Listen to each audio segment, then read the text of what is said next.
Overlord Volume 9. The Magic Caster of Destroy. Prologue.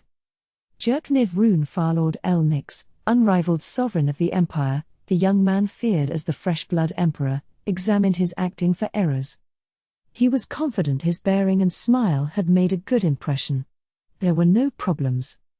Nobles had a way with that sort of psychological manipulation. As the emperor, Jerkniv had these teachings pounded into him since he had first become aware of the world around him, so his mastery was great enough that no one could see through his facade at a glance. To his guests, he should have appeared as nothing more than a friendly young man. It was important to put guests at ease. Observing the mind of someone wrapped in robes of suspicion was difficult, but by tugging the threads of trust and goodwill, those layers could be removed one by one until their heart was laid bare. Naturally, he skillfully hid all his machinations beneath the smile of a gentleman who wholeheartedly welcomed the arrival of his guests. He was currently receiving 2 dark elves who had barged into the imperial castle riding a dragon. He had never met anyone whose appearance matched their true power so poorly. The death toll from the fissures the girl with the staff had caused was 117. That included 40 imperial guards, 60 knights, 8 arcane casters, 8 faith casters, plus 1 more, a shocking loss. As the knights were the ones protecting the palace, they were elite, but losing them was possible to ignore. In adventurer terms, they were silver rank. The next generation was receiving a complete education, so he had no doubt more knights of their level would appear. Next came the guards. They were the cream of the crop, cultivated with an eye on the Empire's future. It stung to lose half his gold rank equivalents all at once. On top of that, they had been clad in magic armor that had taken a great deal of time for the many Ministry of Magic casters mobilized for the purpose to make. Those suits of armor were worth more than their weight in gold. What hurt the most, though, was the loss of the last person, one of the strongest knights in the Empire, unshakable Nazami Enek. He said he was simply mimicking a warrior he had seen once, but his defense-oriented style of fighting with a 2-handed shield made him known as the toughest knight, even compared to the 4 strongest.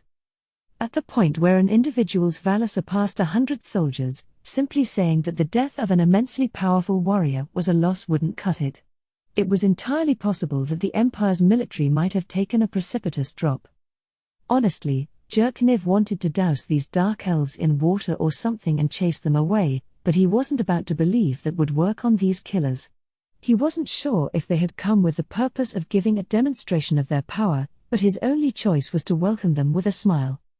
He wasn't going to let them have the upper hand entirely, however. Jerkniv watched every move the children in front of him made. One could learn so much from the most minute details. Jerkniv's senses were so keen he had once discerned that a noble loyal to him and a hostile noble were secretly plotting together from nothing more than the smell of the same spice in the air. He took a close look to see if he could notice anything. Clothes. Looks. These messengers from Ainz Ul Gaun, the dark elves who had barged into his palace, had extremely pleasant features and would no doubt fascinate the opposite sex in the future. Those skinny little bodies, all those faces they're making. No matter how you look at them, they're just kids.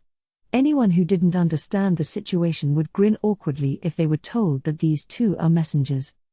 The qualifications for envoys responsible for a country, diplomats, were many and varied, and appearance was critical. Representatives who didn't look the part could cause trouble for their homeland. Ainz Ul Gaun should know that much, so why did he send these dark elves, who would be so easy to make light of? Jerkniv spun the gears of his brain into motion. What comes to mind is a demonstration. He knew we would underestimate them, and that would give him a way to show us a bit of his power. The larger the gap from the impression they make, the greater the shock we'd feel, but then wouldn't riding in on a dragon have the opposite effect? A dragon is pretty impressive. Or were these 2 the only ones who would make good messengers? Or is there some other reason? Shit.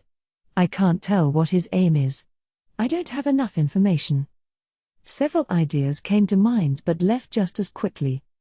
For starters, I need to prioritize gathering information about this Ainz Ul Gaun. I won't get anywhere without that. Then I'll need to study how far he can be pushed, taking care not to upset him. Only a fool ruins negotiations by angering the other party. First, he needed to learn why they had come.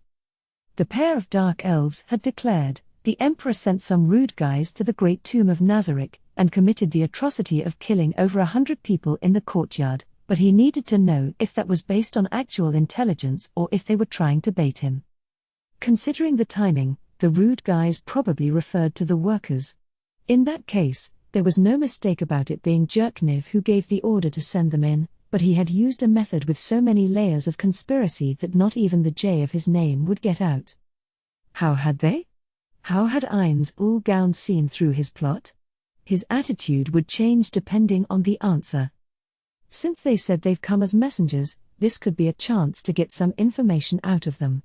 I've got to keep my eye on even the slightest moves they make and figure out what they're after. Their patron was someone who wouldn't hesitate to barge into a country and use his power to threaten its ruler. One misreading could end in death. Jerkniv wasn't interested in any more earthquakes. He turned his focus to the room next door. Normally the adjacent room would be crammed with guards, and he would have several in this room as well, but not today. Even if there were 50 guards, the most he could expect would be regret that he got them all killed. Instead, he had only 5 people accompanying him. One was Lightning Basward Peshmal. One was the greatest caster in the Empire, whom Jerkniv trusted more than anyone else, Fluda Paradine. The other 3 were secretaries Jerkniv considered to be outstanding.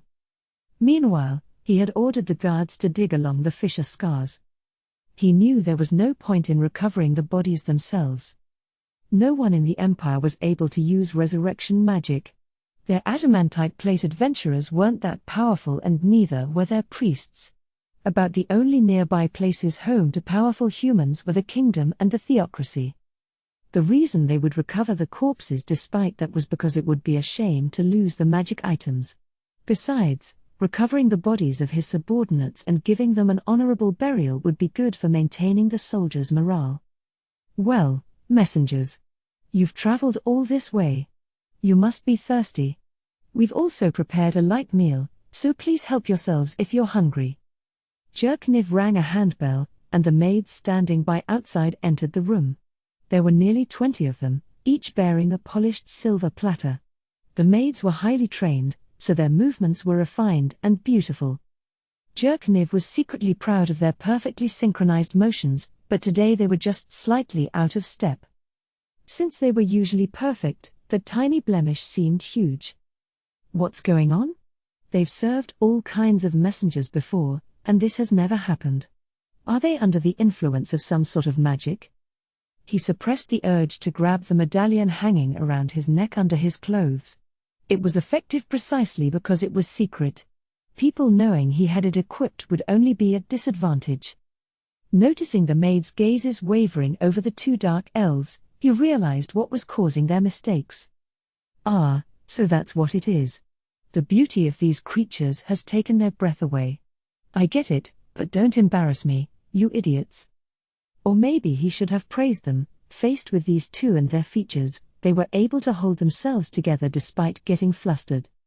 The maids placed a drink and something sweet before each person, bowed, then exited the room. There you go. The dark elf boy made an unimpressed face and lifted his glass. It was a fine item, clear, with intricate details. These sorts of ornate glasses weren't Jerkniv's style, but he still owned a few out of necessity. The dishes used to welcome messengers were a show of a nation's power while also signifying how important the messenger was. The dark elf boy took a sip of his drink. No hesitation. If he's not wary of poison, does that mean he has magical defense against it? Or did he just infer that I don't have those sorts of intentions? Could there be some other reason? The girl didn't hesitate, either. It's not very good. And it doesn't seem to have any special effects, either. For just a moment, the boy's pronouncement was a refreshing surprise. No one ever talked to Jerkniv like that.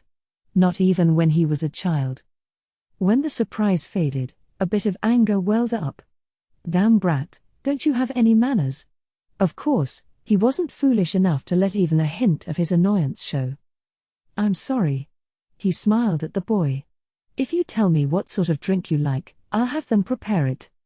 "No special effects? Like poison?" Was he hoping it was poisoned? What did he mean by that? "I doubt you guys can make the sort of thing I like." Don't be rude, sis." Is that rude? Maybe. Sis? So she's a girl, not a boy. I guess they're sisters, then? Once he'd been told she was a girl, she started to seem like one. So why is she dressed like a boy? Well, it's probably easier to move in those clothes. Kids that age sometimes have an androgynous air about them. That one couldn't be a boy, could it? No, not with that outfit, there's no way. Plus, she seems so docile. Jerkniv wondered if he could bring the girl with the staff over to his side or use her as a mediator to give the Empire an advantage, but since he didn't have enough information about her, he couldn't think of any good ways to make that happen.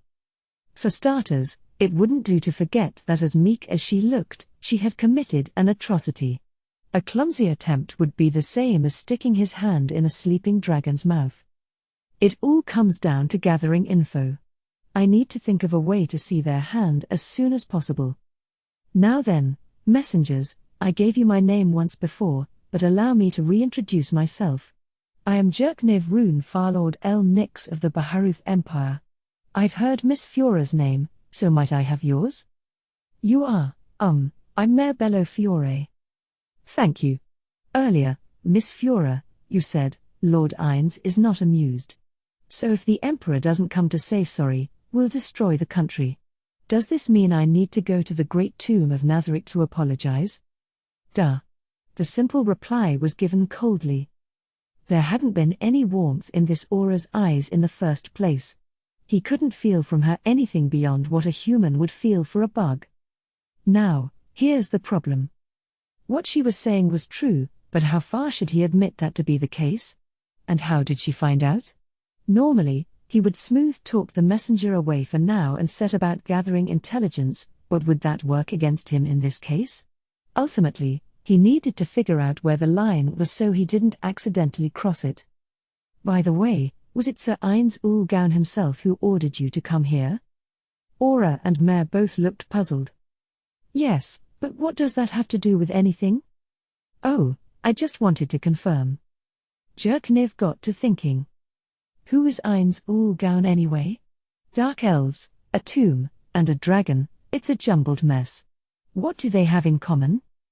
Maybe dark elves living in the Tove woodlands moved to the ruins on the plains.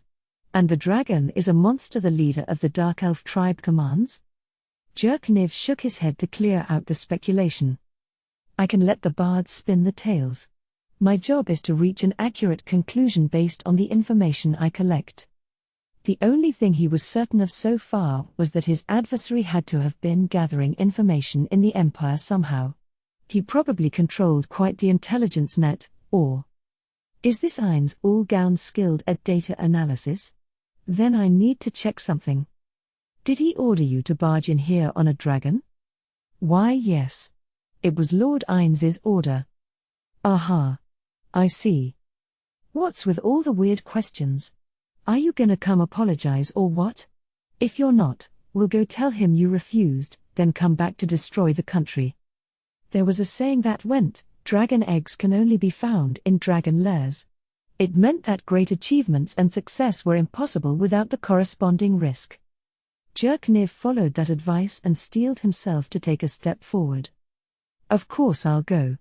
I don't recall sending anyone to a place called Nazarick, but it's possible someone beneath me independently made some poor choices. As the one at the top, I must take responsibility for my subordinates' actions.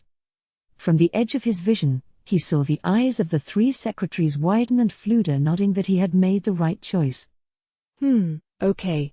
Then shall we get going? Wait. I'm fine with going, but I'm the ruler of the Empire. I can't up and leave the country so easily. If I could have, 2 or 3 days. He glanced at the messenger's expressions and gathered that a few days' time wouldn't be a problem, to clean up urgent matters, plus time to get ready and prepare a gift for Sir Gaun, so maybe 10 days. 10? Isn't that kind of a lot? With 10 days, I should be able to put together a suitable gift. I wouldn't want to be rude by offering something too simple. I also need time to figure out who is responsible. The empire is vast. Investigations take time. A gift? Aura became absorbed in thought. Next to her, Mare began to look nervous. I see. If they hesitate when they hear it's about a gift for Kugane, that means they have a healthy respect for their master. If I press them on this, I should be able to buy some more time. Jerkniv had been about to open his mouth, but Aura was a smidgen faster. Just kidding. Lord Ines said to have you come immediately. He didn't specify a time, so I'll leave whether immediately could mean in a few days up to you. He wanted to spit on Ines Kugane for seeing through his plans. At the same time, he realized that he was up against a formidable enemy. So he wants to see how much I'll hurry to comply with the word immediately. Good grief, Ines Kugane. You're a clever negotiator, too. How wise he must be to have predicted how this would play out. Why are you so quiet? At the sound of Aura's cold voice, he realized he had been lost in a maze of his thoughts. Sorry. I was just thinking what sort of present I could give him if we didn't have much time. Well, whatever. So will you answer my question? When will you come to the great tomb of Nazarick, for your audience with Lord Ines? He ignored Aura's blatant provocation. I'll get everything ready and head over there in 5 days. Okay.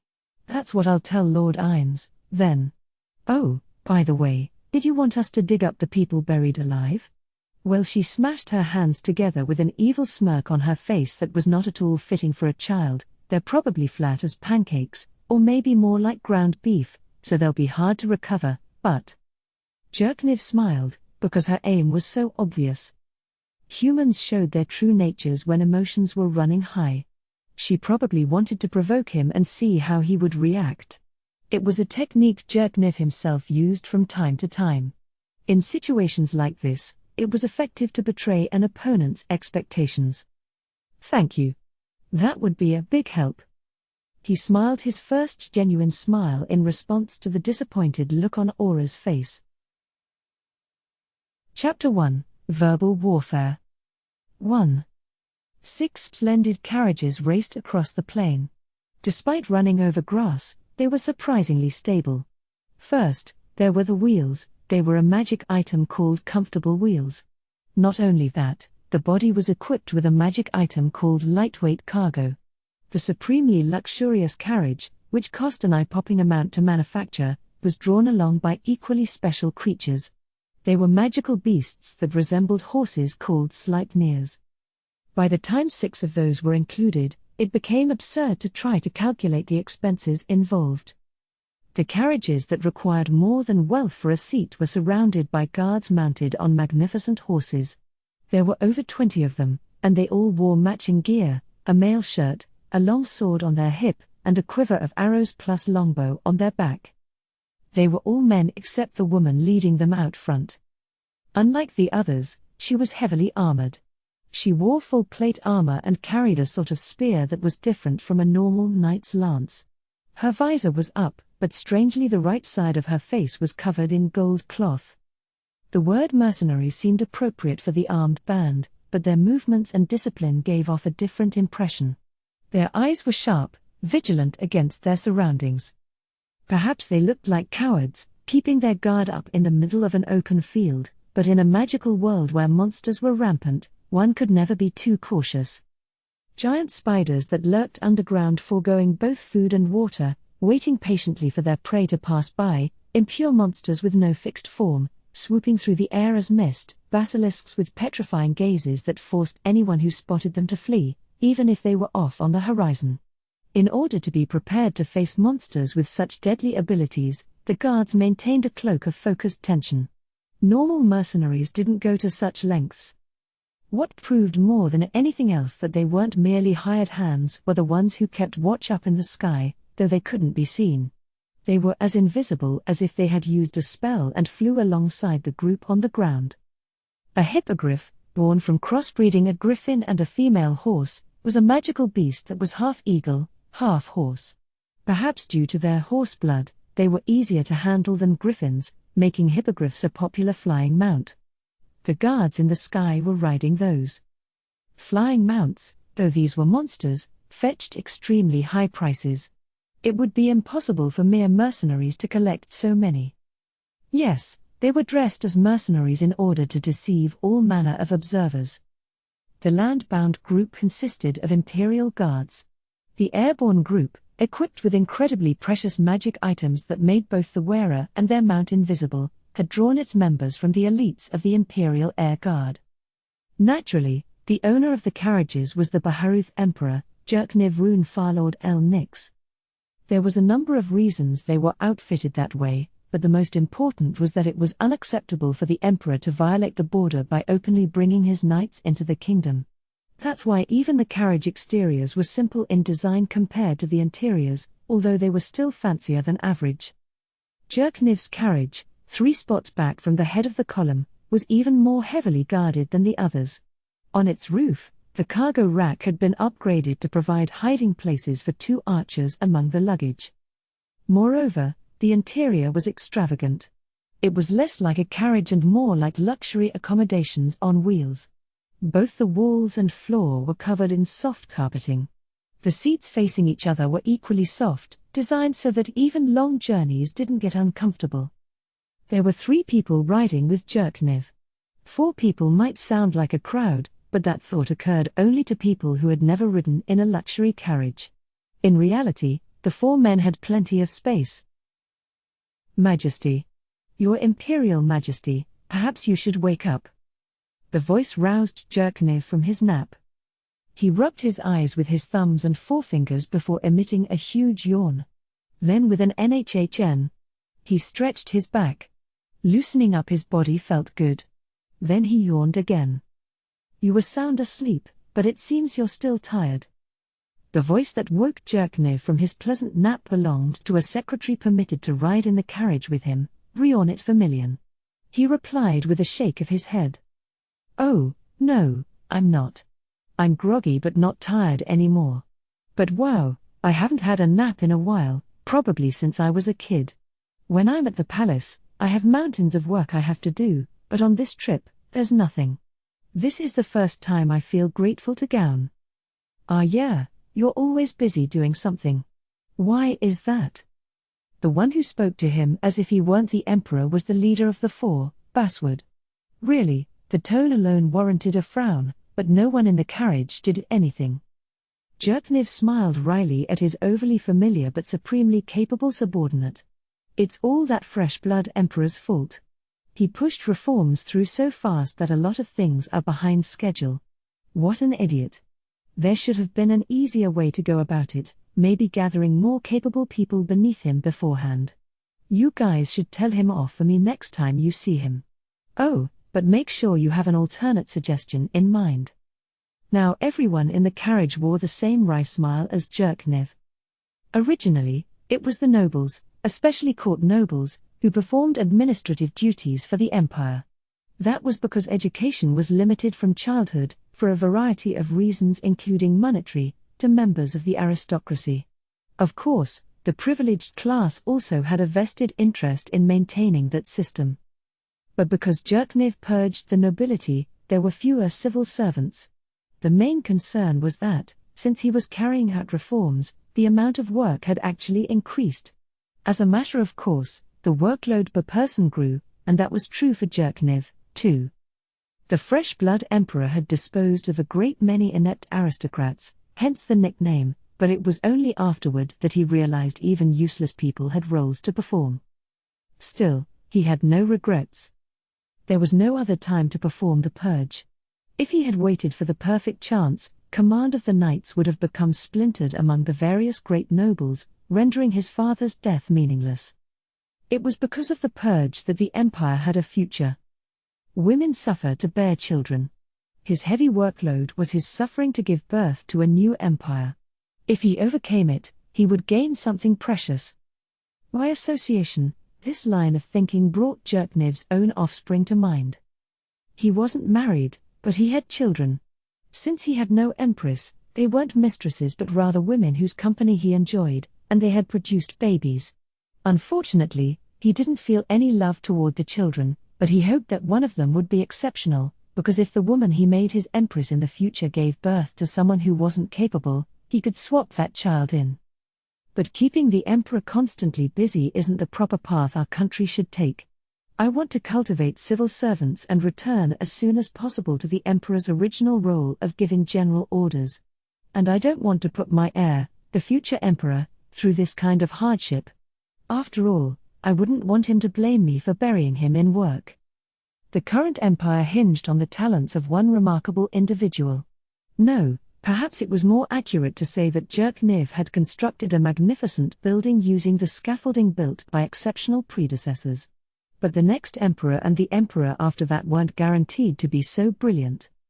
Though he didn't say it aloud, Jerkniv wanted to build the kind of empire that could function without issue as long as the ruler had some semblance of ability. That will be difficult. You've become an absolute ruler. I'm not sure you would be able to rule in the same way as previous emperors. Vermilion. It's your job to make it happen. It's only natural I have final say. That's what previous emperors hoped for and the result of the politics they practiced. But even if I have absolute power, it's not right for me to micromanage. I mean, what would be the point of having civil servants, right? Did you leave your brain behind somewhere? He definitely didn't forget it at the Imperial Magic Academy, Your Majesty.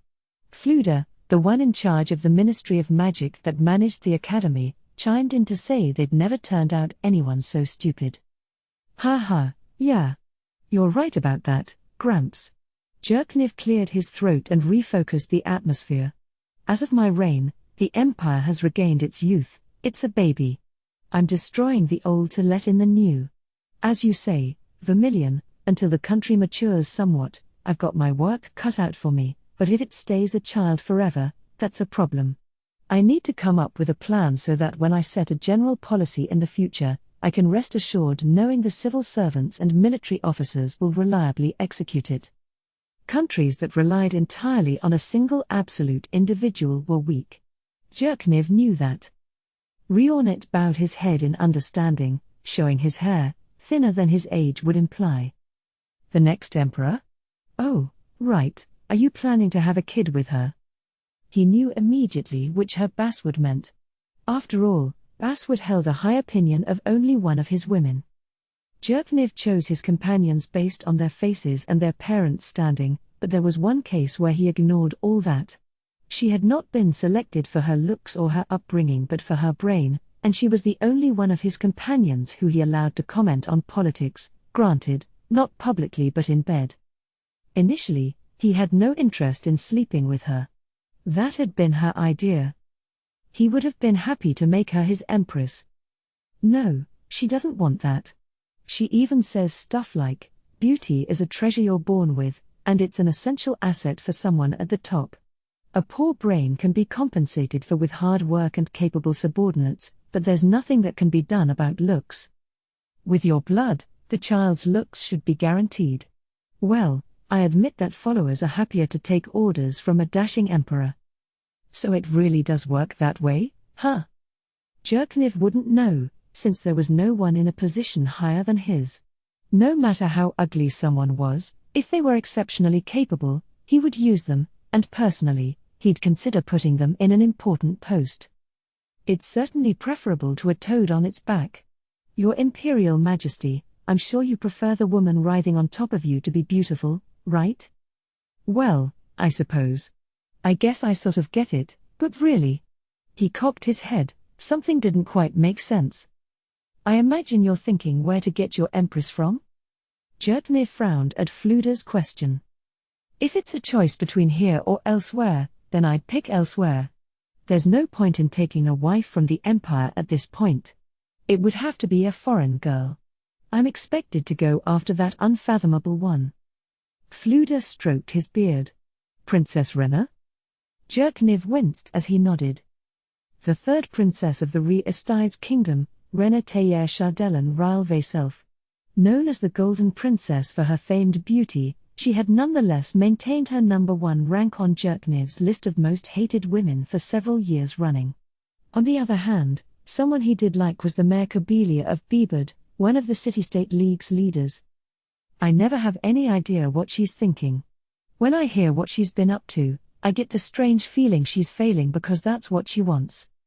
There can't really be a person like that. That's what he wanted to think, but Jerkniv was well aware how complex and bizarre humans were. If she was aiming to fail, what was her reasoning? When he tried to analyze Rena's thoughts, he got a horrible feeling like he was becoming more and more tangled in a spider's web. Won't someone just assassinate that weirdo for me already? If that's an order, I can call on Ijania right away. Ijania was a gang of assassins, named after one of the 13 heroes, that had been spotted in the eastern parts of the Empire and around territory belonging to the city-states. Apparently, they worked in mysterious ways. The Empire had been sounding them out to see if it could bring them under its wing but had yet to receive a favorable response. No. I need her to pass on her earth-shattering knowledge. It's better for me to keep her alive than to plot her murder. Has that woman already figured that all out? Could she have thought that far? Jerkniv sighed, who knows? Considering that it was actually plausible. A spy in the kingdom was relaying the things Rena said. Some of the plans she proposed impressed him. He knew they were great ideas because they worked well in the Empire when he employed them. It wouldn't benefit the Empire if anything bad happened to her. Sometimes the timing of her proposals made it seem like she was reading the movements of the Empire. But that would mean somehow she was observing the Empire with no agents to act as her eyes or ears and cleverly maneuvering based on what she learned. Jerkniv wanted to win over even the captain of the Royal Select, Gazif, but Rena's unfathomable nature made her unappealing. Well, if Rena died, the kingdom might not suffer much from the loss, but if your Imperial Majesty died, our country would disintegrate. The Four can protect you from assassins, but we can't do anything about other dangers, so please don't work yourself too hard. Of course. Until I establish a solid administrative organization in the Empire, I have to stay alive no matter what. Losing the absolute leader of the administration at this juncture could mean the collapse of every step of progress he had accomplished so far. Exactly how large would the Empire grow in the future? Anyone with malicious intentions would surely do their best to eliminate the Emperor as soon as they realized, especially if they were from a neighboring country like the Kingdom or the Theocracy. In fact, the reason the Empire wanted control over Ijania was to deploy them as counter-assassins. Right. We can't lose you now. We're on guard against poison and physical danger because we always have a faith caster nearby, but the lack of someone truly skilled for the job is worrisome. I would have taught someone myself, but I'm not very skilled with faith magic. Your talent is being a wizard. You can't be an expert at everything. Oh yeah. We requested the Theocracy's cooperation in recruiting someone but didn't get a very good reply.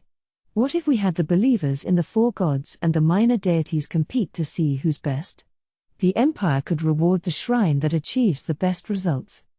Competition would naturally lead to technological development. But Rionich shook his head so hard in response to Jerkniv's suggestion that his hair became a mess, sticking to his forehead. That would be too dangerous. Each shrine in the Empire exists by virtue of donations and the hard work that goes into developing products to sell, all using their own techniques. If the government was to pressure them or try to strike a deal, it would inevitably spark opposition. I see. Well, then again, if we controlled the shrines, the Empire would be more powerful. In that sense, the Theocracy has an enviable setup. It must have been accomplished hundreds of years ago, but I wish I knew how they managed to do that. Faith magic is tied to the health of the masses, as well. In any case, I think it's great how Your Highness takes anyone with magic ability, faith or otherwise, and bestows knighthood or an education upon them. If you only beat on monsters with swords, you end up with a lot more fatal wounds. Basswood had experienced a close call on a monster extermination mission once in the past. He groaned before continuing, personally, I wish we had resurrection magic. Then we wouldn't have to worry so much even if one of our best died. Is it true, though, that resurrection spells sap life force and render normal people into ashes. Hearing this, Fluda leaned forward. Whether it was because he was in charge of the Emperor's education or because he loved to talk about magic, he tended to join conversations at times like these, his eyes glittering. The problem was that he had a tendency to drone on forever. Jerkniv made a bored face in a way that only Basswood and Rionit could notice. It is. The Tier 5 Faith spell Raise Dead depletes a large amount of life force. Supposedly at higher tiers, less vitality is required, but it's believed no one can use such an advanced spell. I've heard that ancient magic of the Dragonlords can bring someone back without loss of life force. So can the Queen of the Dragon Kingdom do that? Good question, Vermilion. It's said that she can use ancient magic, also known by other names such as primeval magic or spirit magic, since it's public knowledge that she has blood of the brightness Dragonlord in her. But whether or not she can perform resurrections is a mystery. The structure of primeval magic is completely different from today's techniques, so there's no way for those of us who can only use modern magic to know. When Fluda finished speaking, he glanced at Jerkniv. Concerned his annoyed face had been noticed, Jerkniv panicked for a moment but relaxed when he heard Fluda's next words. I'd really like to do some research on ancient magic. If someone with the blood of the brightness Dragonlord can use it, then lineage is clearly an important factor. If you take an empress, I think you should choose someone close to that queen. Give me a break, Gramps. I have no interest in that old piece of mutton trying to pass as a lamb. He was absolutely not marrying his second most hated woman. And although he didn't have any love for his children, he wasn't so cruel as to consign them to a life as guinea pigs. Although, when weighed against the benefits the country would reap. Just then, there was a knock on the carriage door. For defense against detection by intelligence magic and physical attacks, the carriage was metal-plated. Consequently, it had no windows. Basswood opened the door slightly to take a look outside, or more accurately, to check who was knocking. As long as they were surrounded by knights, it had to be an ally, but it never hurt to be cautious. Your Imperial Majesty, it's Lena's. Open the door. When the door opened, in blew fresh air off the plain, causing the hair of the humans inside to stir slightly. Given the season, the wind should have been cold, but the air that entered the carriage was a warm, comfortable temperature.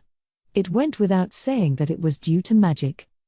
The one riding alongside the carriage was the woman who had been at the head of the line earlier. Excuse me, Your Imperial Majesty. It was hard to hear her over the wind. We can't talk like this. Get in. Forget the conventions. Yes, Your Majesty.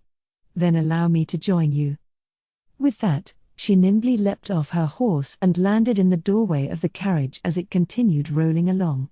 She acted as if this was nothing special, but considering how she was clad in plate armor and her horse was moving at a full gallop, her athleticism was readily apparent. That was only natural. She was one of the 4, heavy bomber Lena's rock brews. Once she was inside the carriage, she quietly shut the door and took a seat next to Basswood. As the door closed, they could see that one of the guards outside, running alongside the carriage, had taken the reins of her horse. The spell cast on the carriage merely maintained a comfortably warm air temperature, which meant it had no effect on coming into direct contact with something cold. Lena's metal armor had been subjected to the frigid air outside. When that chilly lump settled down next to Basswood, he shivered. We received a message from a scout who's up ahead. One of the defensive spells cast on the carriage shielded it from intelligence magic. This helped keep them concealed, but one issue was that spells like message were also blocked. Therefore, it had been decided that the head guard, Lena's, would receive and convey any incoming messages. The vanguard has reached the great tomb of Nazarick. They were welcomed upon telling the maids at the log cabin what time you would arrive. Maids? I thought it was a subterranean tomb. Maids? Maids, huh? Is it that thing where? Like, I heard in some countries maids were buried with the king to continue serving him after death. Is that it? Or did dark elves who left the forest move into the tomb? Unfortunately, the message didn't go into that much detail, Your Imperial Majesty. I just don't get it. The forest isn't part of the human realm, so there's no known history, but... Well, I want to believe they won't act like those monsters who visited the Imperial Palace, but tell our troops to stay on their toes. It's just as you say, Your Imperial Majesty. Considering the power of those messengers, we may be heading into an unknown world. Please exercise caution. If anything happens, please come for me directly. You mean run away using teleportation if it comes to that? Fluda's smile was affirmative. We'll buy you the time you need. No matter how many opponents there are, we'll make sure Your Imperial Majesty has enough time to escape. Basswood grinned, but Lena's didn't say anything. It was less tacit agreement and more silent disapproval, but no one said anything. For starters, she was one of the four, but she hadn't sworn allegiance to Jerkniv. Serving Jerkniv merely benefited her as well. If someone who could better grant her wishes appeared, she would immediately abandon her current position. In other words, Lena's was his least loyal knight. Since the four had been selected on strength alone, personality and devotion weren't considered significant factors, but it was true that no one was less dedicated than her. The reason he had brought her along to command his guards despite that was because he needed to leave Stormwind Nimble Arkdale Anok behind, meaning he had no choice. If Unshakable was still around, he probably would have been here instead of Heavy Bomber. Excuse me one moment. Lena's took a handkerchief out of her pocket and brought it to the right side of her face. The thing that looked like a golden cloth covering half her face was actually her hairstyle. She wiped beneath it. When she finished, the handkerchief had been stained yellow. It was soaked with pus. I'm going to put myself first, so I'm sorry, but please forgive me. Yeah, that's fine. That's what I promised when I had you become one of the four, or rather, it's the deal we made. I see. That's what you'll all be doing, then? In that case, I'll just curl into a little ball somewhere and stay out of your way, Rionnet declared in all seriousness, trying to change the mood. He got a laugh. So at our current speed, how many more hours until we reach Nazarick? In response to Jerkniv's question, Rionnet took a watch out of his pocket and checked the time. Then he looked at Lena's and waited for her to nod before speaking. Everything is going according to plan, so we should be there in about an hour. Is that so? Well, I'm looking forward to it. Shall we see what this Ain's Ul gown is really like? 2. Jerkniv's carriage slowed and came to a halt. Still, he couldn't disembark immediately. It was a bother, but a certain degree of preparation was necessary to maintain the proper decorum. Normally that would be the responsibility of his servants.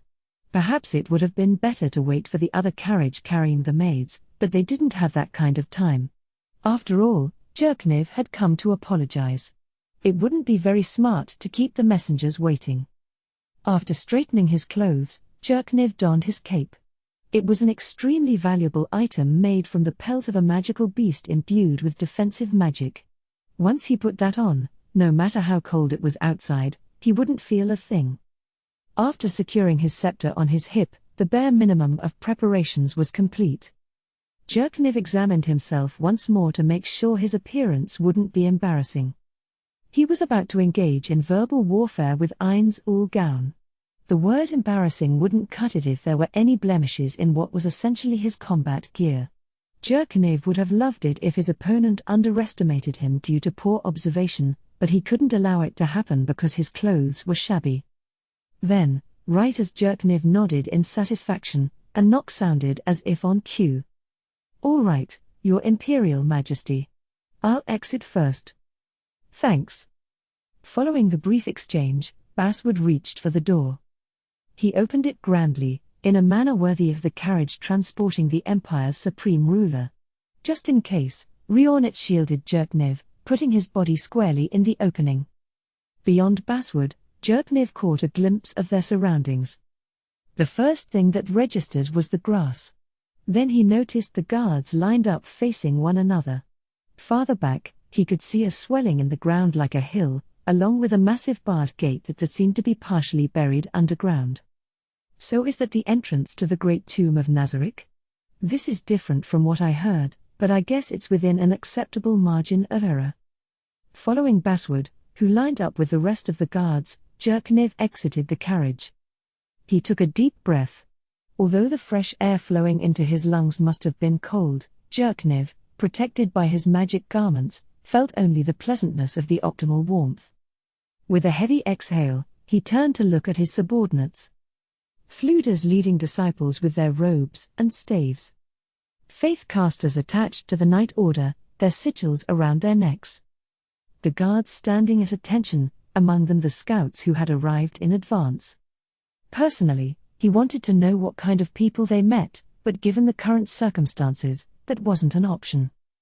The maids and the contents of one other carriage weren't outside yet. Well, they are gifts, so that makes sense. Okay, so the log cabin place must be inside the gate? Oh wait, it must be that, I guess. When he looked to the left, he spotted a single-story log cabin. It appeared so out of place compared to the grass and the graves that he couldn't help but grin awkwardly.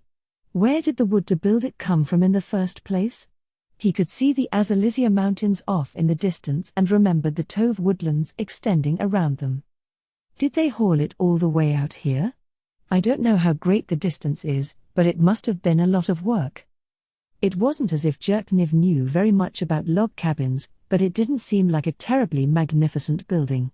That said, considering the surroundings, perhaps the fact that a building existed at all was impressive.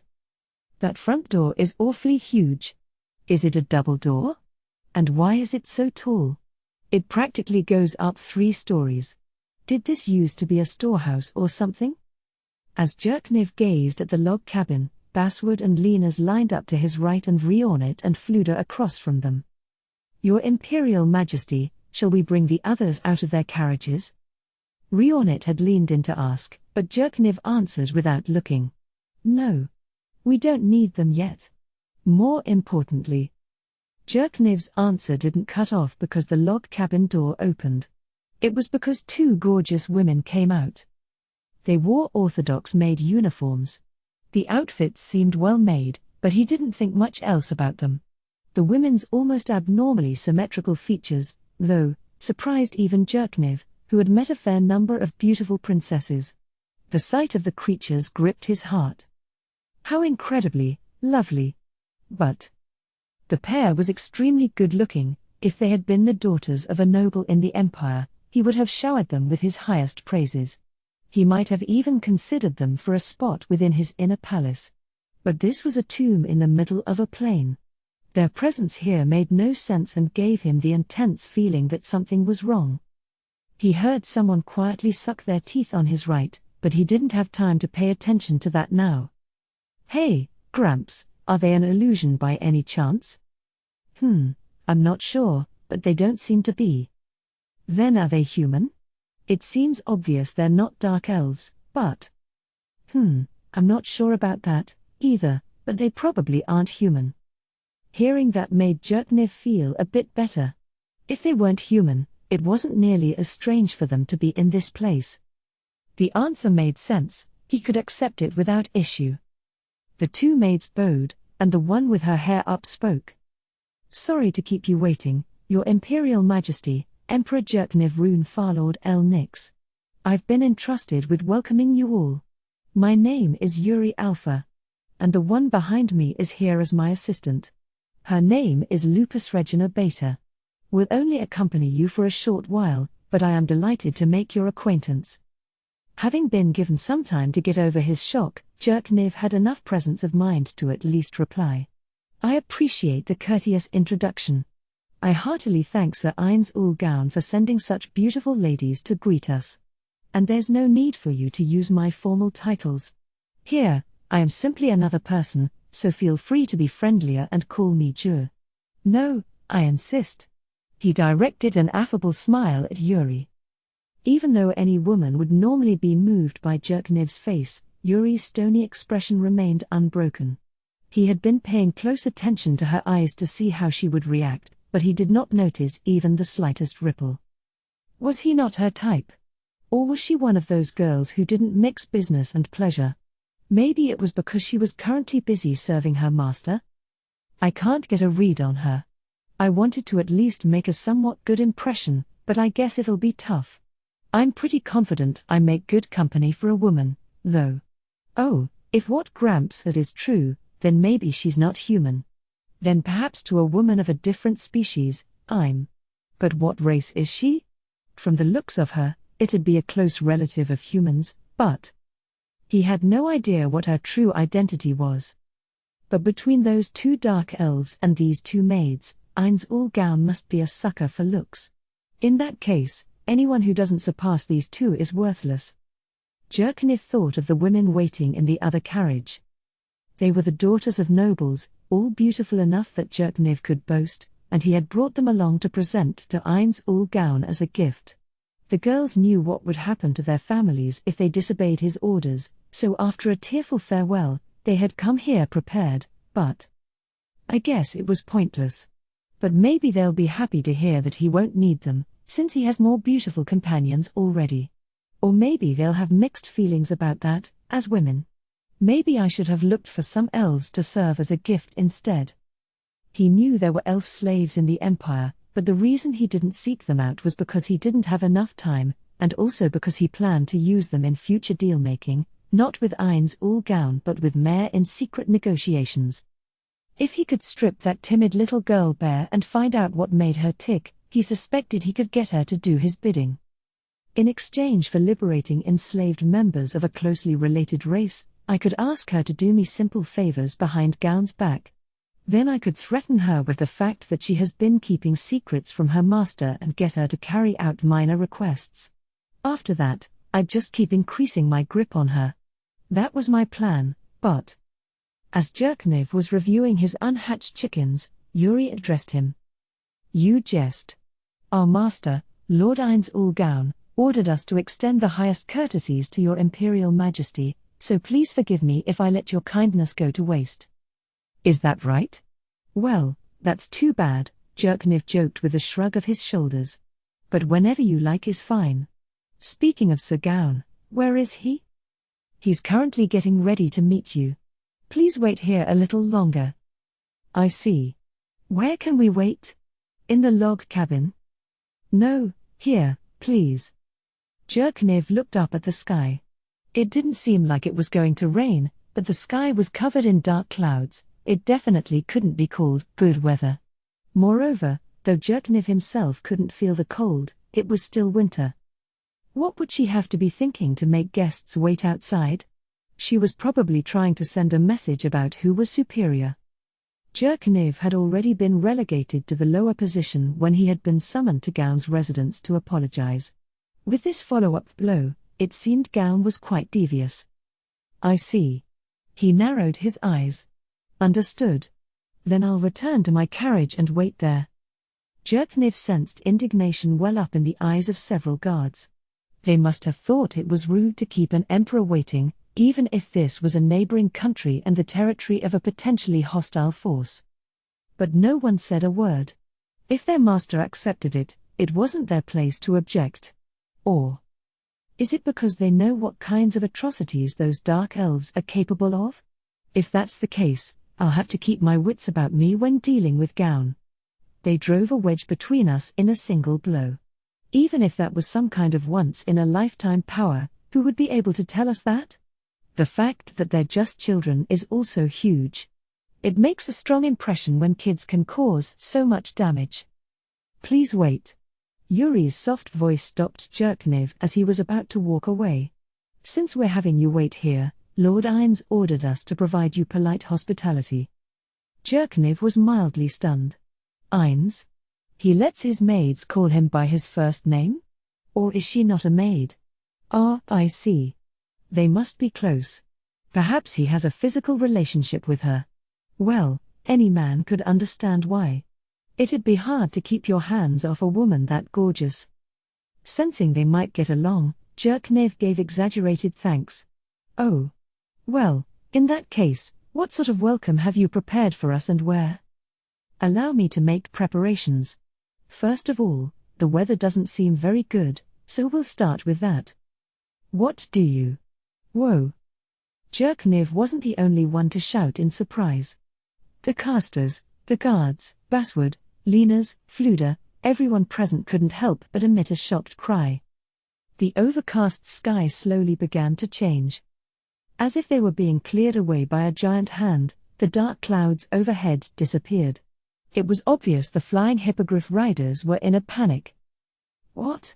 It feels warmer now. You too? I'm not imagining things? Hearing his guards talking, Jerkniv removed his cape and cancelled the spell that protected him from adverse temperatures. Why, Your Imperial Majesty? Rionit was shocked to see him remove his cape, but Jerkniv didn't have the composure to reply. Hoo-ha. Hoo-ha-ha-ha. What in the world? The hell did they do? Gramps. What is this? Jerkniv abandoned his calm and turned a twisted expression on Fluda. Comfortable springtime air surrounded them. There was no trace left of chilly winter. This sort of feat hadn't been covered in the magic education he received from Fluda. So what could it be? It must not be arcane magic. Druid faith magic includes control weather, but... Having gotten that far, he broke into a smile. Control weather is a tier 6 spell. As far as I can tell, it's not merely the weather, meaning this must be higher tier magic. Amazing. Is this the power of that dark El, the messenger? If so, assuming it was the same caster who created the fissure that swallowed up his guards, then it was understandable. He sure hoped it was the same caster. He didn't want to believe there could be a large number of people with similar abilities. That would be a nightmare. Perhaps, but there's no proof. Fluda's amused tone bothered Jerkniv. His teacher was brilliant and he respected him, but when magic was involved, Fluda had a tendency to turn into a good-for-nothing. It was times like this that the old man really got on Jerkniv's nerves. Now that your wait will be more pleasant, I'll move on to the next order of business. Paying no mind to Jerkniv's annoyance, the maid indicated there was still more to come. He wanted to tell her to stop, but he managed to control himself. He wanted to beg her not to disturb them any further, but his pride as the emperor of the Baharuth Empire held him back. All right. Come on out. At Yuri's order, the door to the log cabin opened and something gigantic came out. Someone's shriek rang out. It was a strange cry like a chicken being strangled. When they realized who had screamed, it wasn't only Jerkniv who felt a ripple of alarm. He thought he was dreaming. The one who had emitted such an unthinkable noise was none other than the Empire's principal court wizard, Triad caster Fluda Paradine, said to be as great or perhaps even greater than the 13 heroes. A man of that caliber was staring in shock at the things that had just emerged from the log cabin, his eyes big as saucers. Several more shouts went up, all from Fluda's leading disciples. This is absurd. Those are... I can't believe it. It can't be. Watch out. They'll attack. Defensive magic. Authorize us to cast defensive magic. The disciples were getting into attack stance when Fluda snapped at them. Silence. Stop that racket. The beings that appeared from inside the log cabin were so shocking that everyone's eyes were drawn to them. They were unmistakably grotesques, monsters clad in black armor. Their bodies were strangely large, their silhouettes sinister. It was as though a god had extracted all the violent tendencies of humans and malevolently given them solid form. Though their decayed faces wore no expression, their eyes gleamed with an obvious hatred for the living. There were 5 of them. At the head of the group was one monster carrying a marble table, while the 4 behind it were each skillfully holding multiple chairs. The creatures displayed no outward sign of hostility, almost as if to sneer at the vigilant disciples who had readied themselves for combat. A thud sounded. A disciple near Fluda had gone deathly pale and fallen weakly to his knees. No, there went another 4. Almost all of them had fallen into the same state, taking short, gasping breaths, their pale faces frozen in shock. It can't be. Of all the... No, it can't. Death Knights? He's commanding Death Knights? And that many of them?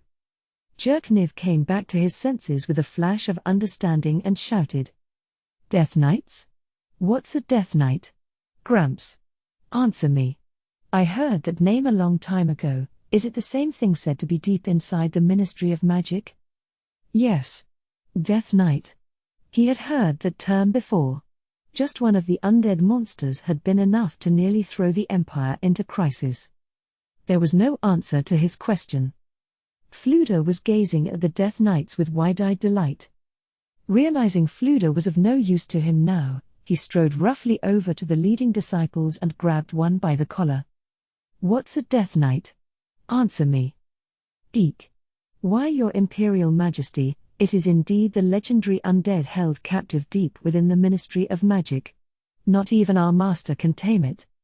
All Jerknev could do was laugh. Not a shred of his dignity as the Baharuth Emperor was left. It had been broken and scattered. Hoo. What do you mean, legendary undead? There are 5 of them in front of us. Or do Death Knights come in packs and one is 5? Are you making fun of me? No. I would never. Someone stood next to him. When he looked, it was Basswood, one of the Empire's strongest knights. His face was pale and twitching. "Why, your Imperial Majesty, please calm down and listen. Those things are bad news. I'm not even sure if all of us together could restrain even one of them. You should probably escape while you can. This is bad. Really bad. Look, my hands are..." His hands were shaking. The tension on his face made it clear they weren't dancing with excitement. "There's no telling what those things are capable of. I think they're probably even stronger than Stranov." The other of the 4 was cautiously backing away. The only reason she hadn't already bolted immediately was because she didn't want to attract the monster's attention and the fact that they weren't displaying any hostility at the moment. It was like he'd wandered into a bad dream and gotten lost. The scene before his eyes. The Death Knights setting the furniture down on the grass. They certainly looked like servants, not legendary undead. But given the reactions of everyone present, it must have been the truth that Fluda, the strongest caster Jerknev knew of, couldn't control them. In other words, there were 5 monsters here that could probably surpass Fluda's ability in combat. Fluda Peridine's strength was probably comparable to the entire Imperial armies. Granted, he didn't have infinite mana, so in a head-on clash, the army would eventually get the best of him, but if he resorted to flight and teleportation spells, he would have a chance of winning. That was the caliber of fighter he was. These 5 Death Knights alone were equivalent to 5 times the Imperial army? It can't be. It mustn't be. That was too much power for one person. No, even for a nation, it was hard to acquire that much. Only places like the great nations, with their long histories, and the council state possessed that level of power. Could the master of a little tomb really have the same? Ever since those 2 dark elves appeared, the thought that he had tried to ignore was unceremoniously thrust into his face. Ainz ul Gaun is untouchable. No, he's a monster we should have nothing to do with. Jerknev's mental state was shaken like a tiny boat at the mercy of a storm. But with his iron will, he regained composure. The sight of his guards being wiped out and those dragons had prepared him somewhat, which was significant. If he hadn't gone through that, the shock would have been even greater and he might have taken an even more useless posture. This tomb. Ainz ul Gaun. How much power does he have? 5 Death Knights plus that pair. And the dragons? That can't be the end of it. Why is he lurking in this place? And since when? Or is he making a move because his preparations are finally complete? I've heard that when undead gather, larger undead spawn. Death Knights could spawn. Or wait. Something even stronger than a Death Knight? This is bad. There's no time, but I have to think of some way too. Jerknev's thoughts were racing when Yuri said something that only deepened his confusion.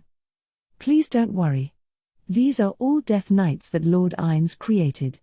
They are perfectly obedient to him, and since I've been given authority over them, they follow my orders as well.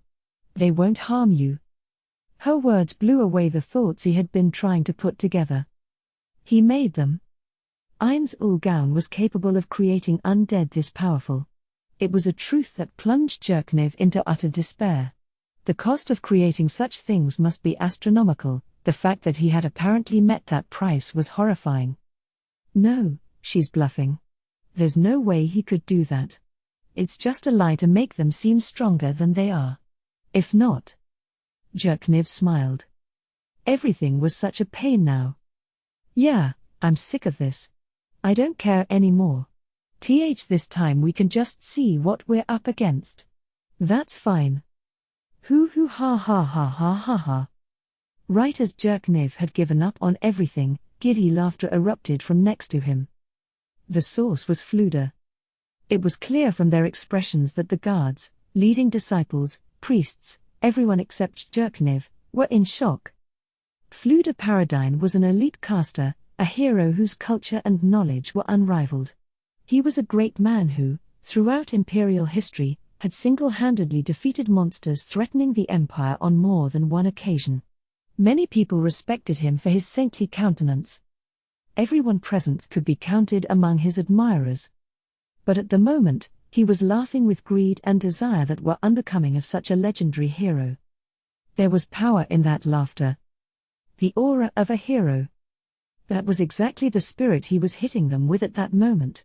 The protective fatherly warmth he usually projected was gone. The magic within him was immensely powerful. He could defeat the four all at once.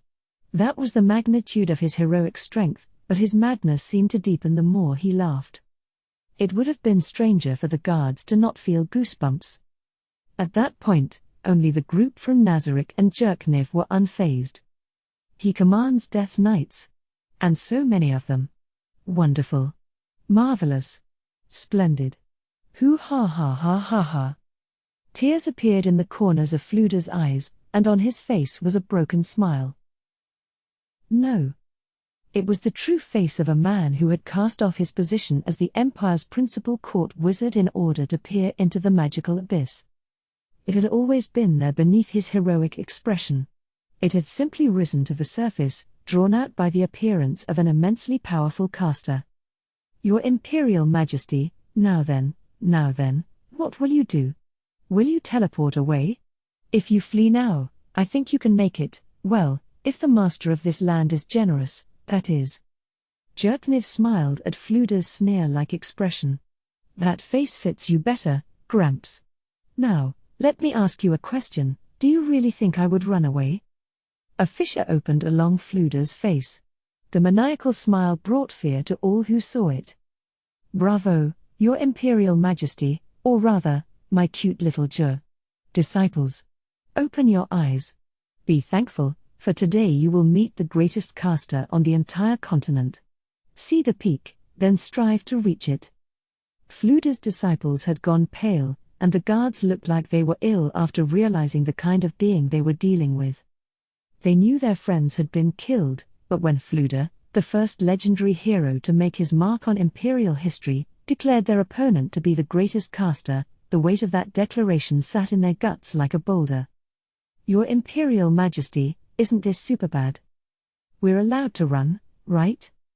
Basswood was puzzled while Lena's was pleading. Jerkniv took a look around. Setting aside Fluda and his disciples, the guards were also growing tense, to the point where they could rout at any moment. It stemmed from the anxiety of having no plan to deal with either Fluda's odd behavior or the strength of the Death Knights. There's nothing we can do, is there? If you want to run, go ahead, but you won't be one of us anymore. I do hope we don't meet with the same fate as the workers who came before us. Lena's grimace showed her teeth. Are you all right with that? Basswood. Gramps, Fluda is the one with the most detailed knowledge of magic, and well, look at him. I think we'll have to leave it up to them. What about praying for good luck and making a run for it? Do you really think we'll be able to get away?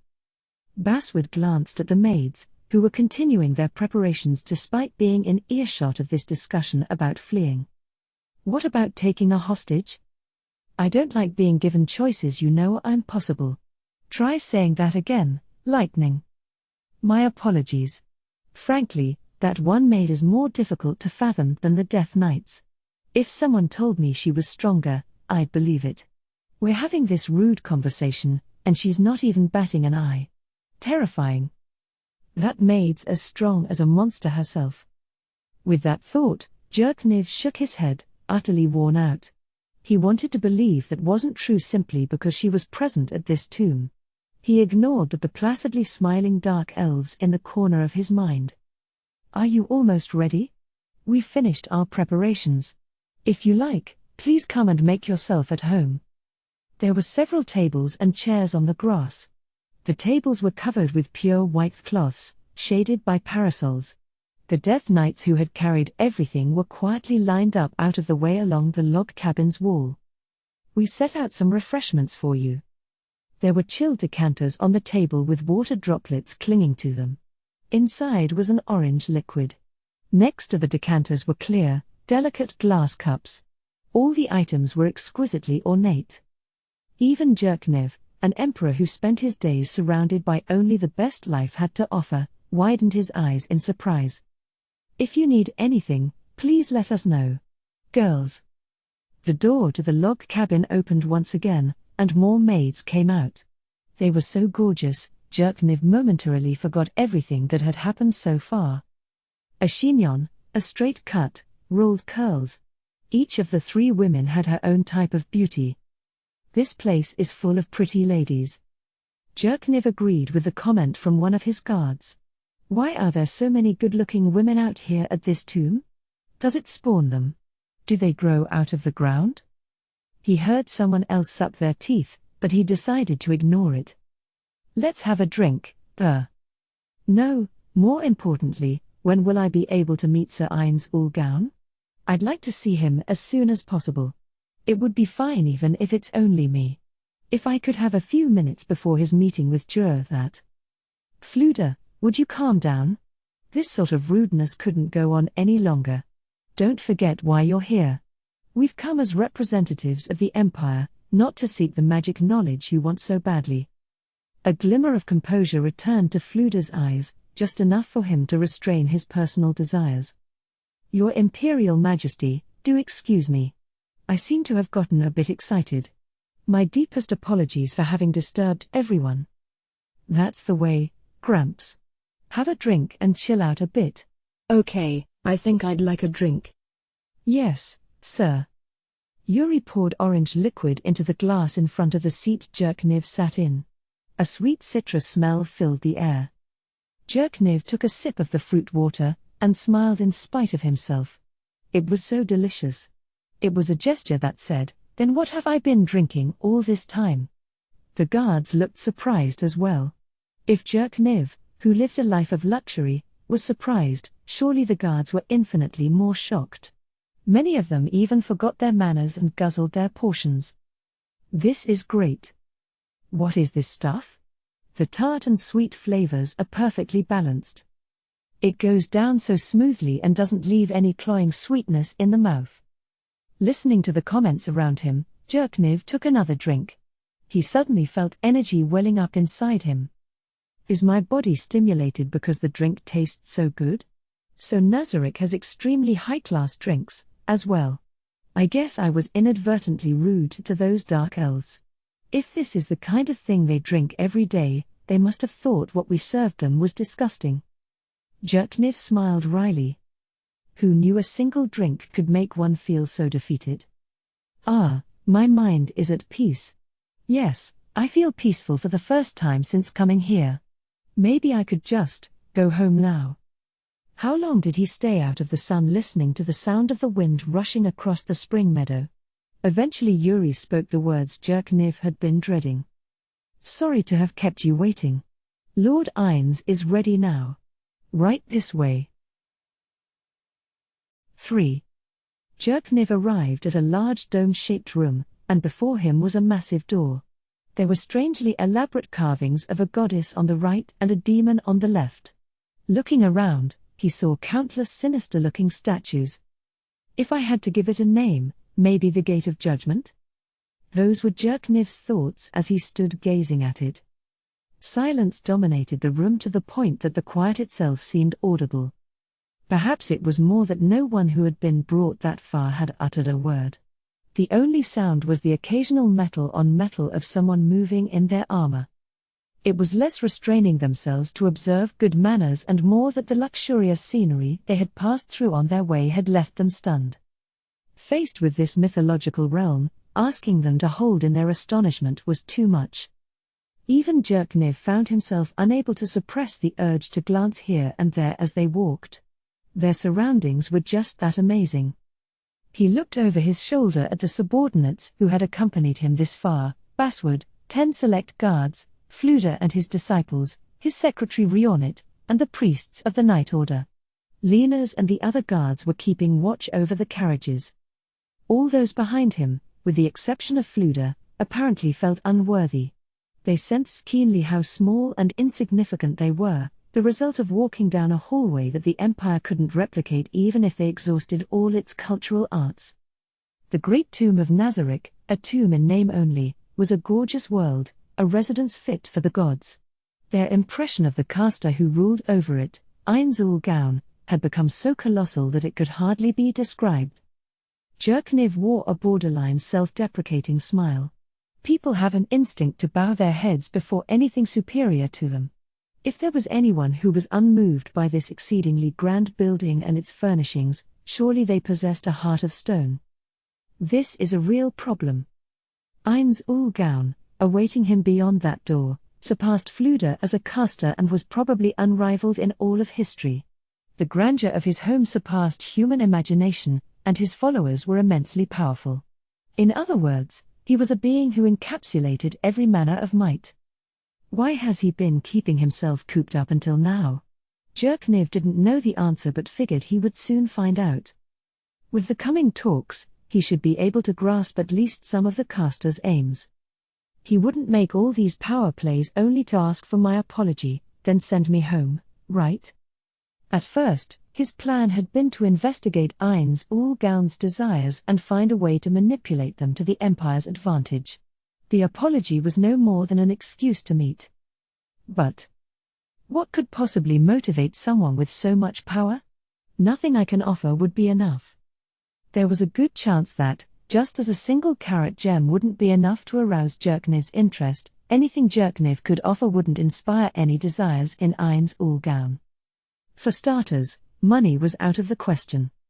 As for military might and magic technology, there was no way Ainzul Gaun would be interested when the Empire's strength and development was so inferior to his own. Enticing him with companionship would also be pointless, considering the presence of Yuri and the others. So what does he want? Jerkniv had no idea. Maybe desire as humans experienced it wasn't enough to move Ainzul Gaun. He thought of countless ways of handling his adversary, then concluded that nothing could be done. He figured the smartest course of action was to make sure things didn't become hostile. Victory this time means shielding the Empire from harm and us making it home alive. This might be difficult. With those thoughts on his mind, his voice echoed louder than he intended it to. But no one reacted. That's how transfixed they were by the world around them. The throne room is through here. That is where Lord Ainz is waiting for you. Yuri bowed toward Jerkniv and the others, indicating that her work was done. As if her words were the cue, the massive door slowly swung open despite no one touching it. Someone gasped. No, not one person or even two. Probably more than 10. Most of the people with him. That they were shaken was proof they weren't prepared, it was a manifestation of their desire to flee. It meant that many of them had been hoping the door wouldn't open. I guess I should be thankful it opened automatically. If he had had to wait for everyone to steel themselves, they may never have opened the door. The room that came into view was huge and the ceiling high. The walls were primarily white with ornamentation done mainly in gold. The magnificent chandeliers that hung from the ceiling were made of jewels in a rainbow of colors and cast a dreamy sparkling light. On the walls, hanging from the ceiling to the floor, were large flags. It was a perfect realization of the idea of a throne room. Jerkniv couldn't think of a name more fitting. Then he and all those in his entourage went pale at the presence that rushed out at them. There was a red carpet running down the center of the room. Along either side stood beings whose power was so great there were no words. A demon, a dragon, A strange humanoid creature, an armored knight, an insect on two legs, a spirit. They came in all shapes and sizes, but the thing they all shared was next-level strength. They were lined up along the sides of the carpet. Jerkniv couldn't bring himself to count them. All of them stared at him in silence. It was said that people of a certain class and authority had powerful eyes, but this was the first time Jerkniv had felt physical pressure from a gaze. From behind him he heard a hoarse shriek and rattling metal, signs that his subordinates were afraid. But let's be honest. Jerkniv didn't feel like scolding them for making their fear known. On the contrary, he very much wanted to praise their self-control, since none of them had run away. No one had fled from this being who struck instinctive fear into humans. Jerkniv bumped his alert level up another 10 notches. His guard was higher than ever, because he realized even that was an underestimation. He had come to the conclusion that Ainz ul Gaun was a danger to the continued existence of not only the Empire but of entire races, not only humans but subhumans as well. Jerkniv looked to the end of the carpet. Off in the distance were some stairs with several people standing around them. He guessed they were aides of some sort. A beautiful girl with silver hair. A pale blue monster like an upright insect. A man in a suit who seemed half human, half frog. There were also 2 dark elves, the sight of which put Jerkniv slightly more at ease. If the 2 who had instantaneously killed so many of his men were mere grunts, he probably would have lost his mind. Shifting his line of sight to the top of the stairs, he saw a gorgeous woman with wings, and beyond her. So that's. Seated on a throne made of crystal, holding a curious staff, was a horrifying embodiment of death. A monster with its bone head exposed. It was as if darkness had focused on a single point and coalesced into this being. That's Ainz ul Gaun. On his head was a splendid crown-like object, and he wore a luxurious raven-black robe. Numerous rings gleamed on his fingers. Even at a distance, Jerkniv could tell the brilliantly made accessories this creature adorned himself with would be impossible for any artisan in the Empire to make. Flames the color of spilled blood lit the vacant orbits of Ainz ul Gaun's skeletal head. Jerkniv felt those flames licking over him and the others. He wasn't at all surprised Gaun wasn't human. On the contrary, he was glad. Since Ainz ul Gaun was an inhuman monster, it was easier to accept his transcendent abilities. Phew, Jerkniv exhaled lightly. It was an exhalation of determination. Not much time had passed since the door opened. It probably was still acceptable to not have spoken yet, but he couldn't just stand dumbstruck at the entrance forever. So, he stepped forward. "Let's go," Jerkniv said in a low voice that only his subordinates behind him could hear. Anyone who was looking probably would have been surprised to hear the words, since his mouth hadn't moved. It wasn't magic, just something he'd learned to do. Of course, at times like these it was a precious skill. But he didn't sense anyone moving in response. Standing before Ainz ul Gaun meant walking past all the grotesques lining the carpet. Even if they knew they weren't going to be attacked, it would take courage to walk past so many.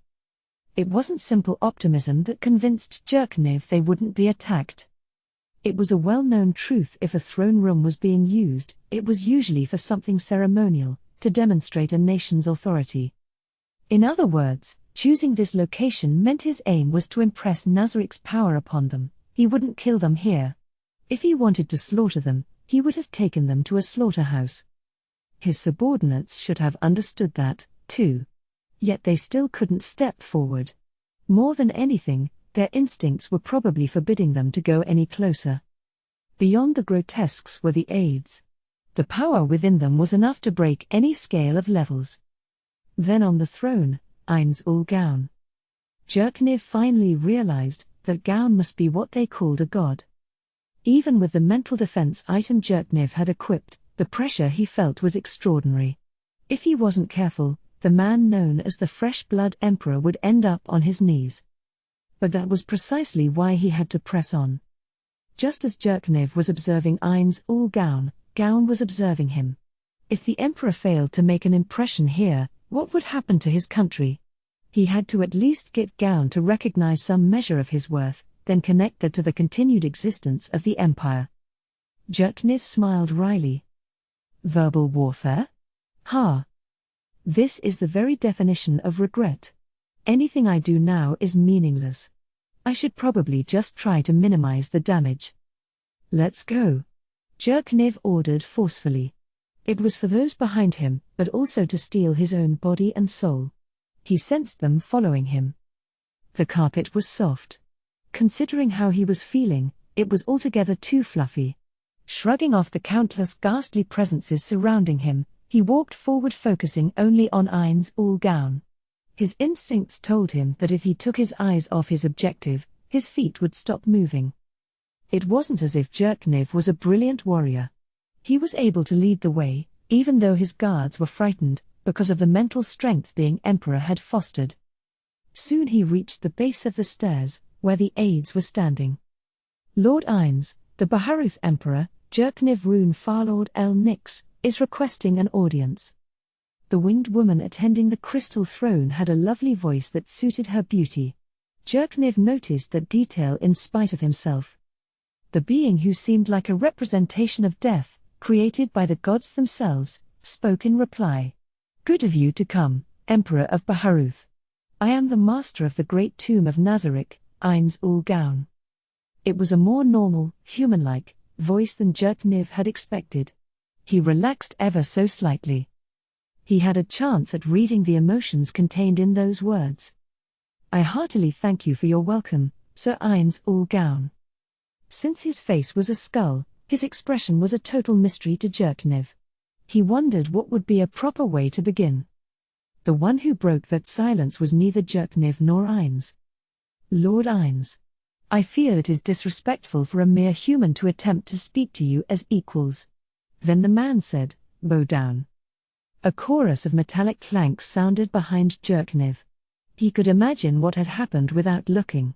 His attendants had probably yielded to the man's command and bowed down. Perhaps they were desperately trying to stand. He could hear groaning. They had probably been compelled by a powerful psychic attack. Without the necklace that Jerkniv never took off, he would have been groveling, too. Countless eyes moved to the Emperor, the sole visitor remaining standing. They were the cold eyes of someone observing an animal during an experiment. Cut it out, Demiurge. Yes, my lord. The somewhat frog-like monster, Demiurge, bowed reverently to his master. You are released. With the invisible pressure lifted, Jerkniv could hear sighs of relief behind him. Sir Jerkniv Rune Farlord El Nix.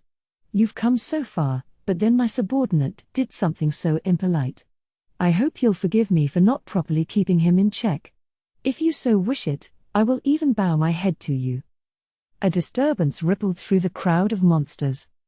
Multiple emotions clashed inside Jerkniv. His feelings of caution stemmed from the realization that Ain's Ulgaun wasn't the type to operate through power alone. His relief stemmed from the same. Above all, however, he felt fear, stemming from the knowledge that Ain's Ulgaun had a firm grip over the minds of every monster present. At the same time, he had a bad feeling that everything was going according to Ain's plan, a strange feeling that everything had been arranged ahead of time. No need to apologize, Sir Gaun. Subordinates often misunderstand their master's intentions and act recklessly. It seems some people in the Empire have been doing the same, I'm ashamed to say. One of the guards who had been freed suddenly rushed forward with an urn and placed it next to Jerkniv. Really, he was supposed to act immediately, but he had hesitated. Did Gaun's subordinate act in order to get me to do this? If so, then I may need to veer off the prepared route.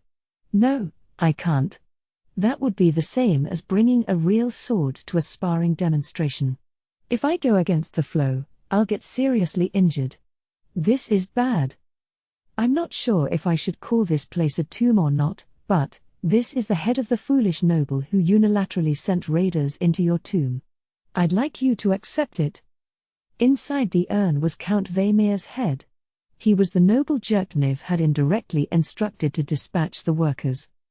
The reason he kept around aristocrats who had neither pros nor cons was to use them in situations like this. Dead men told no tales.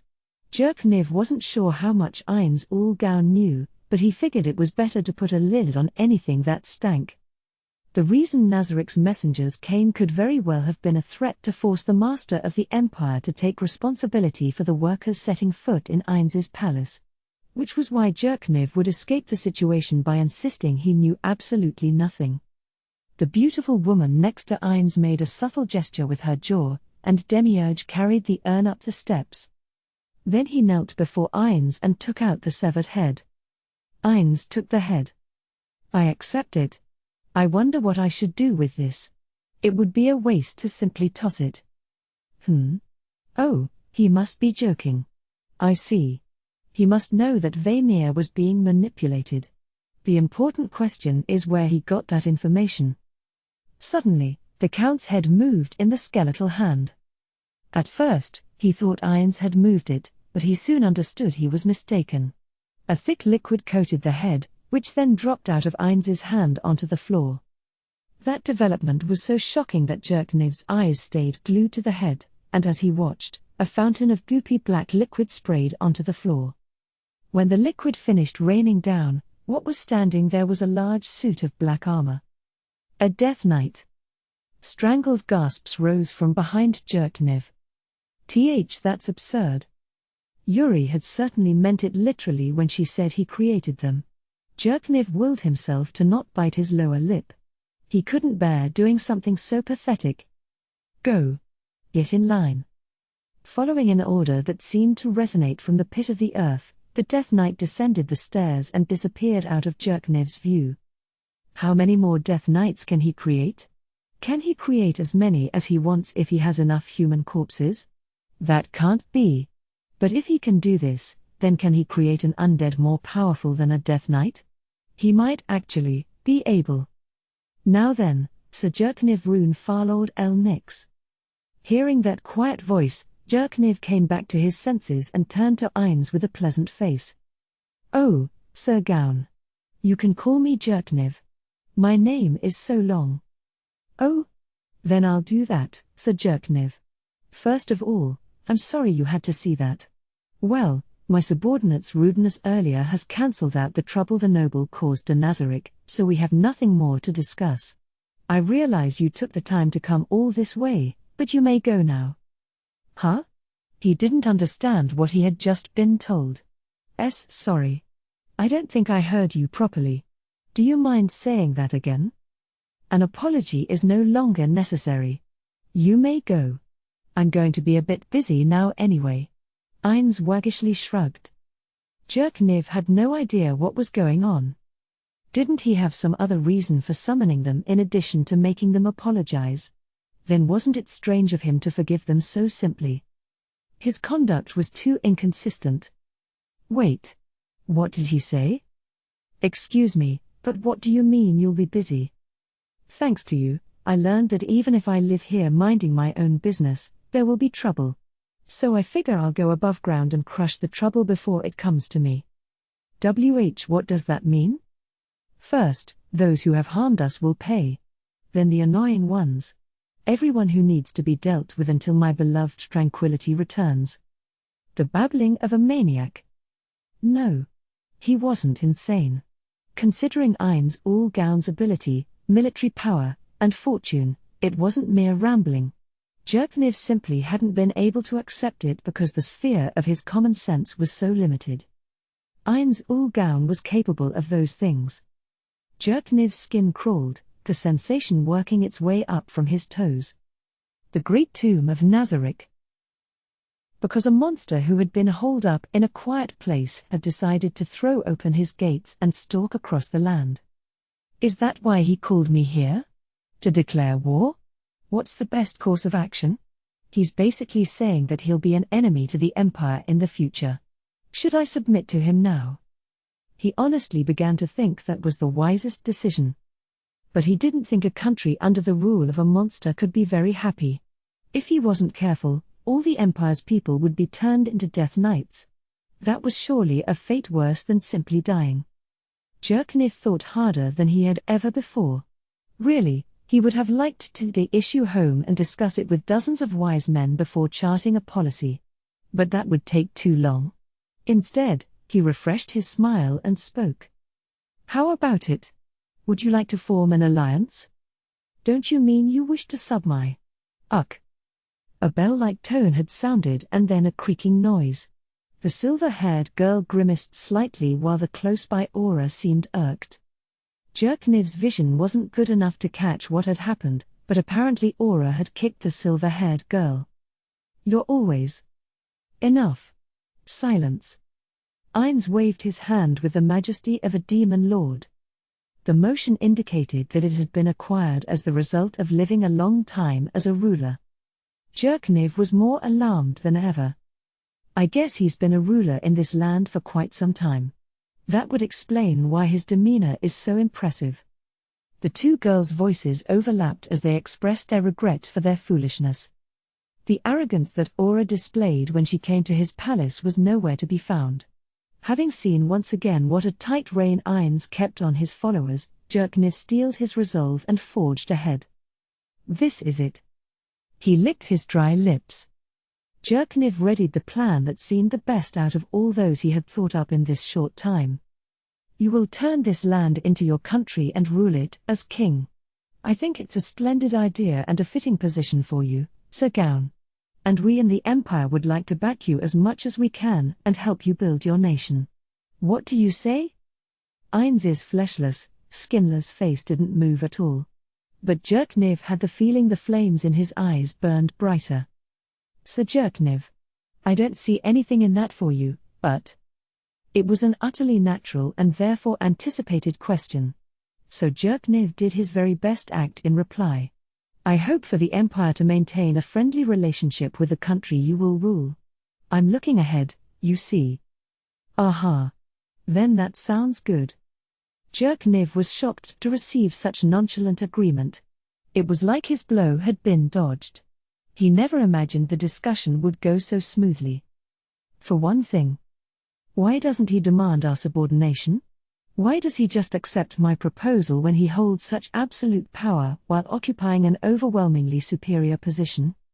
Jerkniv had been considering an innumerable number of potential steps he could take if that demand were to come. But he hadn't anticipated the reply he actually got. What is he after? Jerkniv couldn't read Ainz ul Gaun. When fighting a powerful adversary, the weaker party's strategy naturally becomes a search for a way to undermine the stronger one. It could also be called the technique of using an opponent's arrogance against them. But if the opponent wasn't proud, that method was useless. The weakling's only means of fighting lost all meaning. Ainz was precisely that type of person. He did nothing that resembled a strong man's arrogance. No. This must all be part of his plan, too. It's definitely plausible. His reply came so fast. I must be taking the actions he had in mind, then. It hit him that the horror of Ainz lay not only in the power he possessed but also in his wisdom. Oh. Great. Then if there's something you wish of us right away, would you let me know? I can't think of anything at the moment. But I would like to establish a way to contact you, perhaps by leaving a representative somewhere with you. If this was all according to Ainz's plan, there was no way he didn't have anything in mind. So was it just a coincidence? Well, no, that in itself could be a bluff. Maybe he thought if he jumped at it, his intentions would be an open book. This monster's got a head on his shoulders. No, it's because he's a monster that he has an extraordinary mind. Ah, that's a good idea. I'm quite stupid for not thinking of that myself. I'd expect nothing less of you, Sir Gaun. He's not into flattery, then.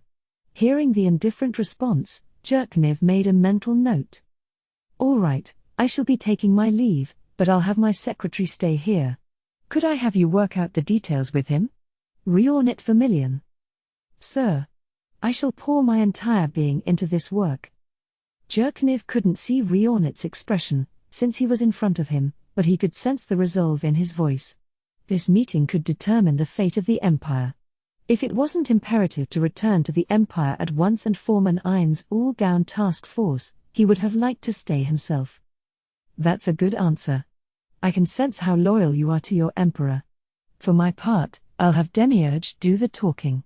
He was impertinent earlier, but you've forgiven that, so I'll leave the details up to him. After silently sizing up the bowing frog-faced monster in the corner of his vision, Jerkniv had a hunch he was going to lose one of his brilliant subordinates. As such, he had to work extremely hard not to let his eyes blaze in hatred as he gazed at Ain's gown. So he's already made his first move. The frog monster, Demiurge, could manipulate people with his voice. He would definitely use that to turn Rionit into a puppet. So he wants to extract sensitive Imperial intelligence? This isn't how you deal with an ally. But it's awfully sly of him to tell us his plan. Demiurge doesn't seem terribly smart. Is he having him do this mentally demanding work so he can make excuses when his subordinate takes matters into his own hands and spies on the Empire? Ain's gown is one surprise after another, the bastard. Stringing together curses in his head, he was still impressed. Ain's had probably arranged for that slip-up earlier so Jerkniv wouldn't be able to say he didn't see that sort of thing coming. If Jerkniv had an issue with this setup, he needed to say so now. If he let this chance go by, it was possible he would be accused of giving tacit permission. He moved to speak, but Ain's was faster. Demiurge is my trusted aide. If the two of them talk, I'm sure it will go well. Oh, good. Jerkniv forced himself to smile. He had never met someone who so fully embodied the phrase never misses a chance. The statement had carried such weight, there was nothing else Jerkniv could say in response. But he saw how naive he was when Ain's continued. Now then, unlike before, you're an ally, Jerkniv. I couldn't bear to just send you off like this. You've come all this way, so how would you like to spend the night? I'll take good care of you. He wants to trap all of us, not just Rionit. Or maybe he had something even worse in store. There had to be some reason he was suggesting they stay over. The knowing smile hideously warping Demiurge's face felt like utter disaster. No, that won't be necessary. I've got a lot of preparations to make, so I must get back. Oh? That's too bad. Then would you like me, or rather, one of my servants, to give you a lift? The thought of himself riding a dragon made him a bit curious about Ain's offer, but he cleared it from his mind. There was no way it would end with just that, and he didn't want to be creating debts, either. I thank you for your kind offer, but we did come by carriage. I think we'll stick with that. A headless undead horse could drive you without rest. I'm touched, but no thanks. If you say so. Was the hint of disappointment he heard an act? Or was it genuine? Jerkniv couldn't tell.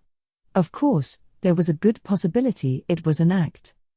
In any case, at this uncertain stage, he wanted to avoid announcing the fact that the Empire had formed an alliance with this undead creature Ain's.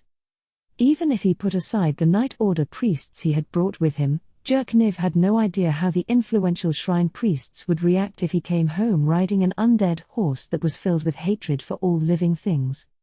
Okay, I'll be going now. Then, Demiurge, see our guests out. That won't be necessary. You have these beautiful maids, perhaps we could ask them?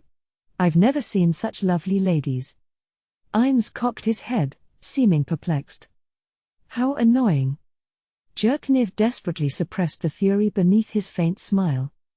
Ain's was clearly doing this to be disagreeable because he could tell the humans were wary of Demiurge. He had no intention of building friendly relations with the Empire. Surely Ain's aim was to wordlessly teach him how this hierarchy would work. How evil. This was a crisis for the human race. Oh, thank you. Then tell the maid standing by outside. This is a great day, the birth of our alliance. I'd like to make it a holiday. You mean like Slave Day? Without expressing so much as a squeak of his internal scream externally, Jerkniv smiled at Ain's. Indeed. Yes, indeed. 4. The meeting had ended, and the Guardians, Albedo, Demiurge, Aura, Mare, Cocytus, and Shiltir, plus Sabos were in Ain's quarters. Ain's told them to rise from their prostrate positions. He put his elbows on the desk and folded his hands together, concealing half his face behind them. The stomach he supposedly didn't have pained him. Here it comes. That's how he felt when he looked over at Demiurge and Albedo. He couldn't sense any anger. And no one seemed disgusted. But who could prove those weren't poker faces? No, as he looked around with that thought in mind, their expressions began to stiffen in anger. I wanna run away. Why am I sitting here? No, it's too late. Once the milk is spilled, you can't put it back in the jug. Prepare yourself, Ein's all gown. The sensation like stomach cramps eased a bit, but he still felt something like nausea. When he heard the Emperor had come to Nazarick as scheduled, he asked Demiurge in a roundabout way what he should do, but the response was simply, everything is going according to plan, so you can just proceed as you have been. I don't know what that plan is. There was no way he could say that. As the absolute ruler of the Great Tomb of Nazarick, he had to live up to the expectations of the children, the NPCs. It was all he could do to put on a dauntless king's smile and say, I see. Ainz took Demiurge's suggestions and ran around without really knowing what was going on. So the only way he could go into the meeting with Emperor Jerkniv Rune Farlord El Nix was to think, K Serra. But let's just say it, he didn't feel he had negotiated properly. Ainz looked over at them again, awaiting his score. This is just like a job interview. He had done any number of interviews when he joined adult society, and they had all been accompanied by this sort of nervousness. So the Emperor has moved according to expectations. Here Ainz paused for a breath, but just as he was about to continue, someone interrupted. Lord Ainz. I beg your pardon, but may I ask a question? Why did you give that human Emperor supporter status? Why not simply conquer the Empire with our might? Shultir's question made his non-existent heart pound. In order to pursue world conquest, the first step was to put pressure on the Empire. That was why he allowed the Imperial capital's attack on Nazarick and then used that threat as a way to lure the Emperor into discussion. At that time, the head idea was to demonstrate Nazarick's overwhelming fighting power. That had been the general plan. That's all Ainz knew. He had no idea about why it was necessary to demonstrate their military might to the Emperor or any other details. So of course he didn't have an answer to Shultir's question. Aura spoke next. Shultir's right. We barged into their capital. They weren't so tough. Ainz surveyed the room, and all the Guardians seemed to have the same doubt. They had not the slightest intention of going against their master's decision, but even if they believed he was most correct, they couldn't help but have questions. They also thought that if they knew why Ainz had made that choice, they would be able to be of more use to him. If they went ahead without understanding, there was a good chance they would do something against his wishes. That anxiety was most noticeable in those who had already committed an error, Shultir and Sabos. Both of them wore extremely earnest expressions and made sure they didn't miss a single word or a fragment of his intentions. Under the pressure of everyone's gazes, Ainz tried to think of a way to get through the situation. First, I have to decide if I accept or reject Shultir's and Aura's opinions. If I accept them, then this is just part of the plan to conquer the Empire. If I reject them, then I have no current plans to conquer the Empire. I wonder if Demiurge and Albedo feel the same way. Oh, crap.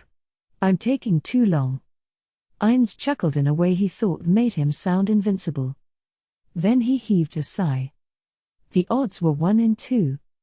If he got it wrong, all he had to do was find a way to perform course correction, and Shultir has been messing up all the time, so I should oppose her idea.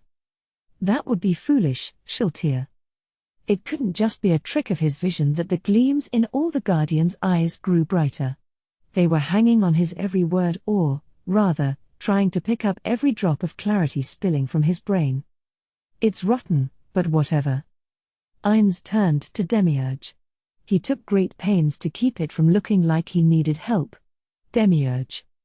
He hoped this clever fellow would grasp what he wanted if he just called his name. My lord. Please forgive we incompetents who cannot comprehend your ideas. I think incompetent is going too far. My apologies. Please forgive me. Sure. That's not what I'm talking about. Why won't you say anything else? This is bad. I don't really think calling on Demiurge again will help. Why didn't he give me the answer? Albedo. I'm moved practically to tears by your kindness, Lord Ines. I could expect nothing else from our ruler, the absolute king. All right, then. He wanted an answer more than praise. But there was no one else from whom he could seek help. Ines braced himself and delivered his own conclusion. We need a good reason. We do. Of course. It would be easy to conquer them with might, yes, but we would make too many enemies that way. These aren't primitive opponents like the lizardmen. If I had to explain it to someone, this is what I would say: we were living here minding our own business when the Empire sent in workers to steal our treasures. We got mad and killed them, and when we had the Empire apologize, they said they would make us a country if we forgave them. That's why I'm having the Emperor cooperate with us. I see. But, Lord Ines, will whoever wanted the explanation be satisfied with that? It doesn't matter, because it's the truth. That was what a good reason was. And Ines hadn't said anything untrue. Oh, so then, is that why you, had the Emperor come all the way here? What do you mean, Mayor? Oh, because if you negotiated in the Empire, it's possible there would have been all sorts of proof left behind, so maybe you spoke with him here where nothing would leak to the outside world. At least, that's what I was thinking. Ha ha ha. You're right. Very good, Mayor. Mayor smiled bashfully. Looking at that adorable face, Ines was impressed. It was certainly true that any negotiations in the Empire might have left evidence behind. But only a limited number of people visited him here, and it wasn't as if they did any paperwork. That would work in his favor when someone wanted to investigate the truth of the matter. Impressed with Demiurge's wisdom in having the Emperor come to Nazarick, Ines looked at the Guardians. Making a country will mean we have more to protect. There isn't anyone to praise the name Ines ul Gaun in ruined countries. Now, is there anyone else who thought of something? He wondered if anyone else had realized something like Mayor had. The Guardians all looked to Demiurge. They probably thought that, since he had the best intellect and functioned as their leader, he would have some idea. Ines strongly agreed with them. Nay, he. Demiurge's laugh echoed. Do you guys really think that's all there is to Lord Ines's plan? Tee hee hee. Huh? What do you mean? What? Huh? Think a little bit, everyone. Do you really believe our master, the leader of the supreme beings, only thought things out that far?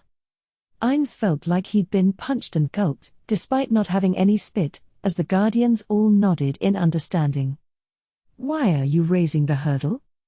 He was probably lucky no one could detect his internal scream. Exactly. Hearing a simple answer and thinking you know his full intentions is too hasty. That's why he doesn't tell us the most profound parts. The Guardians besides Demiurge and Albedo, unable to grasp Ines's true intentions, looked a little humiliated. They must have been wondering if they could be of any use to Ines with the heads on their shoulders. Ines was deeply grateful to be in his current body. It was so easy to maintain a poker face. Oh, brother. Well, Lord Ines, perhaps you should tell my colleagues your true aims? They'll be involved in the plan going forward, so. All eyes focused on Ines. Their eyes pleaded, please teach us, we're so stupid. He looked around at their faces, inhaled once, he took several deep breaths. Then he slowly stood up. He turned his back to the Guardians and praised Demiurge over his shoulder. Brilliant as always, Demiurge. And Captain of the Guardians, Albedo. To think you discovered all my aims. Wow. No, you've thought it out so well. I could never follow all the way. I'm sure what I've grasped is only a part of your scheme. Demiurge bowed in return. I heard the maids calling you the resourceful king, and I think that's the perfect nickname. It's amazing that you've had this plan in mind since the time you created Moman the Adventurer. With a plot like that, you won't end up with any ruined countries. Ainz nodded proudly, but questions whirled within him. What is he talking about? Momen. What does that adventurer from Rantel have to do with this conversation? What do you mean? Shaltir's voice was surely filled with jealousy because only those other two had entered the realm of the master they worshipped. Demiurge wore a faint smile, while Albedo's was that of a victor. In response, Aura was pouting with her cheeks puffed out, too. Lord Ainz, please tell us, too. Then we'll be able to be more useful to you. You are, please tell me. Please. I'm sure we're supposed to understand without an explanation, but please forgive our ignorance. Could you also tell me, too, please? The voices had something frantic about them. Ainz put a hand over his eyes, still facing away from them. He had the illusion the stress was making him dizzy.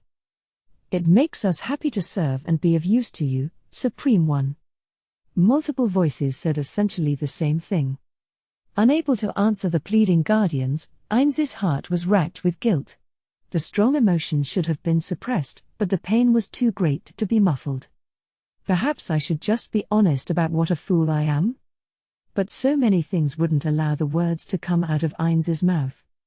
He cast off his indecision, turned around, and pointed forcefully at Demiurge with his staff, the proof that he was guild master. Demiurge. I permit you to explain to the others what you've understood. Yes, my lord. Demiurge nodded and began speaking to the others. 5. Was the reason the vibrations through the carriage felt bigger, even though nothing about the vehicle's structure had changed, because the atmosphere inside it was so heavy? Or perhaps because the passengers were different? Instead of Fluda, one of his leading disciples, and instead of Rionit, one of his subordinate secretaries.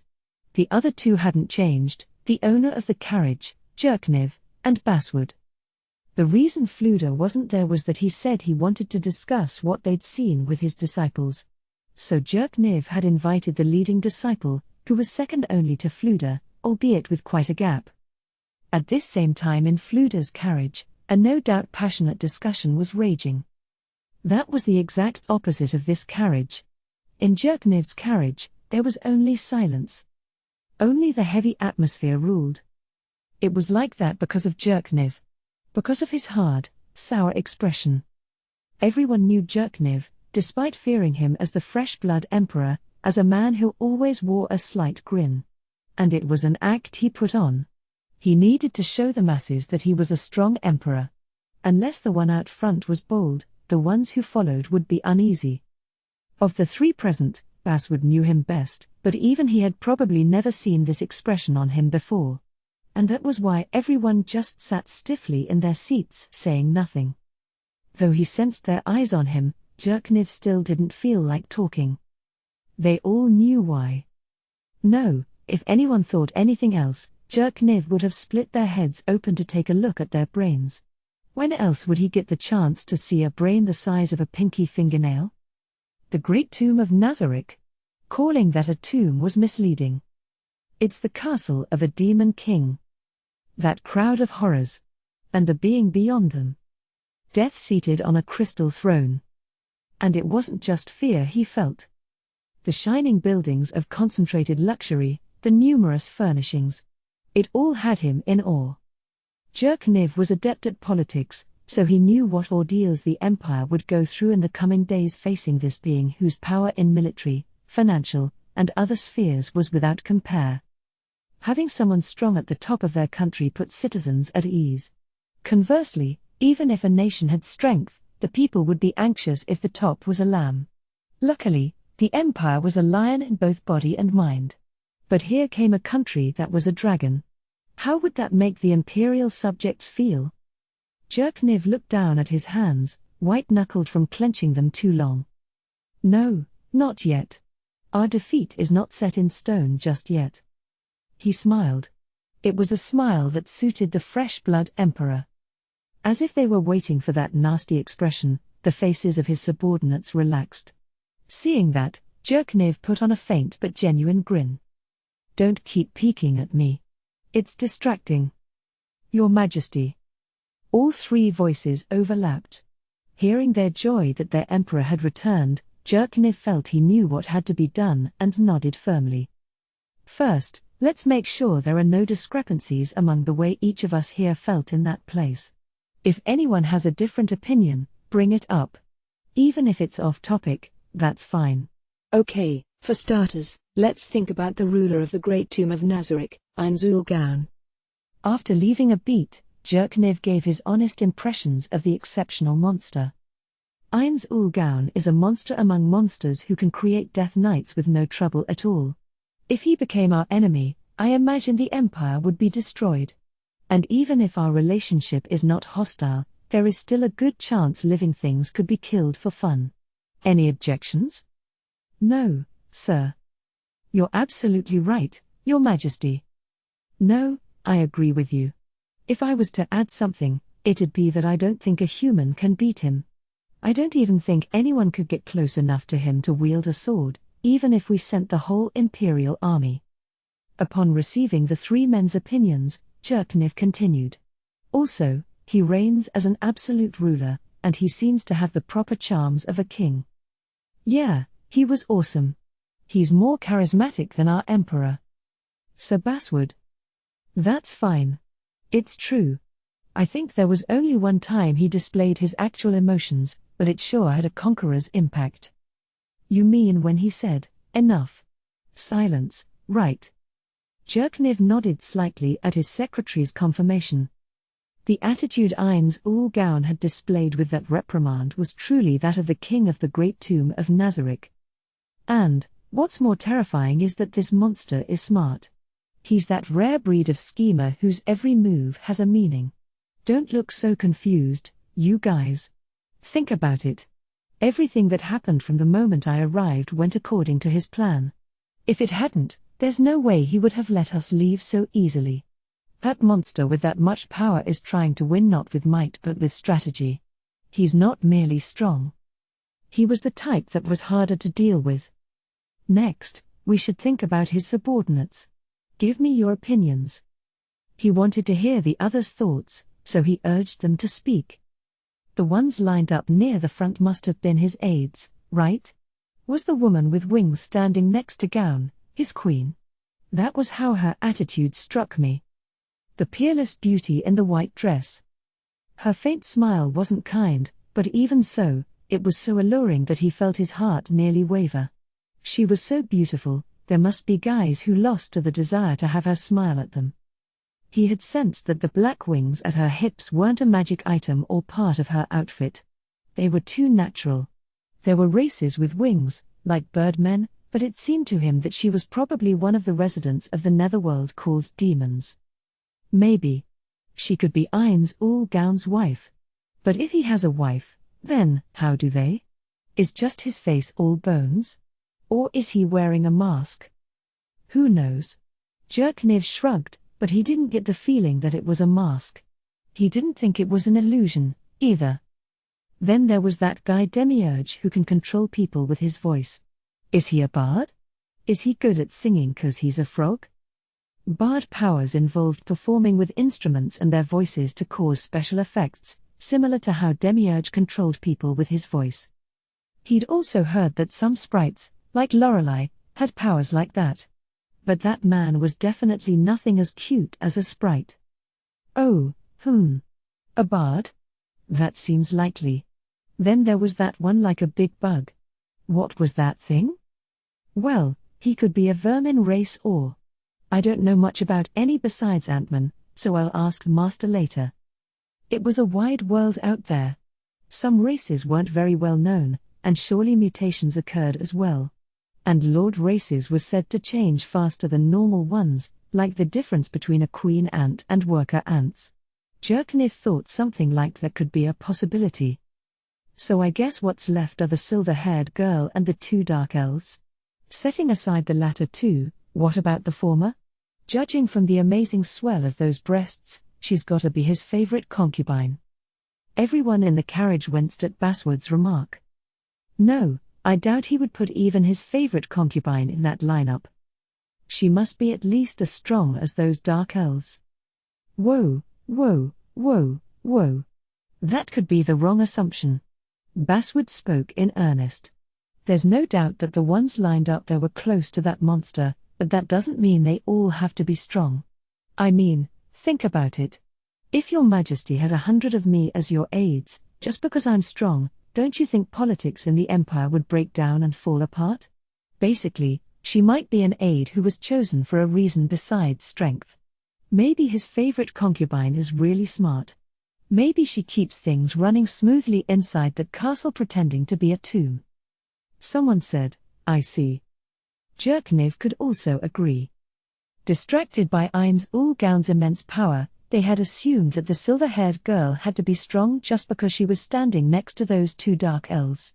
Of course, it was possible that her power was just as formidable as the dark elves, but he didn't want to go in with preconceptions and have it bite them later. I guess that's about it. Jerkniv looked at the others. Your opinions were all things I was thinking, too. But if his aides had all been undead, that would have been at least some relief, but it seems like he had all kinds of different monsters. Well, it was less like a monster trade fair and more like he's found the ones that can do the job. Jerkniv smiled faintly at how Basswood refused to mince words. Right. From what we know, it seems like it would make sense to investigate some more. As for other things I want to exchange thoughts on. The magnificence of that castle. A place that splendid should be mentioned in legends or something, wouldn't you think? My humble apologies, but I don't know. As soon as we reach the capital, I'll make a detailed search into myths and so on. Jerkniv generously accepted the leading disciple's apology. All right, thanks. But did anyone think of anything? I can't imagine an evil monster built such a heavenly residence. Did you see anything that might have been a clue? Is that place even a tomb? Does it have anything to do with the region's history? There was no response. Proof that everyone had the same question. The possibility that it was teleported beneath the tomb from some other place, perhaps even from the alternate world of demons, was hard to discount. Or rather, that idea made the most sense. I guess we can't reach a conclusion. We just don't have enough information. We'll need to get as much as we can from Vermilion and whoever comes to us from them. Got it? Of course. I'll do my best without arousing hostility or suspicion. Your best had better be good enough. His war potential is far greater than the Empire's. Take care not to destroy our fake alliance. His secretary bowed his head, and Jerkniv felt a little bit of the burden lift off his shoulders. I've done a horrible thing to those others we brought along. Perhaps that was why he brought up the people who had been crammed in the carriages and not set a foot outside, the girls he thought he would give to Ainz Ulgaun. In any world, sex was liable to be weaponized.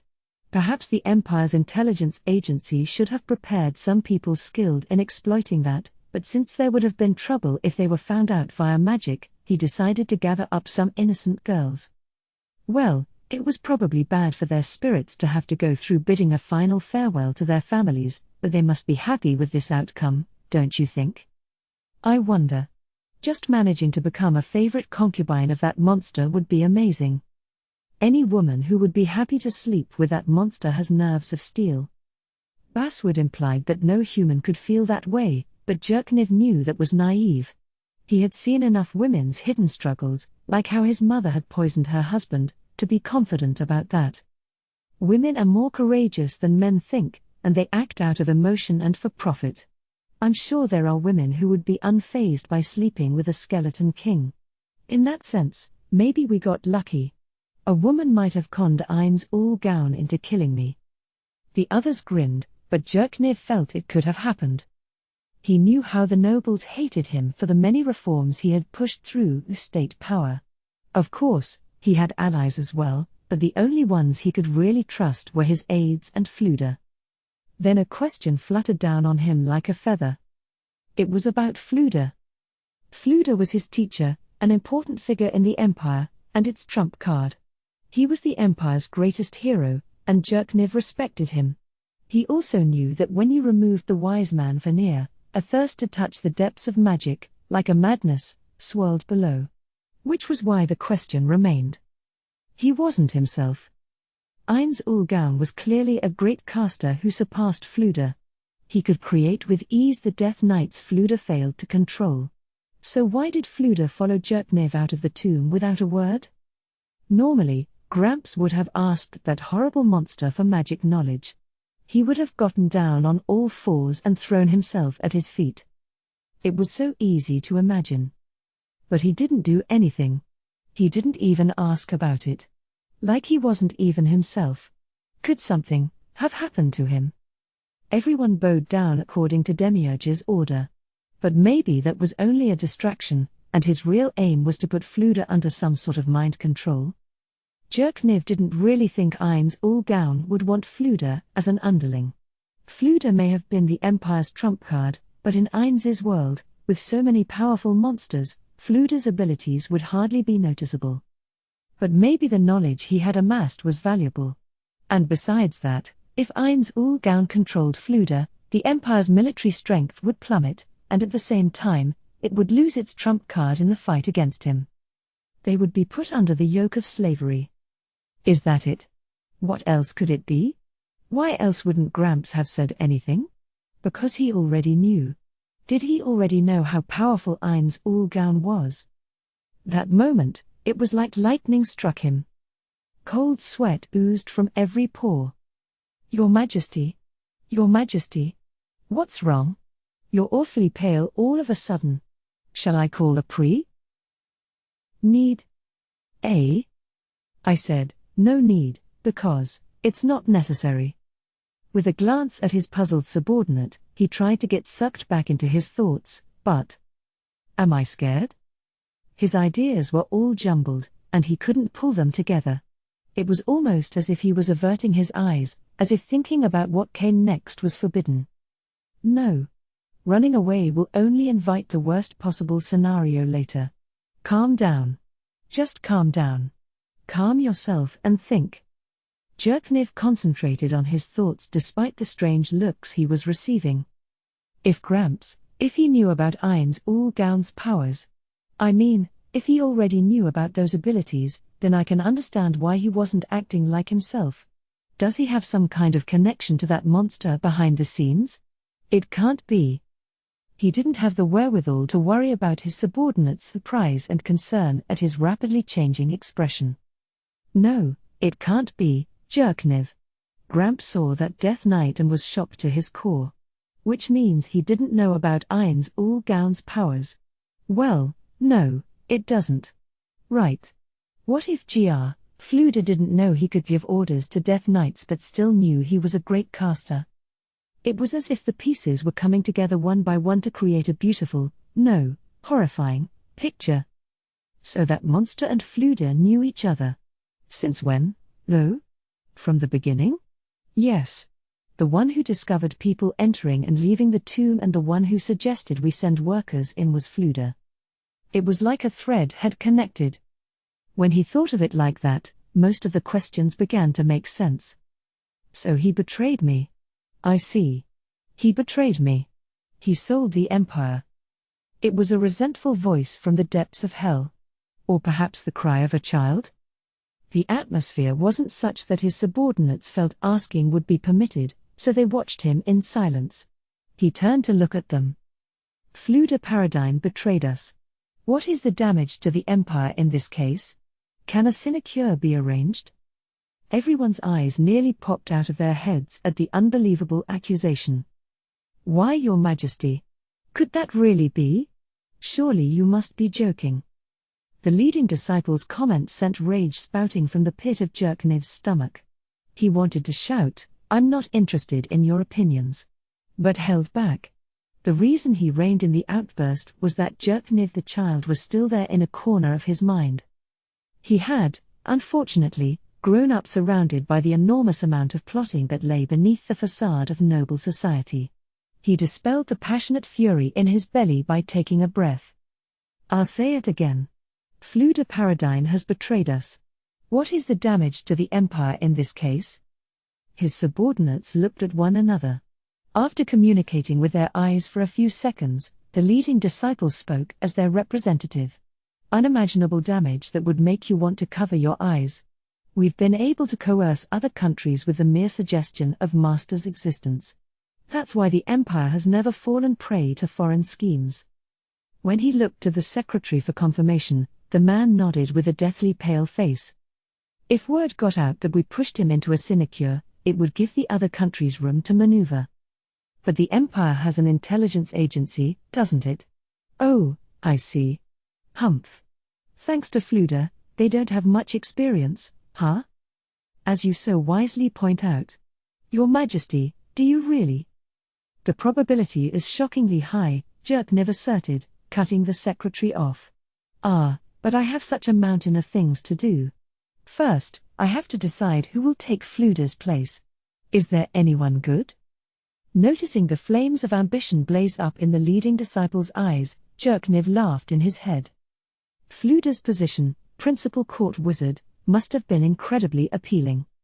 Since such a great hero had been in it up until now, it wasn't a position that could be reached. Anyone would be too outclassed to even aspire to it. That job, over which absolute resignation used to reign, was now right in front of him. Ambition spurs people, generates the power for them to act. I acknowledge your ambition. But I need to ask you this first. Because the next principal court wizard may have to fight a magic duel against the monster. The disciple's ambition was immediately extinguished.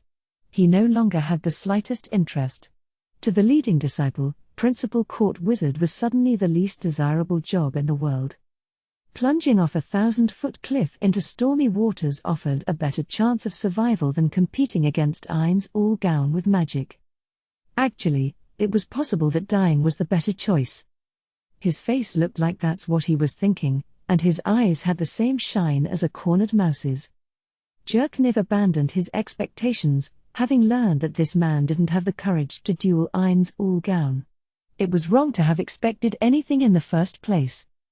In that case, there are some disciples who can use Tier 4 spells, so what if we chose one of them? I can use them, too, but, well, I'm no expert. I heard you were the most talented of the leading disciples. Oh no. Some are more powerful than me. I'll suggest some candidates later on.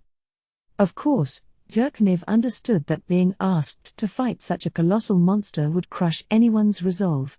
What he sought was someone with the courage to do it anyway. This is no good.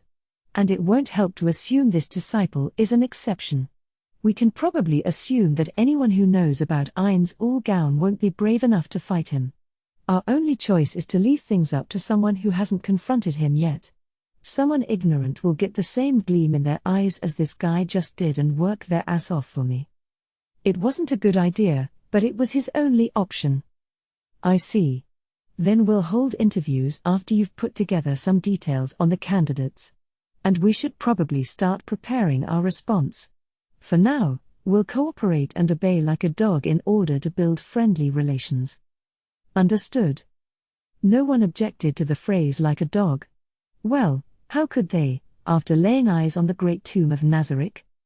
So, Your Majesty, how long will we allow ourselves to be wagged as that monster's tail? Until our grandchildren's generation? Our great-grandchildren's generation? Jerknev looked around. He wanted to make sure there were no spies and that the doors weren't open. Once he determined the coast was clear, he spoke of the strategy he'd had in mind ever since his meeting with Ain's all-gown. Our goal is to join the Empire, the Kingdom, the Theocracy, the Council State, and the Sacred Kingdom into a single grand alliance. We'll establish a massive united front to oppose Ain's all-gown. 6 wide eyes stared at Jerknev. Why are you surprised? The Empire can't win against that monster by itself. Our only choice is to get the surrounding countries involved to defeat him. We're going to fight? We'll fight, Jerknev stated curtly. There's no other way for us to survive. Then why are you helping that monster establish a country? That's the first step in building the Grand Alliance. Jerknev looked each of his carriage mates in the face. Listen. This land, the outskirts of Rantel, is an area where the interests of the kingdom, the theocracy, and the empire clash. If Gaun sets up a country here, he'll naturally be considered a potential enemy to all 3 countries. Jerknev paused for a breath and then continued. And another thing. He's undead. I don't think he can govern humans, or any living things. I mean, I don't think our subjects would submit to an undead. Do you? They'll definitely revolt, and then that monster will crack down on them. The kingdom will have to act, after being forced to give up their territory. And I have no doubt the strongest country in the region, the slain theocracy, will make a move as well. But, Your Majesty, if we help him create his country, it'll look like we're siding with that monster. The other countries will definitely be wary of us. The Empire will be excluded from the Grand Alliance. Even if they managed to take out that monster, the Empire would be next. They might even get rid of us first. Herr Jerkniv scoffed. We'll work behind the scenes. It'll be important to convince them we're spying on Gaun's country. I know it'll be difficult, but it's the only way. Do you think anyone will believe it? If it were me, I'd assume it's a trap. That will depend on Ainz ul Gaun's power. The best will be if we can show everyone how immensely powerful he is. We'll have to think of a way to talk to him about that. For example, maybe he could demonstrate his strength on the battlefield. Couldn't the Empire have avoided supporting him and left things vaguer? Jerkniv turned his eyes on his secretary like he was looking at an idiot.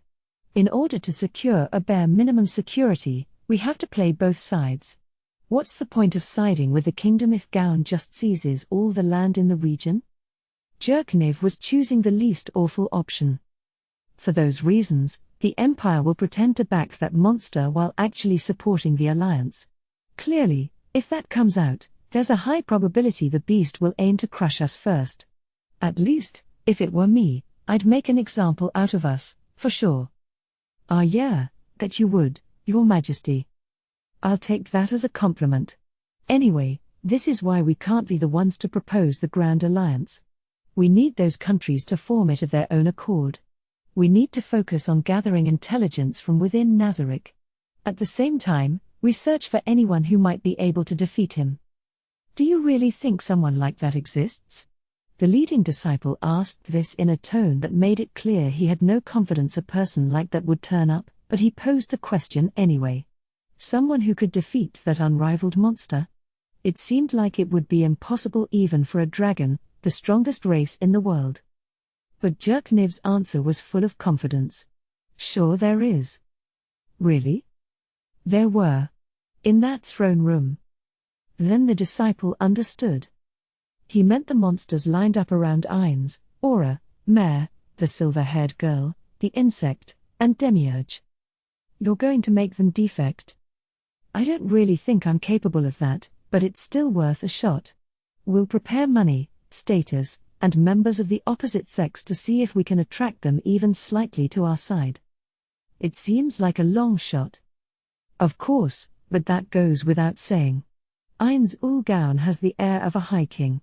No one with a ruler like that is going to readily betray him. But we must act nonetheless. This isn't a mere dispute between states. Jerkniv eyed the other three with determination. This is a fight for the continued existence of the human race. It's a fight to protect the future. We've got to wager our bodies and souls. 6.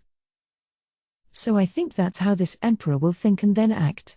If he was more foolish, he might do something unexpected, but I think the chances of that are quite slim. It's convenient that these middling thinkers are easier to read than idiots, Demiurge said, holding up a finger. Do you mean that he desires to form an alliance with the intent to destroy us, and Lord Ainz?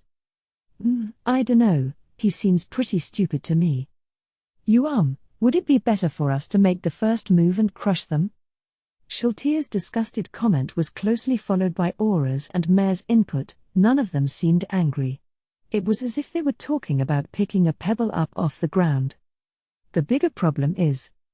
Sabos began to speak, but his sentence was finished for him. Are you saying that he plans to convince us to betray Lord Ainz? Exactly, Sabos. That emperor doesn't know the meaning of the word loyalty. Everyone scoffed. Ainz and the 41 supreme beings created them. Did those humans really think they would betray their creators?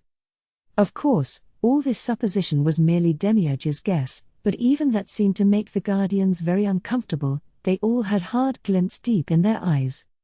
I don't mean to copy Mare, but I'm kind of annoyed. Couldn't we just crush them? Something dark had come over Aura for the first time, and Shiltir smiled at her. Transforming them into vampires would be the best.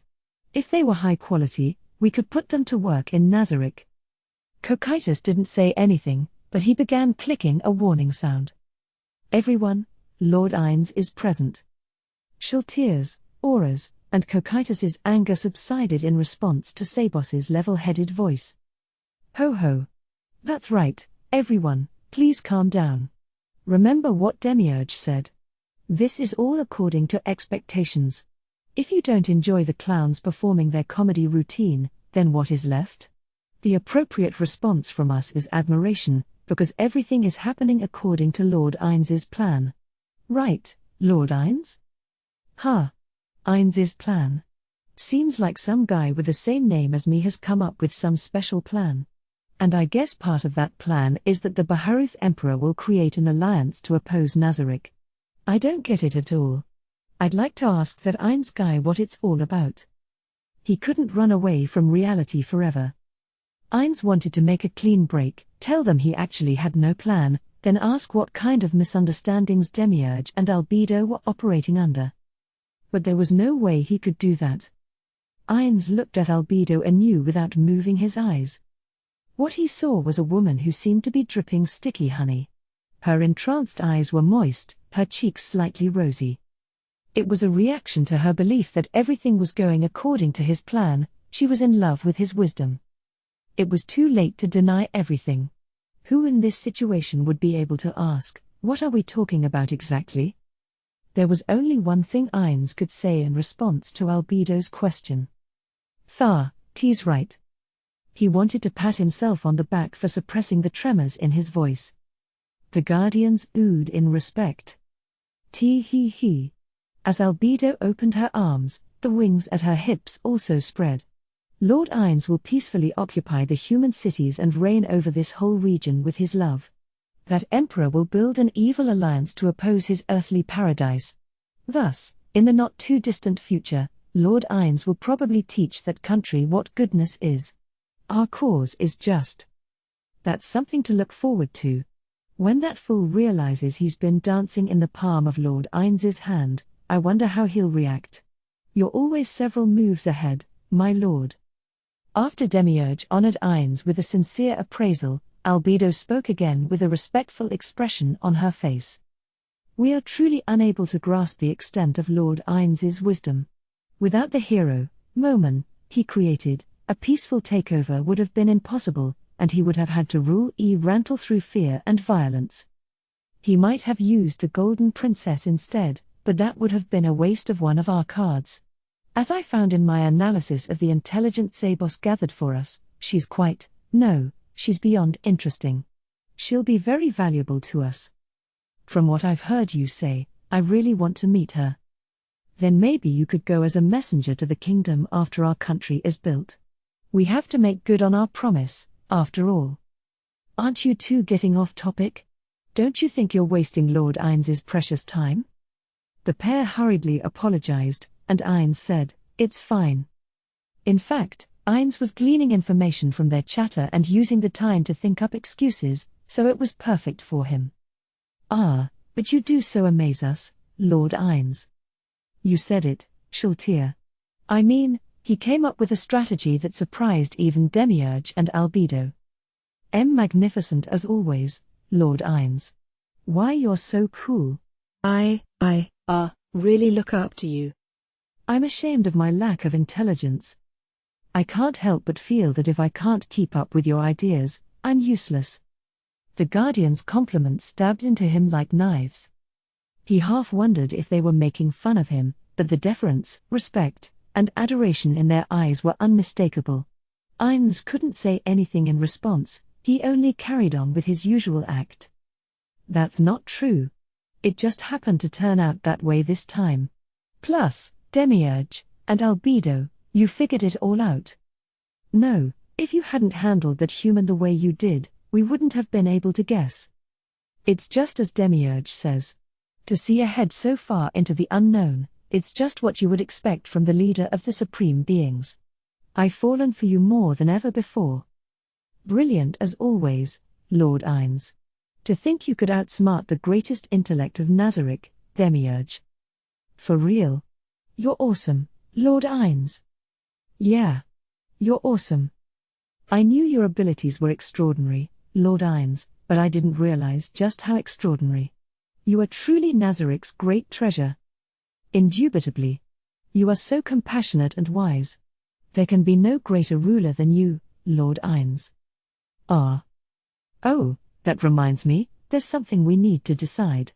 I have absolutely no objection to Lord Ainz being a king, but if he's only a king, then he'd be no different from any of those worms out there, right?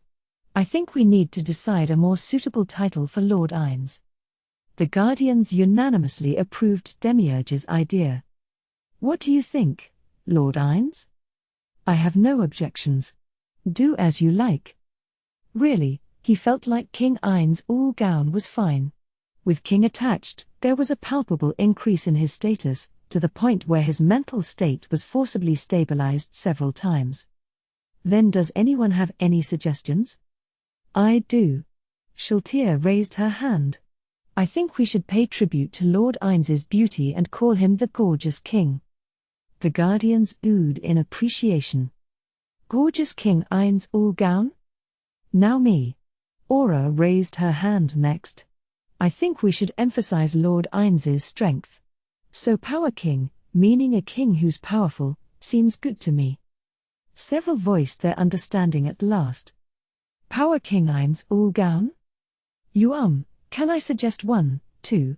Lord Ainz is nice, so I think we should make sure everyone knows that. You so what about something like maybe, the Affectionate King? The Guardians all nodded. Affectionate King Ainz Ulgaun? I humbly submit Demiurge paused, probably for dramatic effect, that we pay tribute to Lord Ainz's sublime mind and call him the Wise King. The Guardians all seemed to find that acceptable. Wise King Ainz Ulgaun? Sorry, anything but that, please. How about you, Sabos? In response to Albedo's question, Sabos said, I was thinking that just plain king would be fine. Then it's my turn, right? Since he is the loftiest of all the supreme beings, I think Supreme King would be good. Admiring gasps went up from the group of guardians. Supreme King Ainz Ulgaun? All the proposals are pretty unique. All eyes turned to the one guardian who hadn't commented yet. How about you, Cocytus? I realize it's hard to follow up my suggestion of Supreme King, but do you have anything that would be a good fit for Lord Ainz? Lord Ainz will likely go on to subjugate many creatures by way of his supreme magical ability.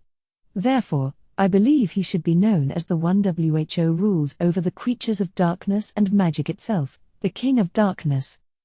The Guardians didn't react immediately. But everyone looked at Ainz. In their eyes, he saw silent agreement. They all thought there was no greater title for him than this. Albedo seemed a tiny bit disappointed, but even so. Very good. I'll take Cocytus's suggestion. Ainz slowly rose from his seat. Once my kingdom is established, I will be known as the King of Darkness, Ainz Ulgaun. He waved off their shower of applause, feeling embarrassed. But it was true that he was a bit tickled. All right. When the time comes for the kingdom and the empire to fight, the moment for Nazarick to show them its might will be at hand. Quite right, Lord Ainz.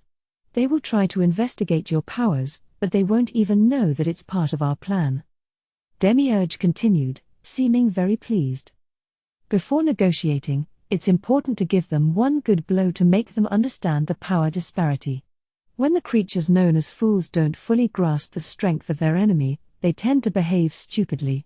In that sense, that Emperor is a fool. He didn't realize that the smartest thing for him to do was to bow his head and lick Lord Ainz's boots. I was wondering about that. Wouldn't allowing humans to lick Lord Ainz's boots be a reward? Oh, that's an Albedo question if I ever heard one. But I'd rather lick his body. Ainz pretended he couldn't hear Albedo and Shultir whispering. Very well, everyone. prepare to increase the renown of Nazarick even further. Yes, my lord. The chorus of acknowledgements echoed throughout the room. Chapter 2, Preparations for the Battle. 1. 1 month later. The court was meeting at Valentia Palace in the Re-Estize Kingdom. Gazif stood at attention beside King Ramposa III, who was seated on his throne. The captain of the Royal Select spotted the 6 great nobles among the many in attendance, and his eyes widened. It was quite rare for all of them to appear at once. The heads of those 6 noble houses possessed territory that was second only to the royal family's holdings in size, and each had some field, whether it was military might, financial assets, or something else, in which they surpassed the king. Consequently, when the king summoned them, they often made up some sort of excuse to be absent. In particular, Marquis Buell-Europe, the leader of the anti-king faction, never bothered to hide his disdain, and for a time it seemed as though the kingdom might collapse from within. Next, Gazif's gaze turned to the 3 royal children who were present. The most eye-catching was the youngest, Princess Renatayer Chardellen Ryle Vayself.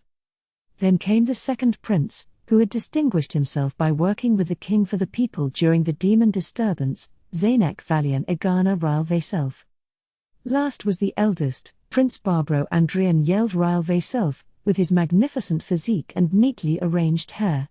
Marquis Buell-Europe was working to make sure this prince would be the next king.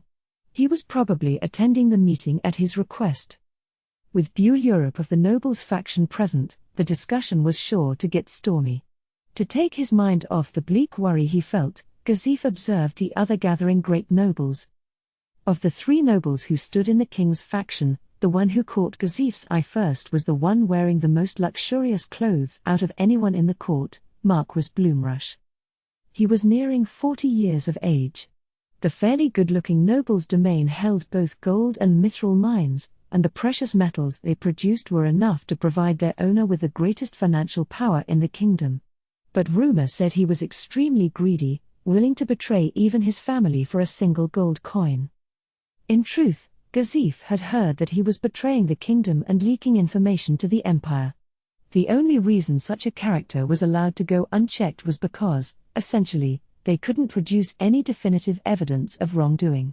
If they beheaded Bloomrush, a member of the king's faction, without proof, the nobles under him would undoubtedly turn against the king.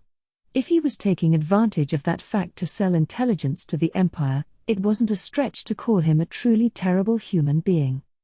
Next, Gazif's eyes moved to the most youthful of the great nobles, the handsome Marquis Pespi. He had taken the king's eldest daughter as his wife and succeeded his father upon marrying.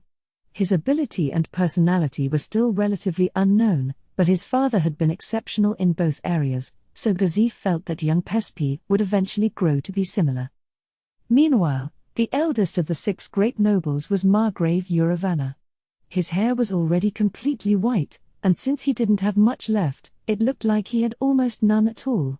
His arms and trunk were like withered branches, but he undoubtedly still possessed the dignity of someone who had many years of experience. Margrave Uravanna was the most fascinating of the nobles, as a person. Standing next to those 3 were the attendees from the nobles' faction. First was the central figure of their faction, Marquis Buell-Europe, who had the most land of any noble. He had numerous scars on his face and was a leader like a warrior. Since he was now in his 50s, his robust body, once trained to eliminate any weakness, was nothing more than a memory of past glory, but the life in his voice and his raptor-like eyes were vestiges of the warrior in him. He was losing against old age as a fighter, but as a commander, he was probably more talented than Gazif, making him a man of unmatched caliber within the kingdom. Next to him was Count Lytton. The fox-like man was a whole notch less impressive compared to the other great nobles, so he was always trying to increase his worth in haphazard ways. If he could expand his own power, the suffering of others didn't concern him, which gave him a rather poor reputation among the other nobles. That was why he attached himself to Marquis Buell-Europe, to escape the hostility of his peers. The last was a man who currently belonged to the nobles' faction.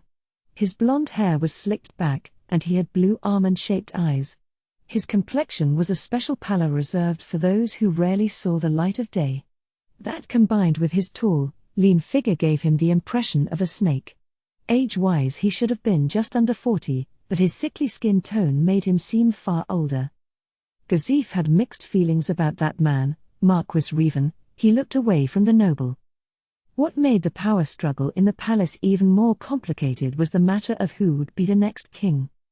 Marquis Europe and Count Lytton from the nobles' faction and Margrave Uravanna from the king's faction nominated the eldest prince, Barbaro, while many, regardless of faction, backed Marquis Pespi, husband of the king's eldest daughter. Marquis Revan supported the second prince, Zaynak. Meanwhile, Marquis Bloomrush acted as if the whole thing had nothing to do with him. This situation was the reason the king was still keeping the throne warm. He suspected that if he named a successor as things stood, a civil war might break out. Up until recently, Gazif thought it wouldn't make a difference who became king, but now he personally supported Prince Zaynak. Alternatively, he would have accepted the third princess, Rena, though it was a long shot. The kingdom had never been ruled by a queen, so it was probably impossible. All right, let us begin. The king's tone of voice was just a touch different from the usual. Those with sharp ears had surely already guessed the reason they had been gathered. Those who hadn't caught on earlier assumed serious expressions when they sensed the slight change in atmosphere. A herald came from the Empire. Read the declaration he brought us. In response to the king's order, the chamberlain standing by next to him read the parchment. Essentially, it read as follows. The Baharuth Empire recognizes Nazarick, the organization led by the King of Darkness, Ainz Ul Gaun, as a country, and the two nations have formed an alliance. Rantel and its environs originally belonged to the King of Darkness, Ainz Ul Gaun, and the Re-Estize Kingdom is unjustly occupying the land. It must be returned to its rightful owner. If you do not comply, the Empire will assist the King of Darkness, Ainz Ul Gaun, in his invasion of the kingdom to reclaim his territory. This is an act of justice to liberate the land from wrongful rule. The message was just so absurd. Complying could only be deemed insanity. We did look back through the history of the kingdom, but there is no record of an Ainz Ul Gaun occupying the Rantel area, so this claim is naturally invalid. Then it's just some nutcase's nonsense, not even a real accusation, a stirring voice barked. As if they took courage from Marquis Europe, who had a history of military achievements, other nobles began to agree. The timing slipped quite a bit, but isn't this just the Empire's annual invasion? They always come up with some excuse. Maybe this time, they simply couldn't think of anything, so they dragged out that caster's name. The King of Darkness is quite a title. I'd like to get a look at this guy. Some chuckles went up in response to Count Lytton's comments. It had originated among his followers. However, the Count shifted his narrowed eyes, which could be described only as fox-like, turning his gaze on Gazif with a hint of condescension. I feel like I've heard this madman's name somewhere before. Am I wrong, Captain Stranov? It's the name of the caster who rescued me on the outskirts of Rantel when I was there. Count Lytton broke into a sinister smile and said in an icy voice, I see. So he must have saved you because he thought you were one of his people. Nobles here and there suppressed their laughter. No one admonished the slight. Gazif was born a commoner, so most of the nobles' faction hated him.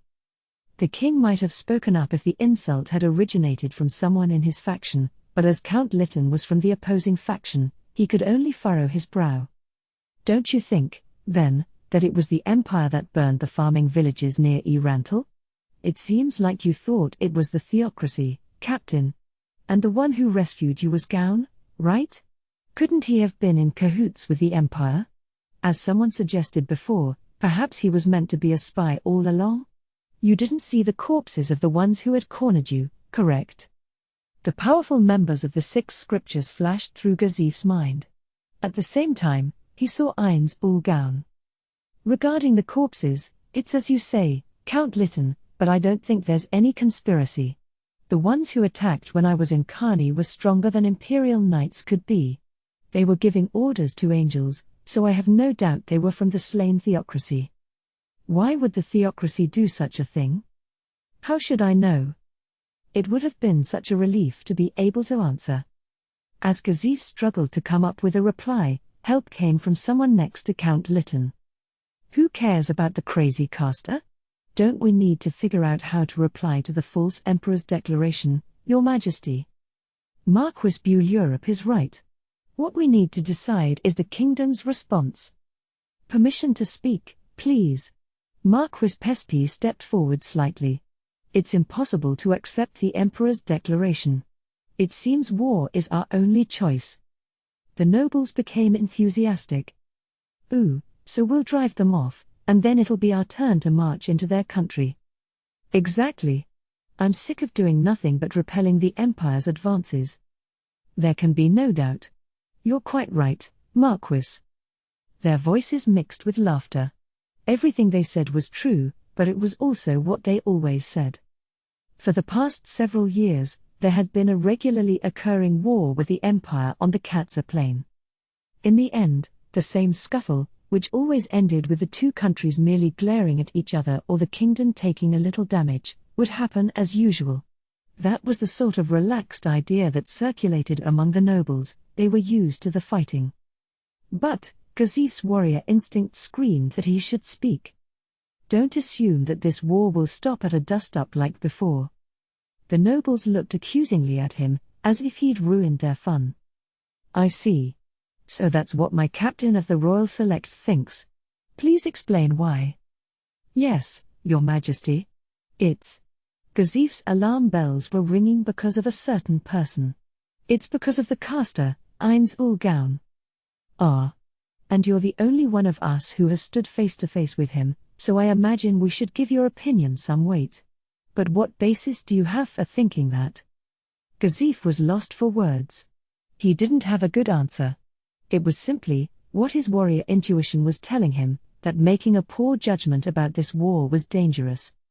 My king. Couldn't we give Rantle to the Empire, no, to the caster? After a moment of silence, the insults started flying. Are you a coward? For shame. It was the king's faction shouting him down. You're so indebted to His Royal Majesty, yet you would surrender his territory? Since when is that imitation emperor your master? What's more, you haven't even answered His Majesty's question. Of course, Gazif could say nothing in response to those jeers. He would have thought the same were their positions reversed. That's enough. It was the king who gave him a hand. But Your Majesty.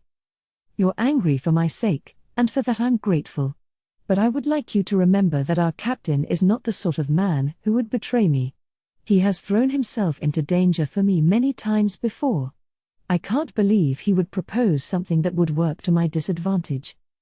The nobles who had shouted at Gazif bowed their heads to the king. Then the king continued, addressing Gazif. Captain, you're my right-hand man, and I trust you. But I can't do that, even if it's your suggestion. Handing over territory without a fight isn't something a ruler can do. Besides, it would be unforgivable to do that to the people who live in the area. It would break the people's peace. Getting all the people out of the territory would be a nightmare. Even if it were possible, they wouldn't be able to provide them the same standard of living they enjoyed before. The end result would be forcing them to live in harsh conditions. You're right, Your Majesty. Please forgive me for that foolish remark. Gazif bowed his head. A foolish noble, someone who treated the people of the land only as tools to produce wealth, would never have said something like that. It was precisely because the king had so much compassion that Gazif was devoted to him. He recalled what he had said to his vice-captain 6 months ago when they went to Kugane. Didn't you ever hope? Hope that a noble would appear in your hour of need? That someone with power would come and save you? Let's show him that there are people out there who will risk their lives despite the danger, that there are strong who will protect the weak. The Gazif who participated in the royal tournament wouldn't have been able to say that. Back then, he agreed with his vice-captain's view, there weren't any nobles who would put their lives on the line for peasants. But then Gazif began serving the king up close, and for the first time, he saw that there were nobles like that. The only problem was they were powerless. Sadly, many lives had slipped through his fingers. and there were many times that silly aristocratic pride had caused issues. Still, the man he served never became rotten. The king constantly labored to build a country that made life easier for the people. Gazif was proud of King Ramposa III. If he wasn't, perhaps he would have taken up Jerkniv's offer that time and switched sides on the battlefield. That's how he felt, but dark clouds massed in his mind. The king's statement was true and just, that wasn't the issue. The king had always been the kind of compassionate person who treated his subjects as people. But Gazif knew there was another reason the king was using such powerful words. After the demon disturbance, the power balance between the factions had shifted greatly. The kingdom was split into two factions in a power struggle, the king's faction and the nobles' faction. They had long been neck and neck, but now the king's faction had expanded, and the nobles' faction had shrunk. Since the king led the way in driving off Yaldabaoth, he'd given the impression that he was a strong ruler, and many nobles switched sides and began supporting him. He couldn't very well show weakness now. But I don't think the captain is wrong, per se. After all, we can avoid a war by simply turning over a single city. Preemptively shielding his subjects from suffering is also a king's job. Wouldn't a true king tear himself apart before bringing his subjects sorrow? The one commenting belonged to the nobles' faction. There were a lot of high-minded ideas bandied about, but most likely he was interested only in chipping away at the king's domain. Someone from the king's faction immediately retorted. That land is controlled directly by the king. If you want to give land to the enemy, give your own. That sparked its own reaction.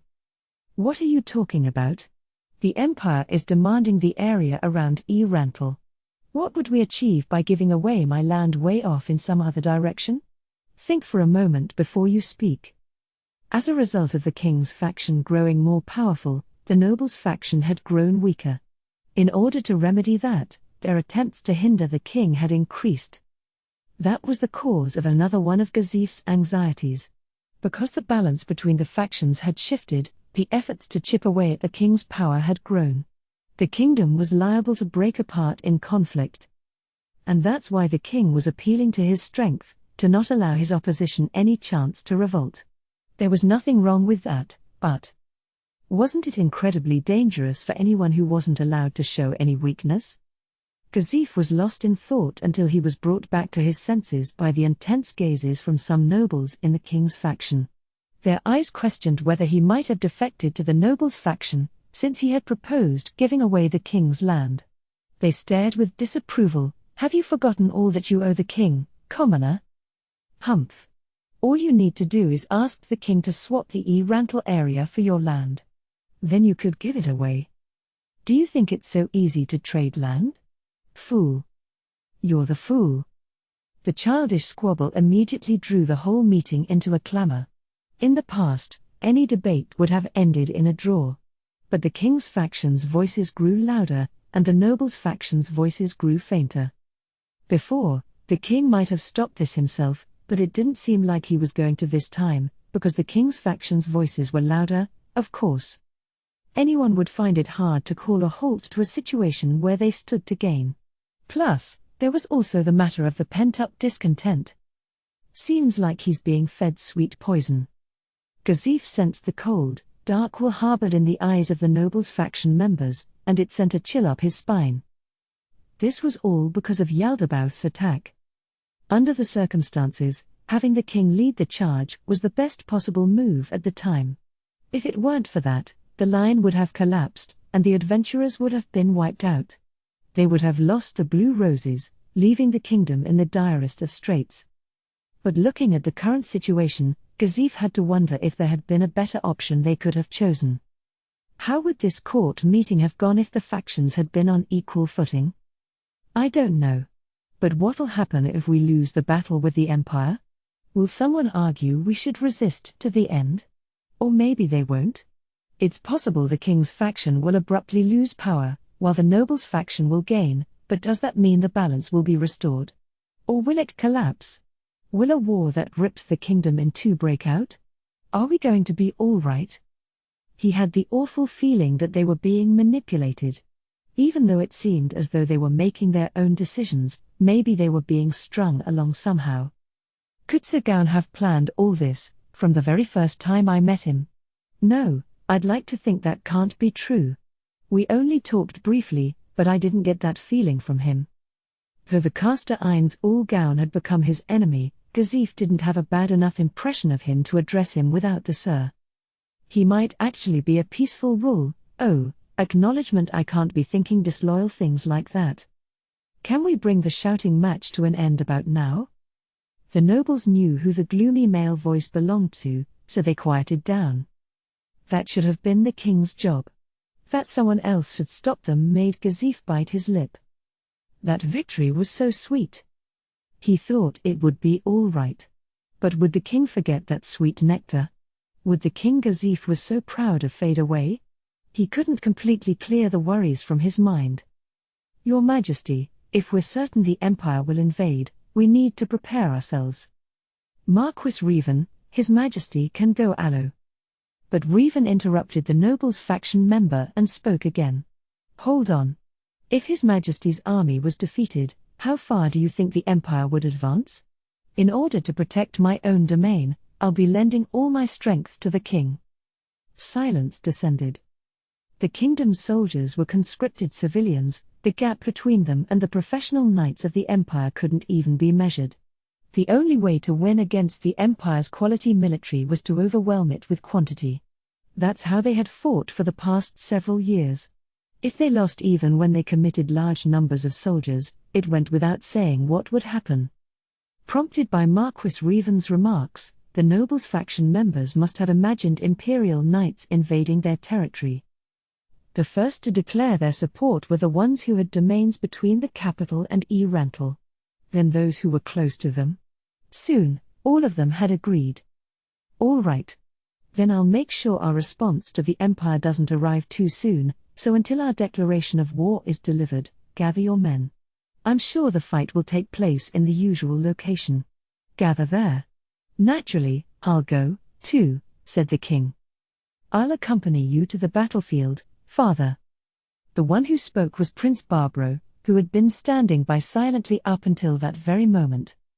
No, no. The first in line for the throne doesn't need to be there. I'll go.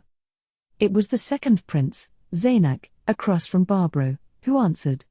Barbaro's response was crystal clear. We don't need you. It was a harshly hostile tone. Zaynak's suggestion wasn't wrong. It was awfully dangerous for both the king and his eldest son to go to battle. Surely even Barbaro understood that. But the reason he refused was because he saw his brother as an enemy. That was also due to the demon disturbance. During the demon disturbance, Zaynak had patrolled the capital and was praised by many of the kingdom's people. Meanwhile, Barbaro never left the palace. Consequently, the number of nobles supporting Zaynak sharply increased. Zaynak wasn't terribly good-looking, so the gap between his appearance and his courage made him stand out. And conversely, Barbaro, with his splendid appearance, was presumed to be a coward. To erase that harmful rumor, Barbaro wanted to stand on the battlefield and demonstrate to the court his bravery. As his physique would indicate, Barbaro was a decently capable warrior. That being said, he was ultimately counted among those who needed to be defended. He wouldn't have had a chance at defeating Princess Rena's attendant, Clyme, who trained till he was practically coughing up blood. But he was still the best swordsman in the royal family. If Zaynak swung a sword, his body would be pulled around by the weight of it alone. Barbaro refused to be seen as less courageous than such a weakling. Marquis Revan once said, "What's the point of members of the royal family being skilled with a sword?" But Barbaro knew that he wasn't as smart as Zaynak, so he wanted to avoid losing in the area he could be proud of, his abilities.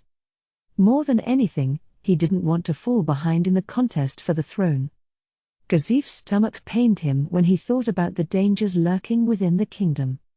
He was thinking that if the king retired, he would follow him and live as his personal guard, but that could be tricky. Was it wrong, as the king's loyal retainer, to not save the lives he could if he continued working as the captain of the Royal Select? He also wondered if the king would even allow him to follow in his footsteps. He could leave the position up to someone else, if there was someone as strong as him around, but he couldn't think of anyone. In terms of power, there was one person, but he didn't think that man would agree to succeed him. I wonder what Brain will do now. What's on his mind these days? Brain was currently serving Princess Rena directly, but Gazif had the feeling he might suddenly go off somewhere. If he disappeared, it would surely be to improve his swordsmanship. It was a lifestyle that appealed to Gazif somewhat, as someone whose duties required him to stay in the palace. He recalled how sharp Brain's sword was. They had sparred after the demon disturbance. Both gave their all in the bout, but it ended with Gazif's victory. Still, every time his hair fluttered in the gust of a sword slash, he keenly sensed the long hours of training Brain had put in. He even had the feeling that in a few years Brain would surpass him. If he succeeded me as captain of the Royal Select, I could focus on training the younger generation. Then the kingdom would have a chance at producing some outstanding warriors. I agree. Marquis Europe's voice brought him back. Now wasn't the time to be mulling over the distant future. With your permission, I would offer you some of my strongest soldiers. They can double as guards. What do you say, my king? Captain, what do you think? Gazif couldn't very well announce that he hadn't been paying attention, so he pretended to think for a moment. He purposely ignored Marquis Revan's raised eyebrow. It seemed Marquis Europe was suggesting that Prince Barbaro, whom he supported as the next king, go to battle. But he didn't know for sure, so there was only one thing he could say. As your majesty wishes. The king nodded deeply, and Gazif felt somewhat guilty. Ah, I see. That's fine. Then you can come, too. Yes, your majesty. I'll cut off that fake emperor's head, father, you'll see. Hearing Barbaro's energetic response, Gazif prayed the busy days to come would send his worries out the window. Marquis Revan was one of the 6 great nobles and more adept than anyone when it came to politics. Some might assume the office where he shrewdly exercised his abilities would be gorgeous, but in reality, that wasn't the case. Most people would no doubt be surprised to learn that many of the decisions that plotted the course of the kingdom were made in such a cramped little room. All the walls had bookshelves, lined with neatly organized books and labeled parchments, a testament to their owner's character. But that wasn't why the room appeared small. Well, it was certainly one reason, but the biggest factor was hidden from view. Marquis Revan's residence was built in brick with stucco coating, like most nobles' mansions. Then what was special about the office? It was like any other room in the building, except that it was surrounded by a layer of copper plate built into the walls to prevent eavesdropping, surveillance, or targeting. The room had no windows, so it felt rather cramped, but in a cost-performance sense, it was big enough for his purposes, so he had to make do. Having returned from the palace, Marquis Revan went straight over to the only chair in the room, set behind his massive desk, then dropped roughly into it. It was the careless way someone who was utterly exhausted would sit. Then he covered his face. No one who saw him would think he was the most powerful great noble. He looked much more like a tired middle-aged man. When his blonde bangs drooped slightly, he pushed them out of his face. Revan leaned back in his chair and grimaced. Perhaps because he had relaxed a bit, the stress that had built up during the court meeting came bubbling up as anger. It easily hit critical mass and became a roar that echoed into the void. They're all idiots. Not a single one of them understood the situation. Or if they did and they were allowing events to continue this way, that made them terrible conspirators. The kingdom was actually quite cornered. Due to the Empire's frequent harassment, all sorts of dangers were gradually piling up, as exemplified by the looming food shortage. The only reason the massive cracks weren't visible yet was because the nobles were convinced that they had to endure only until they drove away the other faction. The Empire could field professional warriors, knights, but the kingdom had nothing like that. In order to resist the Empire's invasion, they needed to round up ordinary folks and create an army of conscripts. Consequently, that left the villages short-handed for a season. The Empire understood that, naturally bringing them to target the harvest season. It went without saying what a problem it was to have male workhands absent from the fields during the busiest season. Some probably thought the answer was to simply stop recruiting so many commoners. But unless the kingdom gathered several times the numbers of the imperial knights, who were both disciplined combat professionals and well outfitted, their conscript army would be defeated all too easily. Actually, there was one time the kingdom suffered greatly because it didn't draft enough men. At the time, Gazif led a successful counterattack that managed to take out 2 of the previous 4, so the fight ended with both sides hurt. Still, it could probably be counted as the kingdom's defeat, considering the resulting drop in its national power on top of all the lives lost. And yet, that trash is betraying us. Those other idiots are consumed in a power struggle. And these morons are sowing discord. Marquis Bloomrush, one of the 6 great nobles, was betraying the kingdom and selling intelligence to the empire. Nobles were fighting among themselves in the king's and nobles' factions. The princes were competing for succession. Marquis Revan let out all his resentment as he pounded his desk. And then there's the king. He's no fool, and I know he isn't acting in his own interests, but how thoughtless can he be? If he doesn't turn over the throne soon, the fighting will only worsen. Princess Rena created this advantage for the king's faction, so he should have passed his authority to the next generation and been done with it. The one who suggested that the king should join the battle during the demon disturbance had been the Golden Princess, Rena. As a result, the influence of the king's faction dramatically increased. If the king had abdicated in favor of Prince Zaynak right then, it probably would have gone smoothly, but this is all because he took pity on his eldest. I empathize, but what's important here? Isn't there anyone with a brain who can do a little thinking? Actually, those people existed, but most of them were already in Marquis Revan's faction. Instead of gathering all of them on his side, he wished he had strategically placed them in the other faction to manipulate it from within.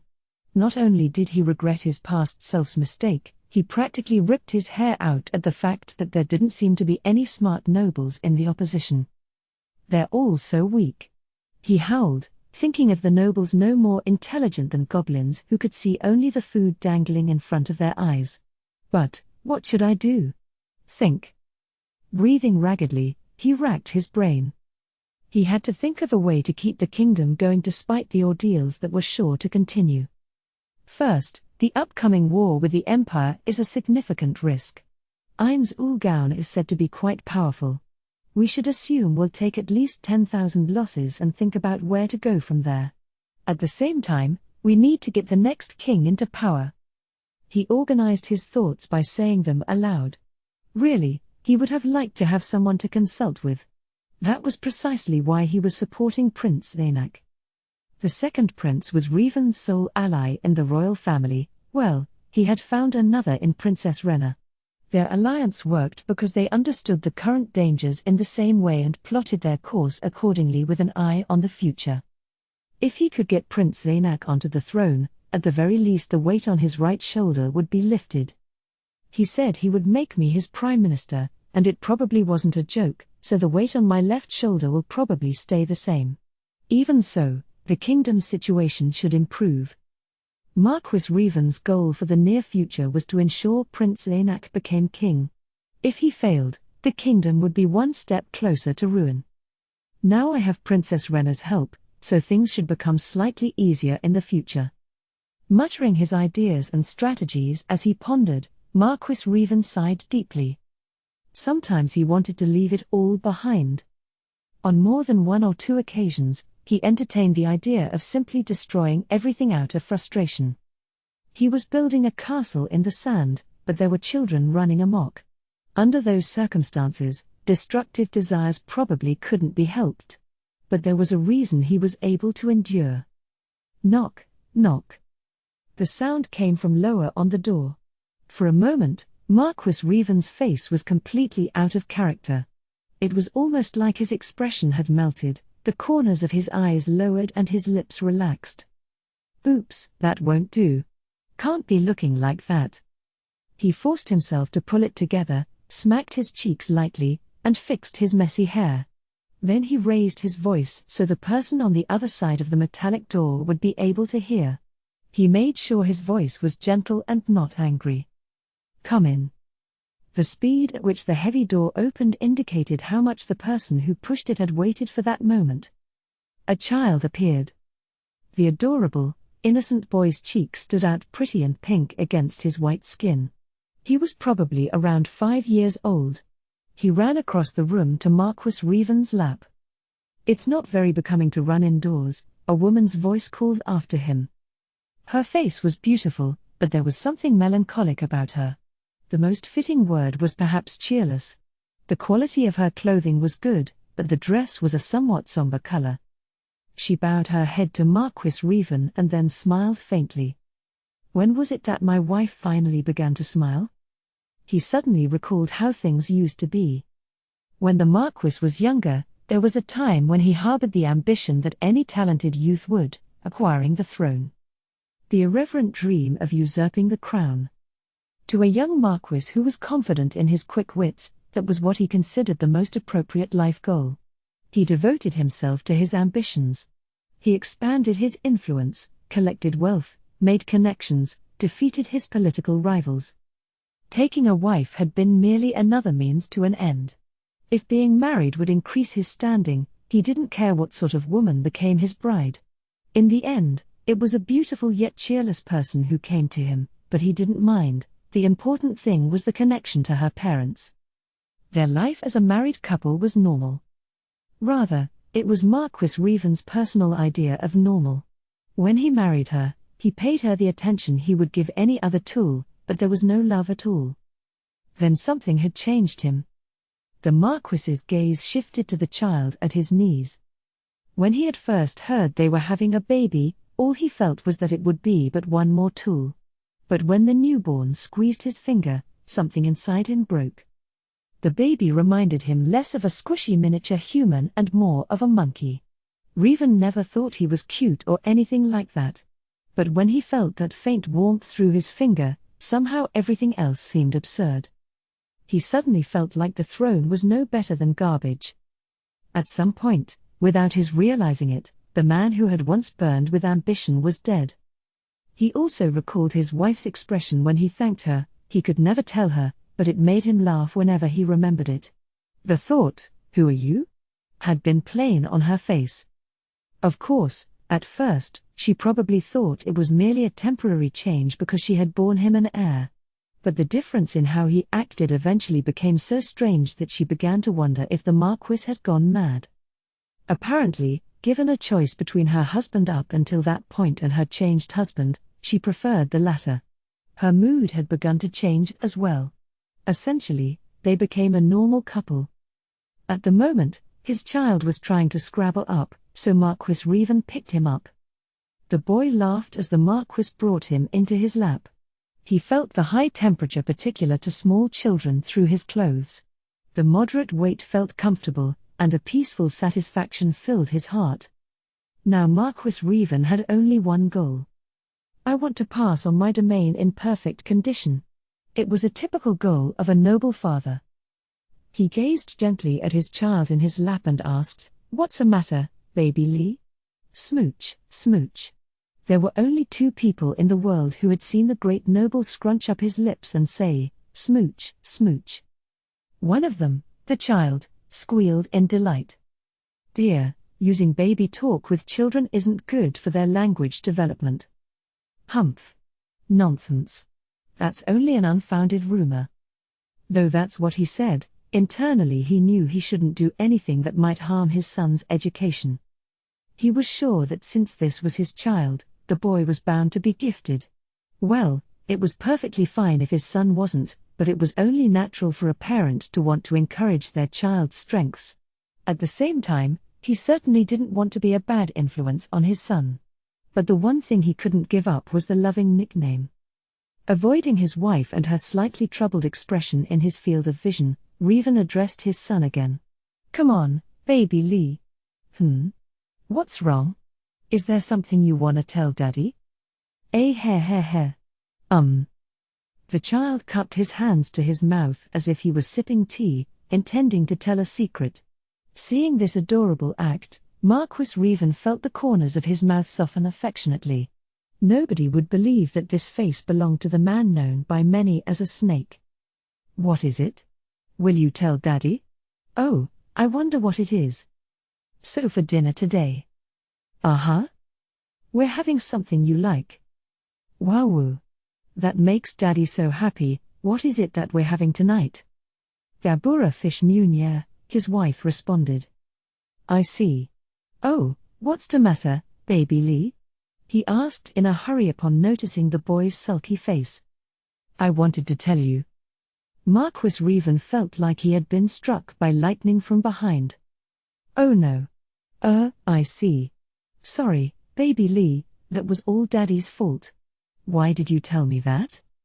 In response to his furrowed brow and question, his wife put a hand over her face. The gesture seemed to say, what am I going to do with you? Baby Lee, will you tell me, then? The pouting boy turned his head away. In response, Marquis Revan put on a violently shocked face full of such despair it seemed like he might choose death. Sorry, baby Lee. Daddy's a dummy and already forgot. Could you tell me? From the way the boy was peeking at him, he could tell it would take only a little more coaxing. Can you tell Daddy? I might cry. Okay, it's your favorite fish. Oh. Daddy's so happy. He smothered his boy's pink cheeks with kisses. It must have tickled, because the child giggled innocently. Okay. Let's go eat. The meal has not been prepared yet. Ah. After all the build-up, it was a bit of a disappointment, and he looked discontent. It would be simple to tell the cook to hurry it up, but preparing a meal involved various steps and doing things in order with the correct pacing. The cook couldn't make an excellent meal for him if he threw off that rhythm out of pure selfishness. Dissatisfied though he was, he didn't give any orders. He wanted to feed his son food at its best. All right, your father is busy working. Let's be on our way. Okay. Marquis Revan couldn't hide how lonely he felt when the boy's energetic voice rang out. Oh ho! Hold it right there. I finished my work already. Really? Yes. Don't worry. It's already done. Is that true? You're not just putting it off until tomorrow? Though his wife's eyes were icy, he didn't move to put the boy down. On the contrary, he squeezed his son tight. He felt the child's body heat, so warm. I was getting bogged down anyway. There's nothing left that needs to be done today. It wasn't just an excuse. It was true he didn't have any pressing matters that needed attending. Perhaps his wife sensed that. She nodded a few times. I see. It seems like things have been rough. They are. I don't need any more manual laborers, just brains. What about my younger brother? He's quite the brilliant fellow, but he's busy taking care of your home estate, isn't he? I couldn't call him here and put him to work. Is there anyone else you can think of who could help out? He'd asked her this over and over, and the response was always the same: there weren't any nobles who could handle things with skill comparable to Revan. If there were, he wouldn't be struggling so much. His only other option was to comb through the people. If they had a national education program like the Empire's, things may have been different, but without that, it was painstaking to search out hidden genius. All he could do was follow up on rumors of exceptionally bright individuals, then negotiate with the master of the domain they resided in. How much time and effort would that take? As he was sitting there disappointed, his son in his lap piped up to say he had an idea. I know, Daddy. I'll help you with your work. Wow. Thanks, baby Lee. Ah, I love you so much. The cute remark brought another flurry of kisses to the boy's cheeks. This time was sheer bliss for the Marquis. These moments allowed him to relax and forget the demands of his day-to-day tasks. He wouldn't hesitate to give his life to protect it. 2 months after the Empire's declaration, it was the season of white breaths. In villages around the kingdom, the people had transitioned from outdoor to indoor work, and there weren't many out and about. Not many of them were busy during these months. That was true for adventurers as well, even if it seemed like they worked year-round without taking time off. Occasionally a starving magical beast would appear in a village or a sudden job would come in, but in general, there were not many requests. Searching for uncharted ruins or exploring secluded regions was too dangerous at this time of year, too. That made it the adventurers' off-season. They put their efforts into training, leisure, or side jobs. But in Fortress City E. Rantel, things were different. It was filled with a heated confusion. That said, it wasn't occupied by the same hustle and bustle as other cities in the kingdom. The excitement was born not of liveliness but a different emotion. The source was the outermost of E. Rantel's 3 walls. Countless people had gathered there. Most of them didn't look very impressive. The majority were probably commoners. But their numbers were astounding. There had to be 250,000 people. It wasn't as if E. Rantel always had that many residents. Certainly, as a city that stood on land where 3 countries met, there was a lot of traffic, goods, people, money, and all variety of other things were coming and going. A city like that inevitably grew. Even so, 250,000 in a single district was unrealistic. Why were so many people gathering there? Watching some of the young people provided a simple explanation. Many of them were training with bladeless spears. Outfitted with dented steel armor and shields, they practiced thrusting into wooden and straw targets. They were training for war. Yes, the people gathered there, 250,000 of the kingdom's subjects, were conscripts for the war against the empire. Energetic cries overlapped in the air. Of course, there weren't many who shouted eagerly. Most were frightened of the upcoming deadly battle and felt compelled to train by the knowledge that they wouldn't make it home alive if they didn't. But not everyone was taking the exercises seriously. War with the Empire happened every year. That left many people feeling despondent. Lacking any motivation, one person was simply lying on the cobblestones in an inconspicuous corner. The gloomy man next to him was complaining. Another had curled up, hugging his knees. There were more of that sort in the older age brackets. These soldiers had no fighting spirit, their only wish was to make it home alive. That was the reality of the kingdom's army. But what could be done? They had been ordered to come, robbed of their time, and forced to participate in a fight to the death that entailed very little reward. Even if they made it back alive, the instability in their basic lifestyle would continue to grow due to the time they lost. It was like a rope tightening around their necks. Surviving meant only that they were destined for a slower death. A wagon drove past the soldiers. The cargo bed bulged with a huge amount of foodstuffs. Common sense would say accommodating 3% of the kingdom's entire population in one city and supplying them was practically impossible, but E. Rantel was the forward-most base in the fight against the Empire and the place where the kingdom's troops were being mustered.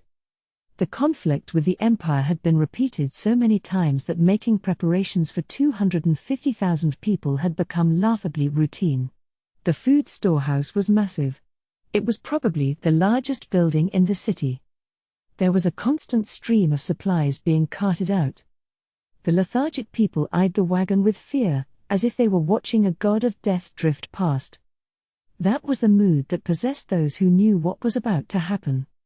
Transporting so much food could mean only one thing. War with the Empire was near. E. Rantel, within the innermost wall. The mansion of Mayor Panasoliai Gruz de Rettenmeyer stood in a central location. It was a splendid residence, worthy of someone with the mayor's status, but it was several grades inferior when compared to the building next door. That was the city's magnificent, honored guest house. It was opened only when the king or an equally important personage visited. Currently occupying one of the rooms within was a group of men made up chiefly of Ramposa III and the great nobles. Gazif stood silently next to the king, who sat on a simple throne. In the center of the room was a large desk around which mainly nobles gathered, frowning at a large map that had been laid out. On top of the map were several markers, as well as countless scattered papers, the list of commanders, reports from reconnaissance units, records of previous battles, information about monsters that appeared in the area, and more. Almost no water was left in the jug the server standing by in the back of the room held. That was an indication of how heated the debate had gotten. In fact, the great nobles' faces, which were dignified and shaped by history, seemed deeply fatigued. The bigger the army became, the more meetings, and a greater variety of them, were required. Basic things could be delegated to the staff serving under them, but for matters the nobles had to arrange themselves, the leaders needed to have detailed discussions. Their honor was on the line, they couldn't bear to bring shame upon themselves, so there had been a considerable amount of work to do. But that was finally over. The one who showed the least fatigue of all present, Marquis Revan, spoke. Rather, he was always the one speaking out front. They may have called him a bat that flitted from one side to the other, but no one doubted his intelligence. These bipartisan meetings always went the most smoothly when he presided over them. I know you've all been busy, so thank you for coming. With this, our current round of preparations has been completed on time. Now, let's make our plans for this war with the Empire. Marquis Revan looked around at everyone and held up a piece of parchment so they could all see it. Several days ago, we received this declaration from the Empire. It states the location for the battle. Specifying a location for battles was something opposing groups from the same race sometimes agreed to, since sites of battles had the potential to end up as cursed ground where undead would spawn. When both armies agreed, the contest for superiority would be held in a place neither country found problematic. Of course, it was true not all wars went that way. On the contrary, those sorts of arrangements were rarer than not, but the kingdom and the empire had been agreeing on the site of their battles for several years. It was the result of both countries seeing eye to eye on a common issue. Unless they coordinated, any new territory they fought at and won could have undead spawning nearby, which was a serious issue. Even if they somehow managed to defend against the undead, the land itself could be cursed, making the whole endeavor pointless. Relieved sighs could be heard around the room upon Marquis Revan's announcement. They could now treat the coming war as an extension of the past wars, since the same procedures were being followed. So the battlefield is. Oh, don't make a fuss about it, Marquis Revan. It's the same place as every year, isn't it? Where else could it even be? Yes, Marquis Buell Europe. As you say, it's the same place as previous years. The foggy, cursed land of the Katsa Plain, the northwestern part. Since they chose the same place as usual, do you think their plan of attack will be the same as well? Some were probably thinking that these arrangements were proof that despite the declaration about the Caster Ein's all-gowns country, the Empire's real motive behind that nonsense was to simply create a jasus belly. If that was all, Gazif might have agreed. But Marquis Revan shook his head. Sorry, Marquis Bloomrush. Things likely aren't that simple. We've received reports that the Empire has mobilized quite a large number of soldiers. I had my former Orichalcum-ranked adventurer team investigate, and while they weren't sure about the exact numbers of soldiers, they counted coats of arms for 6 corps. 6. The room was overcome with exclamations. The Imperial Knights had a total of 8 corps, and the most that had ever participated in previous wars was 4. But this time they would be deploying 1.5 times that amount. Are they serious? One noble asked with an anxious look on his face. 6 corps meant 60,000 men. The kingdom had 250,000, giving them the overwhelming numerical advantage. In terms of individual fighting power, however, the kingdom couldn't hold a candle to the empire. I don't know, but we should probably consider it something different from the simple single clashes of past years. Up until now, the war generally consisted of 200,000 against 40,000. The empire would charge, and the kingdom would react. That was it. The empire's goal was to slowly exhaust the kingdom in the long term, and forcing them to exhaust their provisions was one part of that. If that was their aim this time as well, they wouldn't have needed to mobilize 60,000. In other words, they had some other objective. It would be a mistake to treat this the same as their past fights. That was how Marquis Revan saw it. It was a good idea to increase our numbers this time. Unfortunately, the increased manpower also created the headache of increased war expenses. In past years, the Empire had timed their attack to coincide with the harvest season, but this year it was winter, so there were additional costs involved, such as procuring firewood. The king was supposed to cover those costs, so if the king's faction hadn't gained more influence recently, they wouldn't have been able to gather enough contributions, and his power would have dropped significantly. But, Marquis Revan, don't you think they could just be mobilizing more soldiers than usual to maintain face in front of their ally, that caster who calls himself a king? The Empire took the lead in declaring war on us. If they didn't mobilize a large army and actually fight us, it wouldn't be good for appearances. I think there's certainly a chance that is the case. Also, we haven't received any word from Ainz Ul Gaun. It's possible that this is entirely the Empire's initiative and Ainz Ul Gaun has gotten involved somehow. It could even be against his will. If that was the case, Gazif would be extremely happy, personally speaking. What a relief it would be to not have that great caster as an enemy. But that line of thinking was too optimistic. Gazif had kept his mouth shut until this point, but now he spoke. May I say something? Go ahead. Having received the king's permission, Gazif stated the worry on his mind.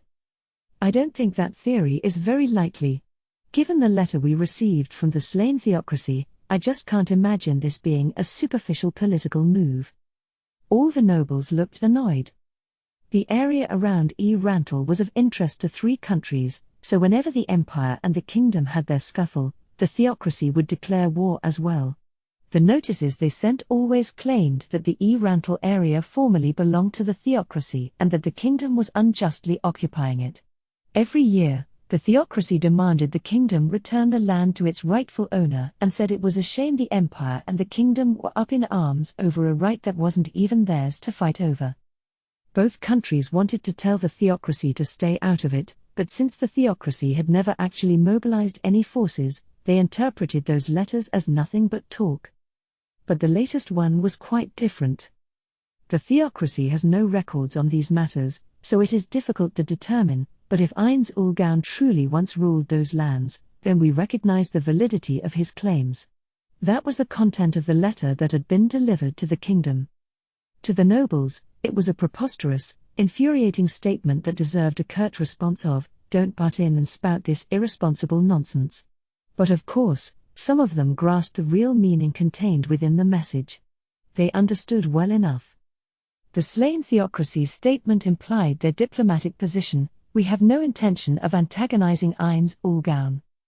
That meant one of the 3 most powerful countries in the region was concerned about taking on a single caster. Well, that made sense. Gazif continued his line of thought. A squad from the 6 scriptures was handily wiped out. I'm not saying Ainz Ul Gaun did it on his own, but the slain theocracy probably doesn't want to make an enemy of someone who wields that much power.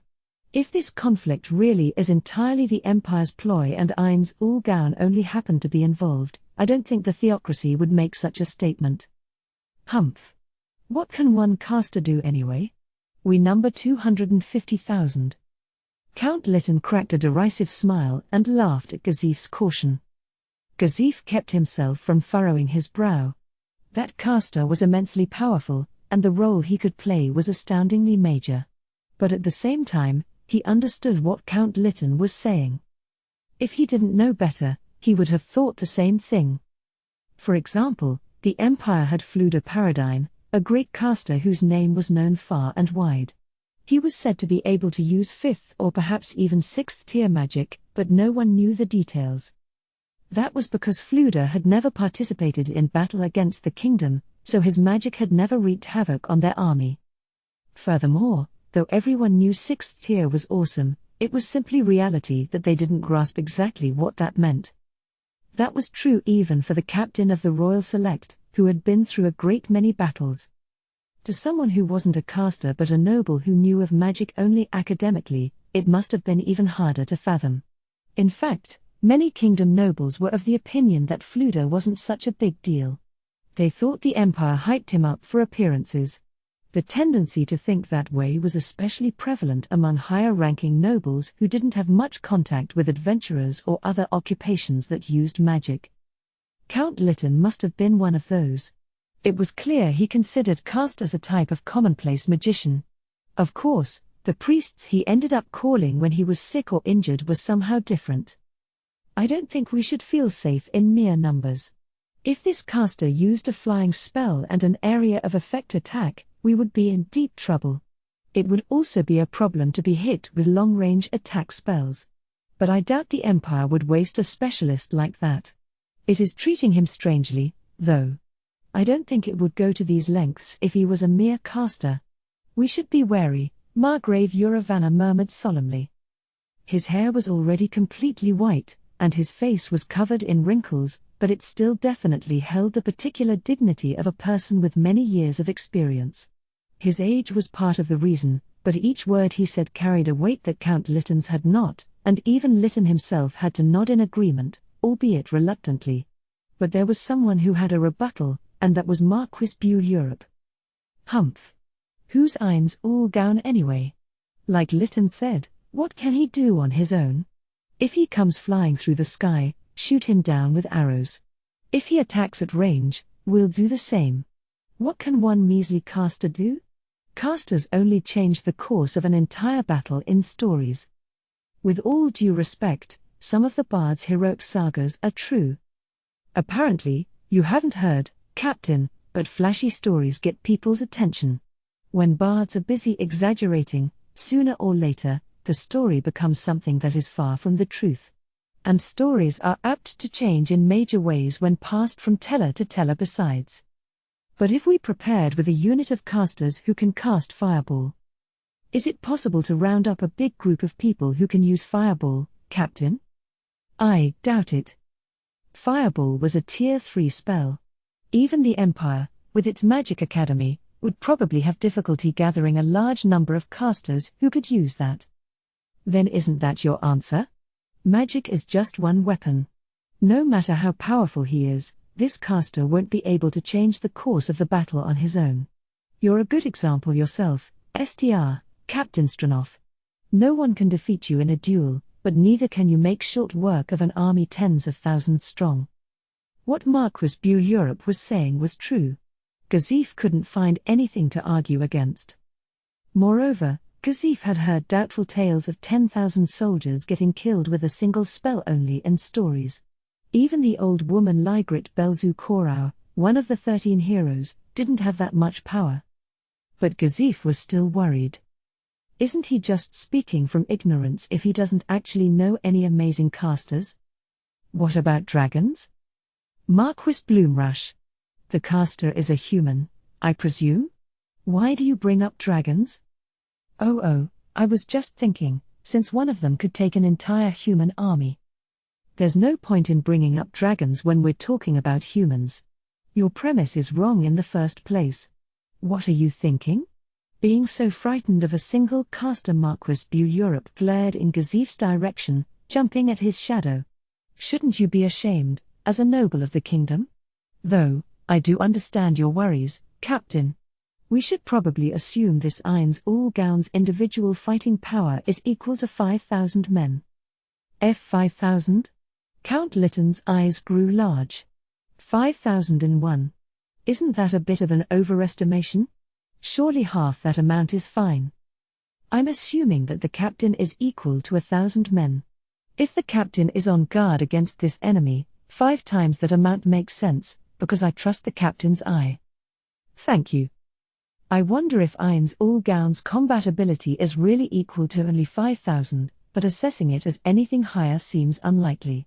It's better to thank the man and keep him happy. With those thoughts, Gazif bowed to Buell. Can I say something? Prince Barbaro, who had been silent up until now, spoke. There's something that has been on my mind for a while. Couldn't we send adventurers to war? They're working in the kingdom, so it should be a simple matter of drafting them as royal subjects. Why are we still not allowed to pull them into battle? There isn't any law against it. The great nobles exchanged looks. As overseers of their domains, they knew how valuable adventurers were. That's why they didn't think in the way Barbaro did. Gazif felt that the king was at fault for this remark. If he had given Barbaro a domain and had him run it, this question would never have come up. Marquis Revan cleared his throat. Prince. First, aside from copper plates and whatnot, do you understand that adventurers are stronger than soldiers? Yes, I know that.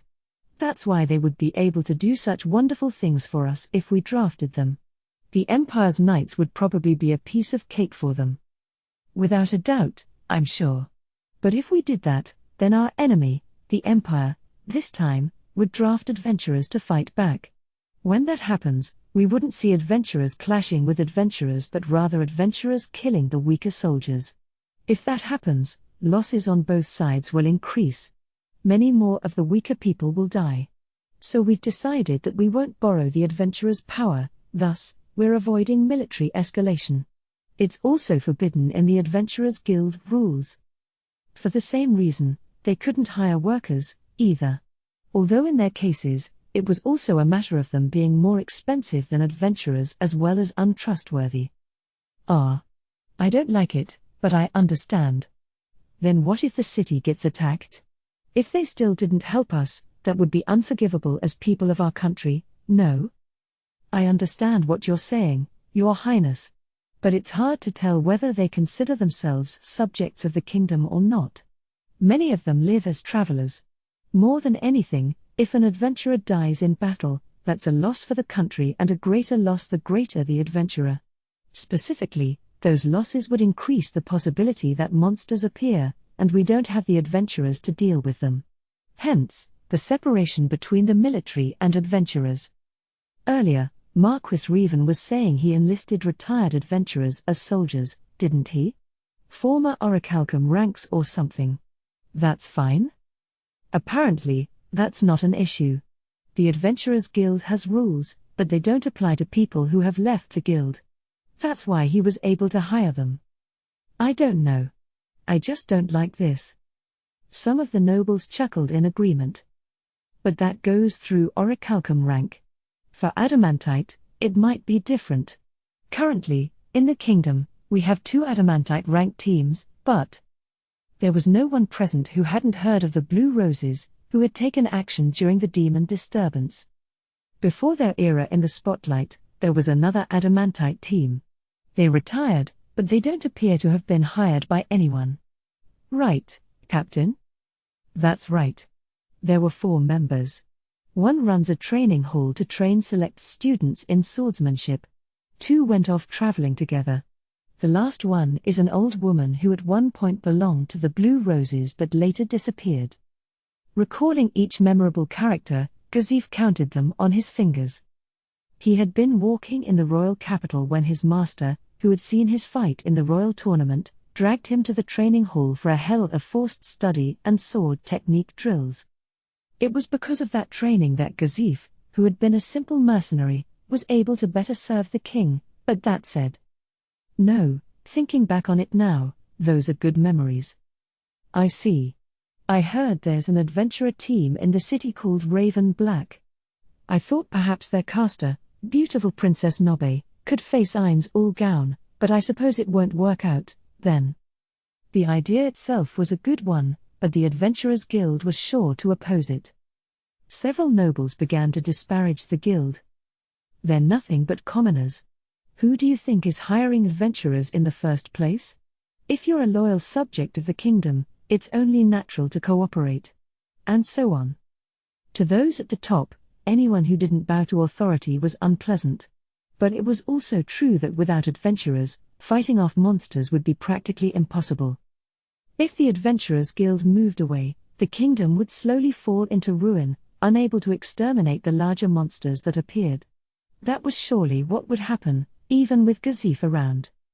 Monsters had a wide range of special abilities that required a wide range of attacks, defenses, and healing to exterminate. That was why adventurers were indispensable. Of course, it would have been a different story if, like in the Empire, they had casters and rangers incorporated into their army. No, that's brilliant, Your Highness. Doesn't sound bad at all. It was some baron who had shouted. His status was definitely not high enough to be in the room, so his presence meant he had to be someone's flunky. Beautiful Princess Nobe may have an insightful opinion as a caster. At the very least, Perhaps we should send a messenger to talk with her. Voices of agreement sounded, albeit sparsely. Most of them were lower-ranking barons. Since they were all supporting Prince Barbaro, they must have been lackeys of one of the nobles' faction members. They didn't seem to notice that anyone with a decent sense of tact wore a bitter expression. "You should go, then." The king sounded tired as he gave the order.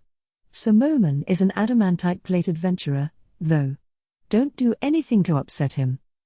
"Yes, your majesty. I, Nosemorts, shall carry out this royal order without fail." "All right, then. Do take care to respect Sir Moman," the king repeated and then dismissed him with a wave of his hand. The noble who had received the order exited the room, brimming with confidence. It seemed like he didn't realize that he would be cast aside the instant any trouble occurred. Marquis Revan sighed. "Well, we got off topic. Where were we? Oh, right. I believe we were talking about how much fighting power Ainz Ul Gaun has. I'd like our common understanding to be that he, on his own, is equivalent to 5,000 soldiers, if there are no objections." He eyed Gazif. No objections."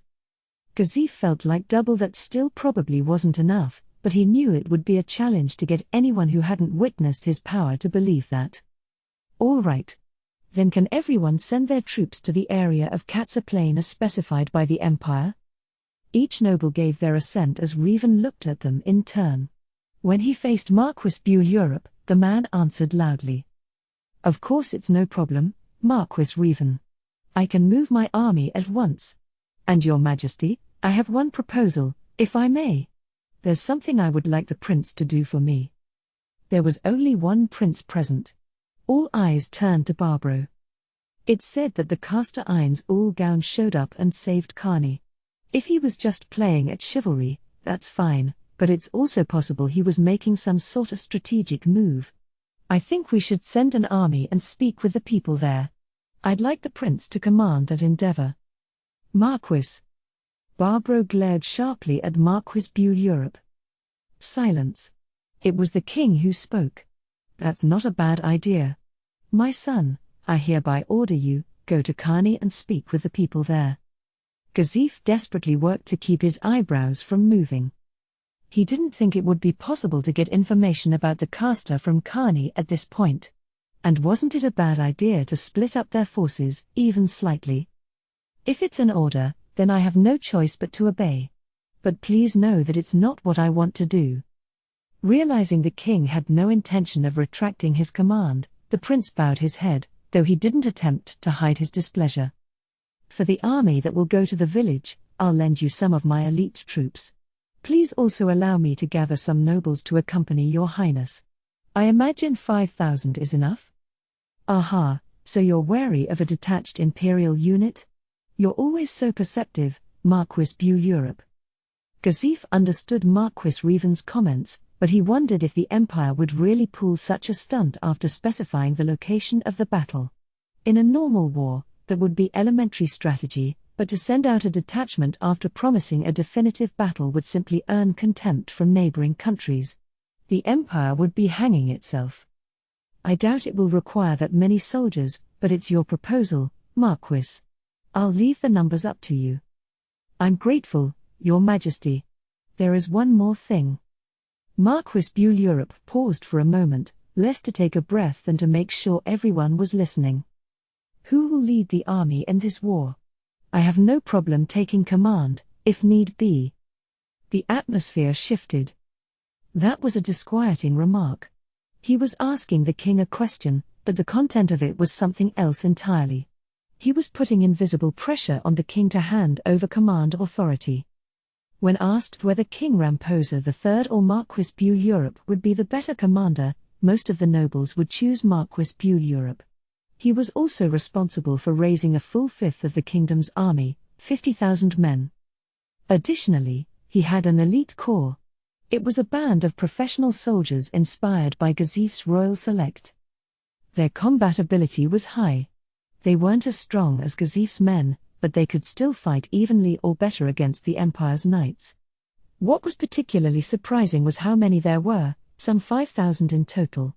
If they fought the Royal Select, they would probably win a crushing victory with sheer numerical superiority. If the king wasn't present, command would no doubt go to Marquis Europe. But the king was present. In which case, Ramposa III commanding was only natural, but the members of the nobles faction probably wouldn't accept that readily. Gazif's expression grew stern in response to Marquis Europe's pressuring question, but although the Marquis saw that, he didn't pay him any mind. To Marquis Europe, Gazif was merely a peasant who could handle a sword. He couldn't even stand the fact that anyone who wasn't a noble was attending the meeting. Marquis Revan. Your Majesty. I entrust you with command. March the army safely to the Katza plain. I leave the formations and positioning after that up to you. Understood. Marquis Revan accepted the royal order with a bow. Marquis Europe's desired command had been swiped, but he couldn't complain if it was Marquis Revan.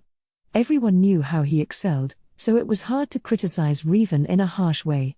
More importantly, he had an incredible number of connections. Even some of the nobles under Marquis Europe were indebted to him. Criticizing him in front of them could make them question Marquis Europe's capabilities, so he had no choice but to agree. Marquis Revan, I'll entrust my army to you as well. Let me know if you need anything. Thank you, Marquis Europe. I will. The king had managed the situation brilliantly. Gazif couldn't have been more satisfied if he had done it himself. Is there anything else? He waited briefly for any answer, but no one responded. Then begin preparations for war. You'll be departing as early as tomorrow. It will probably take 2 days to reach the battlefield. Make sure to prepare carefully. You are dismissed. Marquis Revan, the rest I leave to you. Understood, Your Majesty. Everyone left the room in order to make their departure arrangements, and the only ones left were the king and Gazif. Ramposa III slowly rolled his neck in a circle. Even Gazif could hear it cracking. It had to have been awfully stiff, the look on his face that it must have felt good to stretch. You must be tired, Your Majesty. Indeed I am. Gazif winced. Miniature versions of the kingdom's two rivaling factions had been there moments ago. The fatigue the king felt had to be quite serious. But there were people who had suffered more than King Ramposa III. I think it's about time. As soon as Ramposa III spoke, there were several knocks at the door. Then it slowly swung open and someone who had been waiting came inside. It was a man with a face that was not much to look at. The best description was probably overweight bulldog. His hair was thin enough that his head was reflecting the light, and the hairs that were there had turned white.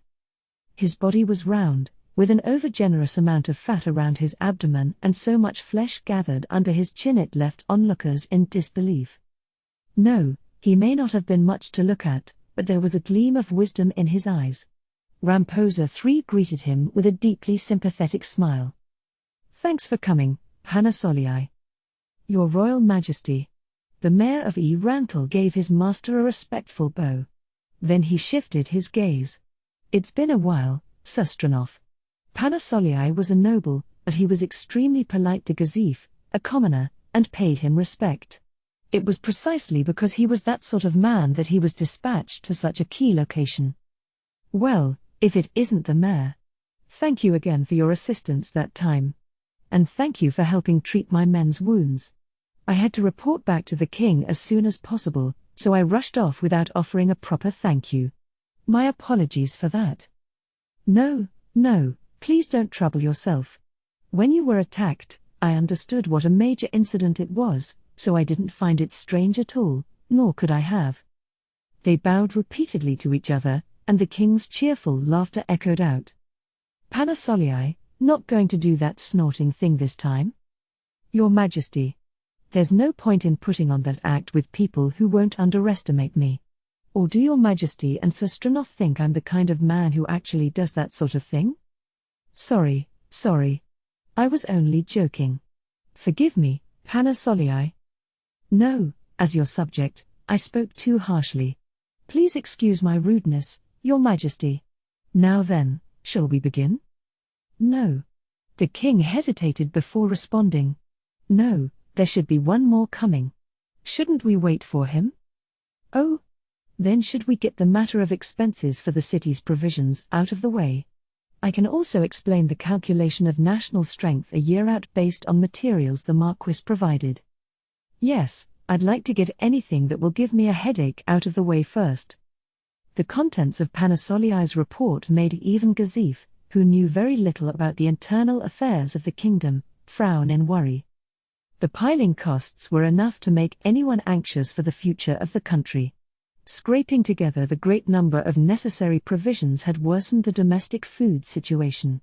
Of special concern was the decline in national strength that would occur after demobilizing the conscripts. Panasoliai's estimate, though it was probably generous, was enough to give anyone a nervous tic. The king was grimacing. What will we do? If the same thing happens next year, and the empire attacks, the danger that the kingdom might collapse from internal strife will only grow. If the tax rate remains steady, we'll see commoners dying of starvation, but if we lower it, there won't be enough money to fund all our policies. Ramposa III put a hand to his forehead and covered his face. It was the result of dealing with the empire's harassment in a haphazard way for so many years. By the time they realized the empire's goal was to send the kingdom into a slow decline, it was too late. Your Majesty. This is bad. If only I had acted sooner. I wish I could have handled it before the factions completely split in two. How stupid. That's not true, Your Majesty. If you had tried to handle it then, a civil war might have split the kingdom in half, and in its weakened state, the empire could have swallowed everything. Gazif could state it with certainty, King Ramposa III was doing a good job. The current state of things was due to the preceding royalty's lack of action. Years and years of grime were impossible to clear away in a single generation. I want to leave the kingdom to my heir in better condition than when I received it, even if only slightly, the king said with emotion. His next words contained strength. I guess now is my chance. Thanks to the demon disturbance, I have gained many supporters. Is this an opportunity to deal a serious blow to the empire and earn us some years of peace? Gazif saw a dangerous gleam in the king's eyes. He knew he should stop him. But the words wouldn't come. If it was something about fulfilling the king's own ambitions, he could advise, but when it was for the stability of his family, the words couldn't get past his throat. The man closest to the king and witnessing his suffering couldn't stop him from feeling that way. There's a possibility, but as you know, it's dangerous. If you act in a way that would grind down the nobles' power, the nation could be thrown into disorder. The king furrowed his brow, which pained Gazif. You're always right, Panasoliai. Still, there's always a chance surgery will kill you, but it might also keep you alive.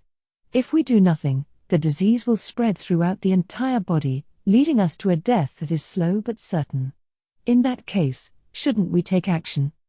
What are you saying, Your Majesty? Surgery can't be trusted. There must be a better method. If there were magic that could save the kingdom, I would rely on that, but there isn't. The only treatment option we have is the primitive folk practice of opening up the body and removing the site of the disease. Only the horrifically savage method said to be suggested by a Minotaur sage could save the kingdom now. To think that their king felt so cornered that he would even say such a thing. A dismal silence fell upon the room. It felt like the gloomy, oppressive atmosphere would never lift, but a knock echoed out, interrupting it. Marquis Revan entered without waiting for a reply. I apologize for keeping you waiting, everyone. Relief filled the room. Oh, you're finally here. Marquis Revan, I am sorry for taking up your time. For a moment, the Marquis looked as if he didn't know what matter the king was referring to, but then he realized and radiated an aura of exhaustion. Not at all, Your Majesty. You needn't concern yourself. Handing Marquis Europe command of the entire army would be the height of folly. The only commands he would give are charge and retreat. That was an awful thing to say, but it wasn't clear if Revan had meant it or not. It was possible he sensed the woebegone mood of the room and was making a joke to lighten things up.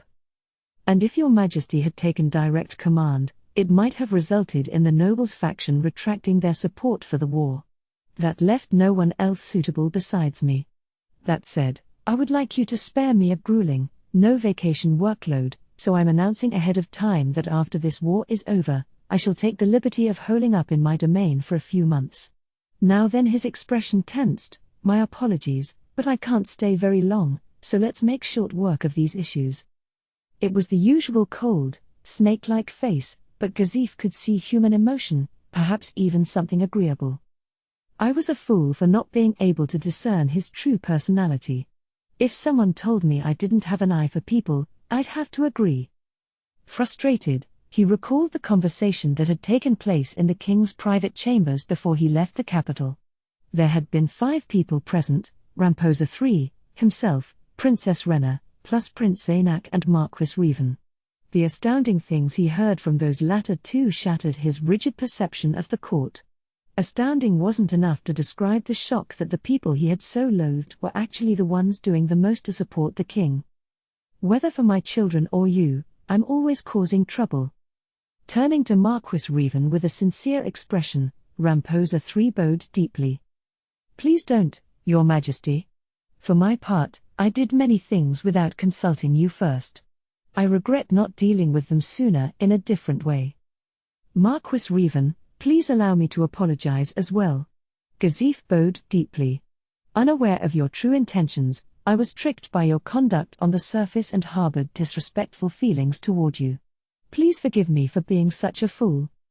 Don't worry about it, Captain. Even so, if you don't punish me for my folly, this thorn will remain. Marquis Revan shook his head a few times in astonishment, then dealt out the punishment. Understood. Then allow me to call you Sir Gazif from now on, because I've always respected you. It was a punishment that wasn't a punishment. Feeling even greater disbelief at how blind he had been, Gazif thanked the Marquis from the bottom of his heart. My thanks, Marquis Revan. It's nothing, Sir Gazif. Now then, let us begin. We need to decide what actions the kingdom will take next.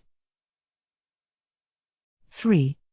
When Gazif went through the gate and arrived at the barracks in the outer circle, he took a deep breath and expelled his mental fatigue. He was truly tired. The times he truly felt like a commoner were during meetings like the one he had just left. Serving next to the king and observing noble society, he had come to understand how they thought. But there were often still certain ways of handling things or ideas that popped up that only people born and raised as nobles could understand, and at those times, he had to wonder why they thought the way they did. He felt it especially whenever they prioritized their pride as nobles over concrete benefits. No, what he understood even less was when they prioritized their own pride over their people. Gazif looked around. The soldiers rushing to and fro, they were the people. These were the subjects of the kingdom, all gathered from different villages for the coming battle. As soldiers, they looked so powerless. They should have been holding hoes and spades. Wasn't it the job of those at the top to protect these people?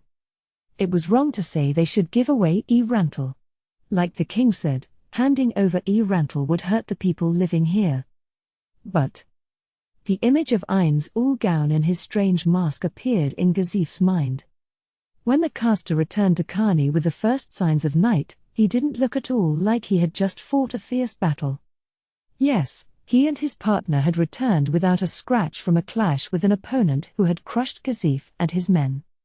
King of Darkness, they were appropriate words for a being so transcendent. Compared to the folly of opposing that man head-on, he would rather. But that choice would hurt the people.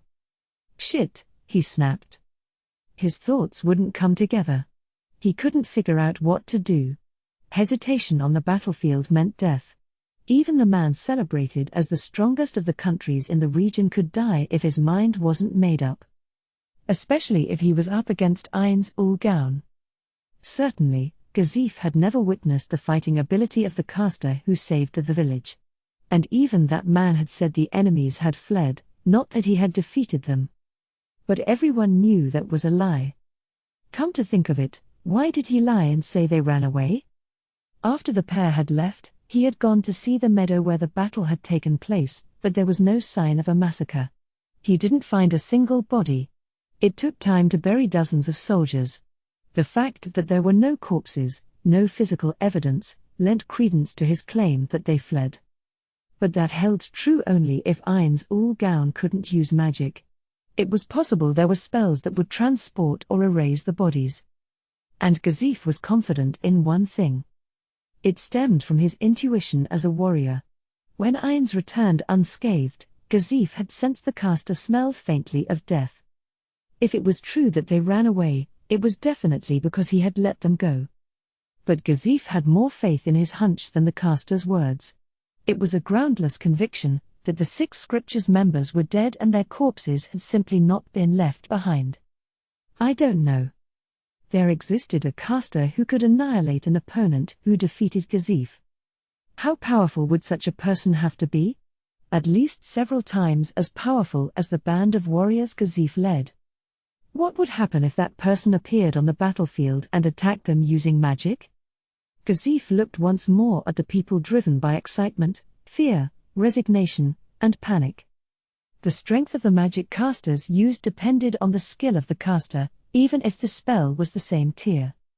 So what sort of disaster could Ain's Ul-Gaun cause if he used so much as fireball? There were men here who had left their families behind, fathers with young children still drinking their mother's milk, sons who took care of their elderly parents, young men soon to be married. Was there even the slightest chance they could withstand such an attack? That was impossible. Life couldn't possibly persist after a strike from that great caster. If a fire spell, then all that remained would be seared corpses; if a chill spell, then frozen corpses; if a lightning spell, then electrocuted corpses. That's how it would end up. Would Gazif be able to withstand it? He didn't think he would die in one hit. But maybe that was naive. How did this happen? Fighting with Ain's Ul-Gaun was definitely a mistake. Since he saved Kani, it seemed like Ain's Ul-Gaun was a proper person who shed the same blood and tears. But Gazif had the feeling he was not just a simple, nice guy. The image that came to mind was a man who had no mercy for his enemies. They should have avoided a fight and treated him with all the respect they could muster. Then perhaps they could have persuaded him to choose a different plot of land. As Gazif looked gloomily at the people around him, a young man in white metal armor appeared in the corner of his field of vision. Next to him was an aloof warrior. It was Climb and Brain. Those 2 plus 1 more were having what seemed to be a fun conversation. Who's that? I feel like I've seen him somewhere before. Oh, it's one of Marquis Reven's former Orichalcum Plate adventurers.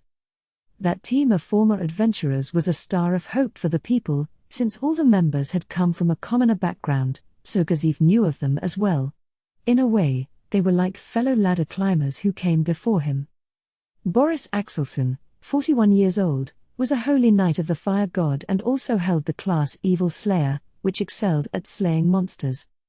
Joran Dixgord, 46 years old, was a wind god priest who could also fight as a warrior, a war priest. Franzen, 38 years old, was a warrior who could use 4 swords thanks to the magic item dancing weapons.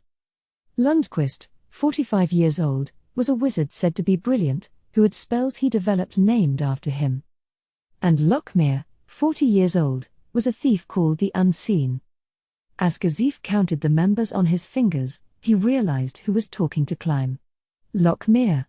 Come to think of it, he had heard that during the demon disturbance, Climb and Brain had teamed up with him and snuck deep into enemy territory to save people. They didn't seem to notice Gazif, and he didn't want to interrupt. Still, he felt it would be rude to not say hello. After all, soon they would all be going to battle. Though Gazif was the king's aide and would therefore probably not be crossing swords with the enemy directly, no one ever knew for certain what might happen on the battlefield. It might be our last time meeting in this world. He wanted to talk to the pair if he could. As if the heavens had heard him, Lockmere waved and left. Brain and Climb remained, smiling as they chatted about something. The bonds between the two of them appeared to have grown stronger during the demon incident in the capital. They had built a relationship that could have been classified as friends, master and apprentice, or colleagues, which was complicated but good. Thanks to that connection, Brain was now one of Princess Rena's soldiers, along with Climb. It was true that Gazif felt it was both unfortunate and regrettable that a warrior equal to him, whom he had been hoping to recruit into the Royal Select, had been snatched away. But seeing the pair like this, it was also true that things had settled into their natural places. Cracking a smile, he approached them with a quick step. "That armor sure does stand out, though. It's fine for when he's in the capital, but on the battlefield, it'll make him an easy target. Should I warn him?" There were a lot of soldiers around. None of them wore full plate armor, so Climb stuck out that way as well, but the bigger problem was the conspicuous pure white color. Archers would be sure to aim for him first, and cavalry would probably also have a go. Between Climb and the Empire's knights, Climb would probably win, but it was also possible that he would run into a knight more powerful than him. The four were a good example of what he could be up against. Apparently, that armor was a gift from Princess Rena, but she really has no idea what it's like on the battlefield if she picked a color like that. Apparently, Princess Rena wasn't well versed in military strategy. She would be upset if Climb died. If he used magic dye, he could change the color temporarily, then revert it after he returned to the capital. When Gazif approached the pair from behind with those thoughts in mind, Brain turned just his head around. His hand was reaching for the sword on his hip. "That's Brain for you. I'm impressed he could sense me from this far away." Gazif's armor made a racket when he walked. It wasn't strange for someone to react upon hearing that noise approaching. But there were lots of people around busily preparing for battle. Picking out only the noises approaching them from the rest of that din was quite a feat. Well, it would have been different if he had been someone with special training, like a thief. Brain's eyes widened. Then he glanced at Climb and grinned. It was a nasty grin. He seemed to be misunderstanding something, but that was just fine. Matching Brain's grin, Gazif closed in on Climb, who hadn't noticed him yet, careful not to make too much sound.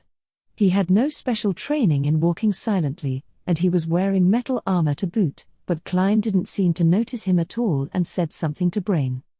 Gazif had successfully set up directly behind Climb. Then he gave him a chop on his unprotected head. "Whoa!" Shrieking in a voice too hoarse for his age, he jumped back. The eyes that looked at Gazif were gigantic. "Ah. It's the Stro. Quiet down." Seeing that Climb had swallowed his exclamation, Gazif repeated himself. "Be quiet. It'll be a pain if people know I'm here. Just call me Gazif." He may have been the captain of the Royal Select and the strongest man in the kingdom, but most of the commoners here were peasants, so they didn't recognize his face. They probably imagined him as a man 6.5 feet tall with a gigantic sword and golden armor. Do excuse me?" "Nah, you haven't done anything that needs an apology." Gazif smiled wryly in response. Then it changed into a wince. "But if you don't realize someone in metal armor is sneaking up behind you, you're being too lax. I understand that it's unlikely for an enemy to show up here, but still." "What are you saying, Gazif? It's no problem to relax a bit. A taut string is liable to break." "You say that, Brain, but you noticed me from quite a distance." "Of course I did, with that weird presence you were radiating." Gazif realized Climb was looking at them in surprise. "Climb. As someone guarding the princess, you really need detection skills. If you fail to discover an assassin lurking around, the one you're meant to protect could be harmed." "Oh, I see. I was wondering what you were up to, but now I get it. Hey, Climb, you've been training in your own way so far, right? Have you learned how to detect presences?" No. I've only trained techniques for battle. I'm sorry. I'm not picking on you. I just wanted to check. Actually, I used to be the same way. When you train on your own, you end up forgetting to train your senses, but that's really dangerous. How often do you think someone swings a sword at you from out front where you can see them? Gazif blushed a bit. He shot Brain a look that said, "You didn't have to go into all that at this very moment." As the captain of the Royal Select, it was actually his job to train the young men working to become warriors, so he was awfully embarrassed that he hadn't been able to do that. Climb and Gazif were both commoners, so as servants of the royal family, neither of them could afford to slip up in front of the nobility. For example, if Gazif crushed Climb in a sparring match, the nobles would claim Climb was unfit to guard the princess. And if Gazif started to lose even a little bit of ground, the nobles would turn their personal attacks on him. He wished he wouldn't be spoken of as a good person just because he did one little nice thing. He had cut off this young warrior, crowing that it was for the king's good. No, I shouldn't be embarrassed. I should face up to my mistakes. Yeah, okay, don't rub it in. You demonstrated his weakness right before my eyes. I'll train him as best I can. I'm grateful, Sir Gazif. Come on, don't bow. You serve the royal family, so you're one of my men. But instead of training you personally, I shoved you off onto someone else.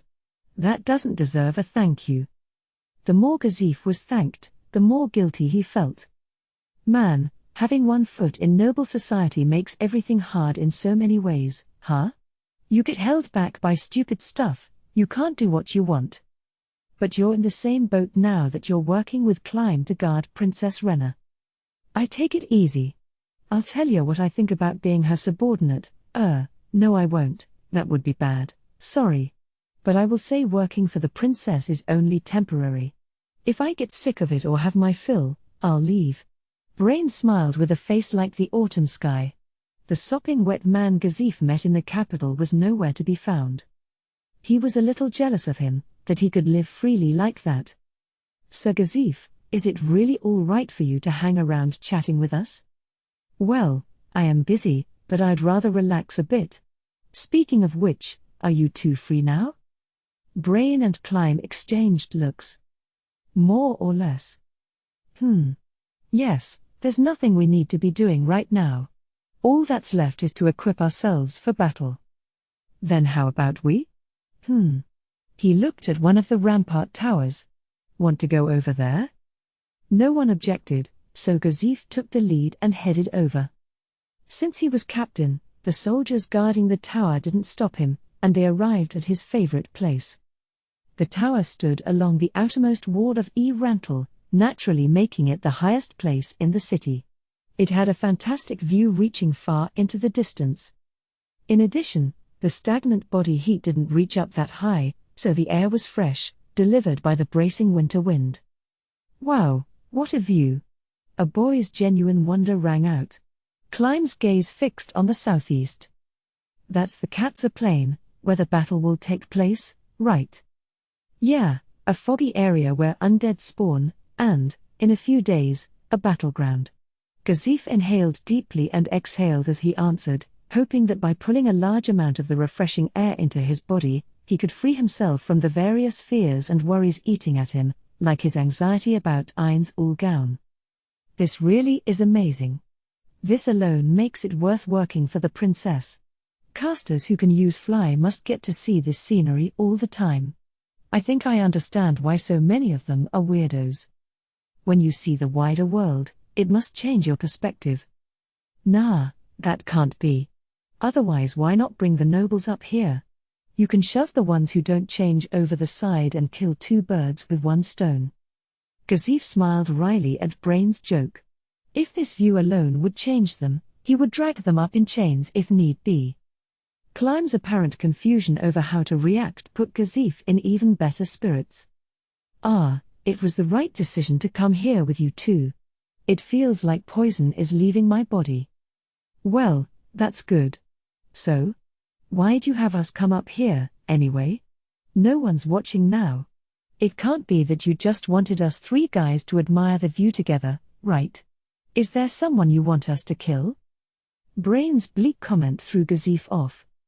Well, I wouldn't be able to guard the princess anymore, and I wouldn't be able to train Climb, but I owe you, Gazif. If it's dirty work you need done, I'll be happy to do it. He wasn't joking. The only gleam in Brain's eyes was one of sincerity. No, that's not it, Brain. I don't want you doing that sort of thing. My life isn't as pure as you think, you know.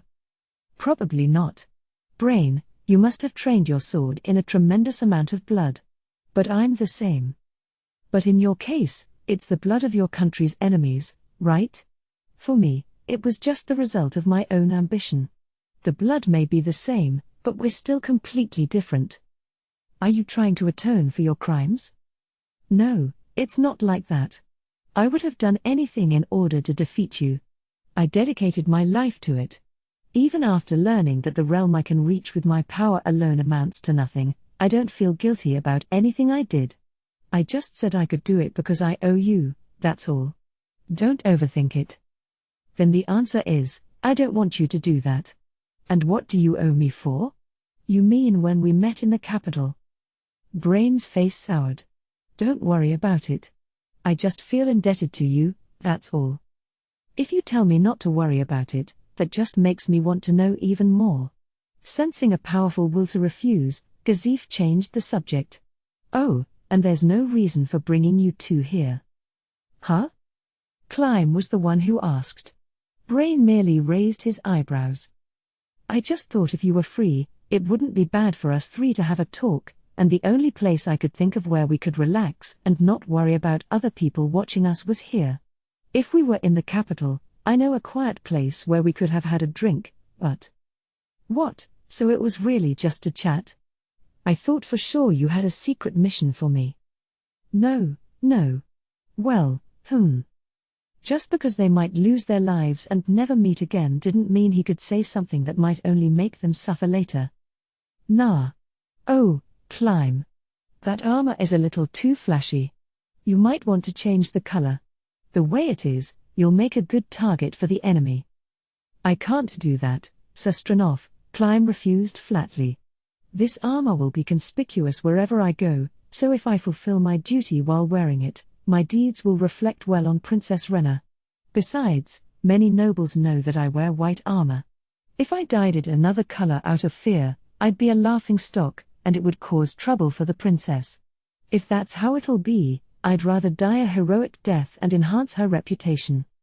Seeing his eyes, Gazif swallowed his replies.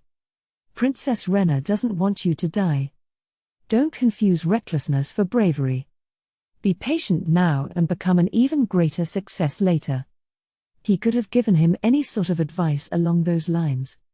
But he figured nothing he could say would have the power to change Climb's mind.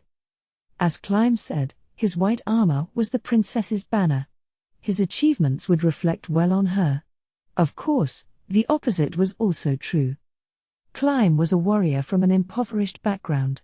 Rena had saved him, so he believed his life belonged to her. Gazif wouldn't be able to budge that conviction, because he understood it to the extent that it was similar in some ways to his oath of loyalty to the king. I would give my life for Princess Rena, the boy declared. Gazif wasn't sure what to say. Whoa. Why are you guys looking into each other's eyes like you're about to die? Relax, Gazif. I'll keep an eye on Climb. I won't let him do anything stupid, and I'll save him no matter what kind of crazy situation he gets into. Against the four, I have no doubt you'll win, Brain. But if Sir Ain's Ul-Gaun is on the battlefield, you'll die. Is Ain's Ul-Gaun really that strong? Ah, he's the one I heard about at your house, right? After the demon disturbance, the two had traded the stories of their lives since the royal tournament over drinks. It was then that he had told Brain about Ain's Ul-Gaun. I can say with confidence that there isn't an imperial knight you can't beat. The ones called the Four are strong, but I still don't think they could defeat you. If you were lucky, you could probably escape from the Empire's greatest caster, Fluda Paradine. But if Ain's Ul-Gaun stands in your way, I'm sorry, Brain, but that will be as far as your destiny takes you. Really? He's that strong? I'm certain of it.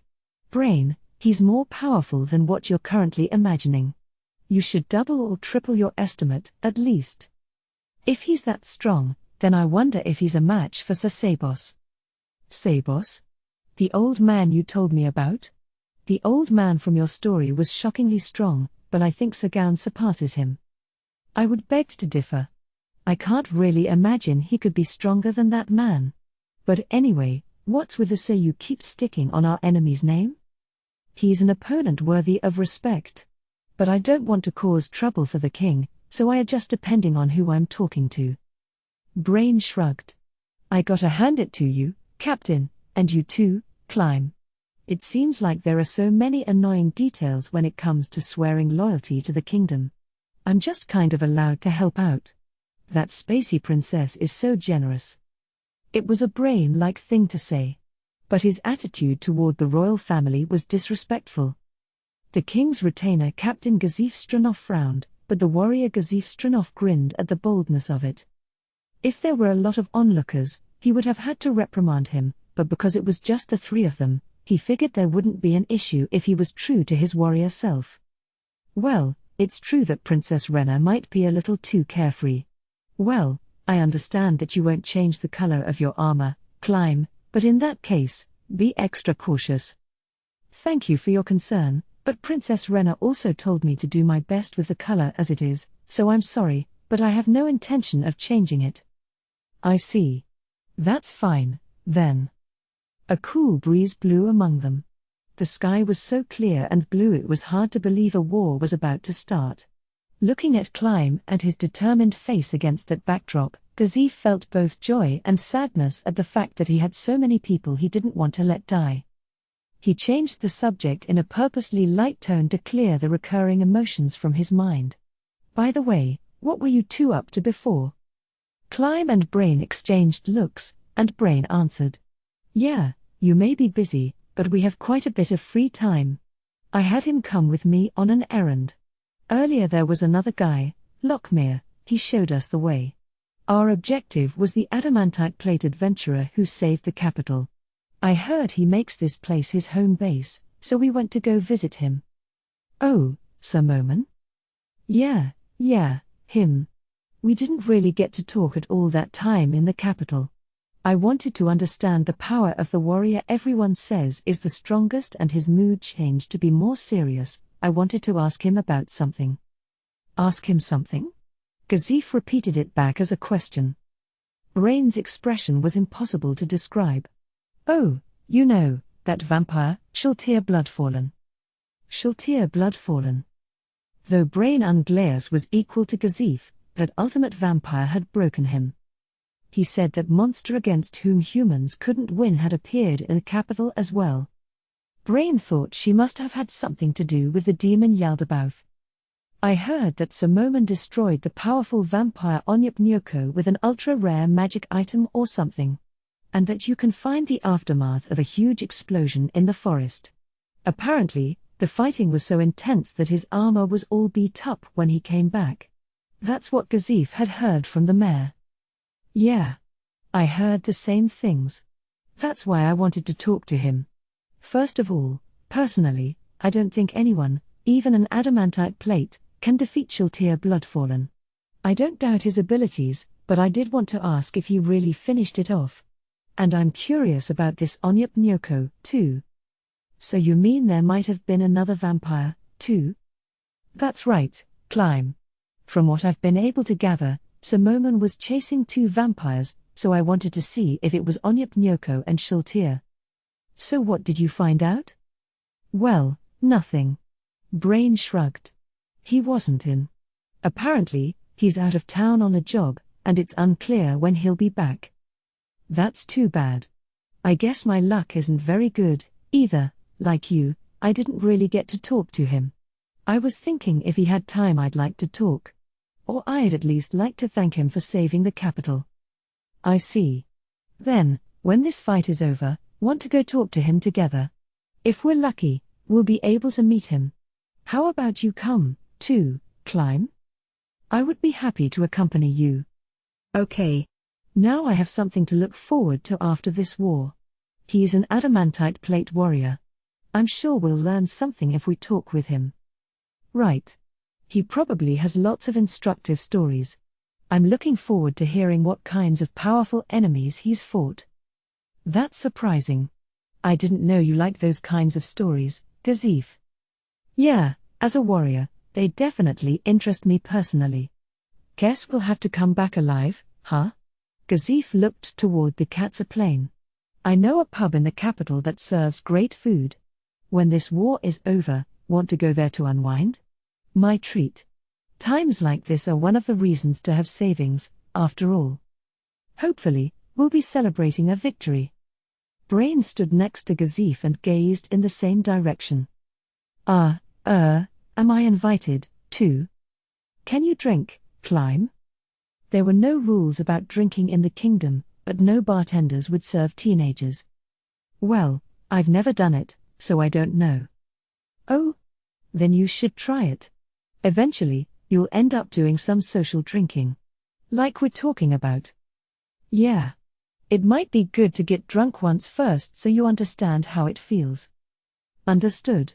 Then please allow me to go with you. All right.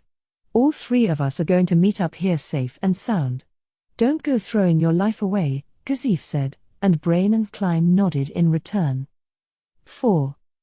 Reddish-brown earth extended into the distance. A wasteland with barely any green. It was blood-stained ground, whispered about by gossip-mongers as a land of death.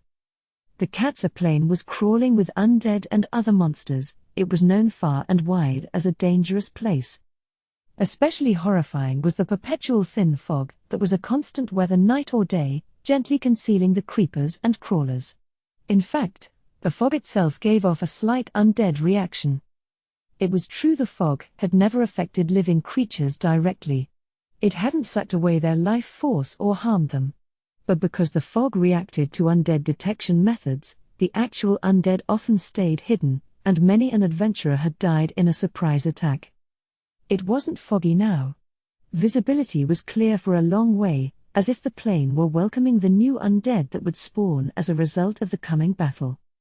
Similarly, there was no sign of any undead. Nothing moved, it was just a stretch of lifeless earth. A collapsed spire and other centuries-old architecture stuck out of the ground like grave markers. Of course, none of the buildings retained their original shape. Everything above the third floor of a 6-story tower had crumbled, scattering rubble everywhere. Not even half the thick wall was left. Rather than weathering over time, the destruction was a product of the numerous battles that various monsters fought there. That scene and the meadow were situated right next to each other. It was as though someone had drawn a line.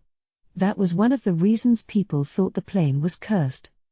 In the sun's once-a-year compassion that had begun to shine down, a building stood majestically on the other side of the line, in the land of the living, looking out over the unhappy grounds. Its construction had required countless large trees, of which there were none in the meadow. A sturdy peripheral wall denied entry. There was also a shallow yet effective moat with sharpened tree branches jutting out of it, a precaution against unintelligent undead. Beyond the moat, innumerable flags fluttered. Most of them were the imperial flag, featuring the crest of the Baharuth Empire. That was only natural, since this building was the Empire's Katsa Plain base. This time the Empire had mobilized 60,000 knights. All of them were garrisoned at this base, a fact that made it unnecessary to waste words explaining how enormous the installation was. It was built with an appearance that made the word sturdy fortress seem most appropriate, on terrain that made it both easy to defend and difficult to attack. Indeed, it had been erected in a hilly area. That's not to say the Katsa Plain naturally had such topography, but rather it was the result of magic. Of course, even for the Empire, whose national strategy involved increasing the amount of mages available, this wasn't a feat that could be completed in a matter of weeks. The base had been constructed over several years. Originally, it had been their plan to use the base as their staging point to attack Rantel. It was a giant fortress built with the possibility of siege warfare against hundreds of thousands of kingdom troops in mind. The reason the kingdom hadn't done anything to interfere with the construction was simply that it didn't have the ability. If the Empire attacked, the kingdom would unite and protect its territory, but when it came to launching an invasion of its own, there was a lot of groundwork that needed to be laid down between factions. Another issue was who would get stuck with the financial burden of a war where there wasn't any territory to gain. Ultimately, it came down to the fact that unless the sparks were coming down directly on them, people didn't feel like fighting against fires. Above the enormous imperial fortress flew 3 hippogriffs. They slowly descended, tracing a large arc through the air. Any knight knew that this was the Emperor's Imperial Air Guard's ceremonial descent pattern, which announced the arrival of an Imperial messenger. On the ground, 10 knights stood by in a circle, holding Imperial flags. It was a ritual to welcome a messenger from the Empire. The hippogriffs swooped down into the circle. Their ability to land so close to the center showed how skillful the riders were. Once they touched down, the messengers from the home country became visible, which was why even the honored knights who were allowed to participate in the ritual were so surprised that their flags wavered. What threw them off was the appearance of one person who was very different from the accompanying pair. Since he didn't have his helmet on, his handsome features were clearly visible, which let everyone recognize him right away. The blonde hair rustling slightly in the breeze, eyes like the blue of the deep sea, tensed lips that conveyed his strong will, he had the expression a knight should. More than anything, there wasn't a person alive who didn't recognize his full plate armor. It was made of precious adamantite and enchanted with powerful magic on top of that. Such items were rare enough to count on one finger in the Empire. The owner of that armor was one of the most important knights in the country. With a clear voice that matched his handsome looks, he called to one of the knights standing by. "I'd like to see the High Commander of the Second Army, General Kugane. Where can I find him?" "Sir, General Kugane is in a meeting in preparation for the battle with the kingdom that will commence a few days from now. We have orders to escort you to his tent, Sir Anok." "I see. And has the King of Darkness, Ainz Ulgaun, arrived?" "No, sir. The King of Darkness has not yet arrived." "Got it." Nimble sighed out of relief that they were properly informed and that the caster hadn't arrived before him. "Then can I have you bring me over? There's one other thing I'd also like to ask of you." He carefully removed something from his breast pocket. Nimble waited about an hour at the splendid tent before its occupant returned with a few escorts. It was a man in the prime of life with all white hair and a quiet demeanor. He wore the same armor as the knights, but it didn't really suit him. He seemed more like a noble than a military man. "Nimble, I thank you for coming." When he cracked a smile, the aristocratic impression grew stronger. His voice was soft, seemingly out of place in this fortress ripe with the odor of battle. Nimble replied with an informal salute. "Not El Inyam Dale Kugane." Once an obscure noble, his skill had been acknowledged and he was selected by the previous emperor to serve as general of the Second Army. He hardly had any military achievements to his name, but he was known as a reliable commander, and it was said that if he fought, he would never lose. Naturally, the Second Army had great morale. And in each and every move his men made, it was apparent how much they respected him. "I can't thank you enough for coming back here even though you're so busy as the High Commander of the expedition." The Empire had 8 armies, and each had a general as its senior officer. The general of the First Army was the great general who commanded all of them. When there was no general of the First Army, no great general, the next lowest army numbers general would assume the position. In this case, General Kugane was the senior officer. Now, Nimble. You don't have to be so formal. You're here on the Emperor's orders, right? It's not as if you're my subordinate. Treat me as an equal." Still, Nimble smiled awkwardly. The one in charge of the military was the Emperor, but the one below that was the great general. The Empire's strongest knights, the 4, often carried out orders straight from the Emperor, so in terms of authority, they were equal to generals. But in terms of age, experience, and sheer presence, Nimble couldn't match Kugane, so it would be difficult to treat him as an equal when no one else was around. Looking warmly at Nimble's flustered expression, Kugane smiled. "It doesn't feel right for an old man like me to be treated with such reverence by one of the Empire's strongest knights, either. At least relax a little bit." "Understood, General." Kugane nodded as if to accept Nimble's slightly less uptight attitude. But it's really good timing that you came today. It's like the fog lifted to welcome you." "General Kugane, surely it's not to welcome me but the tragedy that is about to befall the kingdom." "How awful." "Tragedy, So will you tell me, Nimble? What's the aim of starting a war this big anyhow?" Up until now, the point was to sap the kingdom. But this time is different. This time the end goal is to seize Rantel as a peace concession by winning on the battlefield. Kavian's eyes gleamed like blades. The kingdom has mobilized many more soldiers than usual. Though our knights are far stronger than their peasant soldiers, their numbers are overwhelming and violent. If we really do clash, we can expect quite a few casualties. Even if we succeed in taking Rantel, won't we just hand it right over to the King of Darkness? What in the world is His Imperial Majesty thinking? First, we need to be alone. Kavian opened his mouth slightly and jerked his head. Out, fellas. His aides bowed and exited the room as indicated. I appreciate it. Wasting time is for fools, right? So will you tell me? Yes. The Emperor actually sent me with instructions to tell each general about our war objective. Nimble took a seat. The war this time is for building friendly relations with the King of Darkness, King Ainz Ulgaun. The method we've decided on is to take Rantel at the cost of bloodshed and then give it to him for nothing. Losing the knights who keep order in the Empire could endanger our nation, but it's still worth the price to make the offering to the King of Darkness? Yes.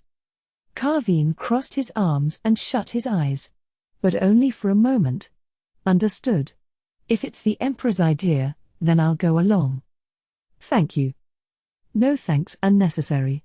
Let's work to impress the King of Darkness. About that, there's a favor I'd like to ask you. Nimble brought up the most important reason he had come. First, we're going to have the King of Darkness cast a spell. We'd like the knights to move after that. What's that for? Isn't the point for us to shed buckets of blood to get him indebted to us? There is that, but another one of our goals is to see what he can do. Apparently, the Emperor has asked him to use the most powerful spell he can cast. We want to see how powerful it really is. So the King of Darkness is a potential enemy. It seems like you get the idea. King of Darkness, Ainz Ulgaun, is the Empire's enemy. I see. Then once he looses his spell, knights will charge into the wound and tear it open even more. What level of magic will it be? I wonder. Something like Fireball? We're investigating because we don't know, but it's estimated that his attack magic is more powerful than Paradine's. Kavian's eyes grew huge. But only for a moment. I see. Well, I doubt he could possibly surpass that great caster, but if that's how much power he has, then I can see why His Majesty would want to cultivate friendly relations with him at all costs. Nimble said nothing. If several hundred people died in a single attack, that would be quite a deep wound. That would be our chance to push into their territory. If he's really that powerful, then perhaps we won't lose as many knights. Nimble thought it would be great if that was how it worked out. What he'd heard from his fellow knights in the 4, Lightning, and Heavy Bomber, was that Ainz's power was on another level and that he might be able to use a spell that could kill thousands at once, or tens of thousands if they were bunched up. It sounded unlikely, but if it were those two saying it, there was a high probability it was true. Kavian was right that the deaths of the professional warriors who kept the peace in the Empire would be a huge loss. Nimble would have been happier if their potential enemy Ainz was powerless, but in this case, he wanted to believe his friends. Oh, General. There was one more favor I wanted to ask. The King of Darkness will bring soldiers with him, so please allow them to fight alongside you. Oh? How many thousands are we talking? Well. I'm terribly sorry to interrupt, General Kavian, Sir Nimble, someone shouted from outside the tent. Kavian apologized to Nimble with a look and shouted toward the entrance. Permission to enter granted. The one who came in was a fairly high-ranking knight. What is it? It must be an emergency. Sir. A carriage bearing the flag of the King of Darkness has arrived before the gate. We're being asked to open it. Shall we welcome them as you ordered? The knight was looking to Nimble, at whom Kavian then glanced. In response, Nimble gave a nod. Understood. Let it through at once. Yes, sir. Should we inspect the carriage first? No matter who was inside, they couldn't let a carriage into the garrison without inspecting it. A basic inspection included using magic to make sure there weren't any illusions being used as disguises. In the kingdom, they didn't go as far as to use magic during their inspections. Probably the only place that had a rule like this was the Empire, where magic was a pillar of the state. They knew how terrifying magic could be, so their guard against it was high. Moreover, at a major military facility like this, they were using the cutting edge in magic technology. If the technology that supported the future of the country was to be leaked, it would be a devastating loss for the Empire. That was why the system was set up so that even if Emperor Jerkniv came, they performed the same inspection. Thus, even if it hailed from an allied country, no, precisely because it was from an allied country, examining the carriage was the usual course of action. But there were some situations that wouldn't allow for that. Kaveen looked at Nimble again. Pained by a leaden feeling and a slight pressure in his stomach, plus the weight of the object in his breast pocket, Nimble replied, "General Kaveen, I'm truly sorry, but this man is a very important visitor for the Empire. This is an extraordinary irregularity among irregularities, an exception among exceptions, but please just let him in." The general's gentle smile changed to a blank look, and the color drained out of his face. He realized the knight was taking Nimble's order over his head. No matter how kind a person, there weren't many who would be happy to have their subordinate take orders from someone else. And Nimble understood that very well. But it had to be done. If all else fails. As he was wondering whether to take out the item in his breast pocket, Kaveen spoke. "I can't argue if it's His Imperial Majesty's orders. It's his country, after all. I'm glad you understand, General." In his pocket were written orders from the Emperor. The writing on the parchment gave the person named therein the authority of the Emperor. That granted Nimble authority over anything and everything that was associated with the war. Not only did it make Nimble higher ranking than Kaveen for the duration of this conflict, he could even dismiss the general if the situation called for it. Relieved that his friendly relationship hadn't broken down with the older man he respected, he also reined in his emotions because now wasn't the time. "Well, shall we have a look at this King of Darkness the Emperor treats as such an exception? He must be a match for the great heroes." Personally, Nimble didn't really want to go. Recalling the warnings of the other four, well, only 3 now, including himself, his face became somber. But there was no way he could choose to not go. "Of course I'll accompany you, General Kaveen." At the edge of the barracks, a single magnificent carriage was quietly proceeding under the guidance of a knight. Surprisingly, there was no driver, and the horses weren't anything like normal horses. They weren't Sleipnirs, either, but magical beasts with scales. Nimble alerted the knights in the area, as well as Kaveen. "Your deepest bows, please." "What?" was the expression on all of their faces. Nimble understood the feeling very well. One's deepest bow was correct protocol for welcoming the king of an allied country. But for a visit to a military base, there was no established protocol. Or rather, it was assumed such a visit would never happen. It was extraordinarily rare to be so open, even when both parties were human, because conflicts breaking out between countries was simply reality. The deepest bows were for ceremonies in public, in safety, not at military bases. That had to be what the soldiers were thinking. There was one more thing. The deepest bows were almost never given on the battlefield. Most likely because if someone saw their commander giving the deepest possible bow, they might mistake the person on the receiving end as a superior commander. It was an unspoken rule on the battlefield. He understood the knight's feelings so much it pained him, but "Everyone, your deepest bows, please." He repeated it with a steely voice. He heard Kaveen sigh. "You heard him. We're welcoming this carriage with our deepest bows." When Kaveen gave the order, the confused knights seemed relieved. If it was an order, all they had to do was obey. No thinking on their part was necessary. Nimble gave him a grateful glance and saw a snide look on his face for just a moment, as if he was saying, "You have it tough, but I have it tougher." The carriage came to a halt in front of the party. They all gasped for 2 reasons. First was how magnificent the carriage was. The primary color was a black that gleamed as if it had been cut from the sea at night, and the frame was covered with elaborate gold accents. But the metal fixtures had the dull shine particular to brass, and the leather displayed a sophisticated coppery hue, so the overall effect was elegant. Perhaps the ornamentation was a bit showy, but the carriage radiated such refinement that it seemed natural. Calling it a treasure chest wouldn't be far off. Nimble had ridden in the Emperor's carriage many times, so he could state with confidence that this one was grander. The other reason they couldn't help but gasp was the horses.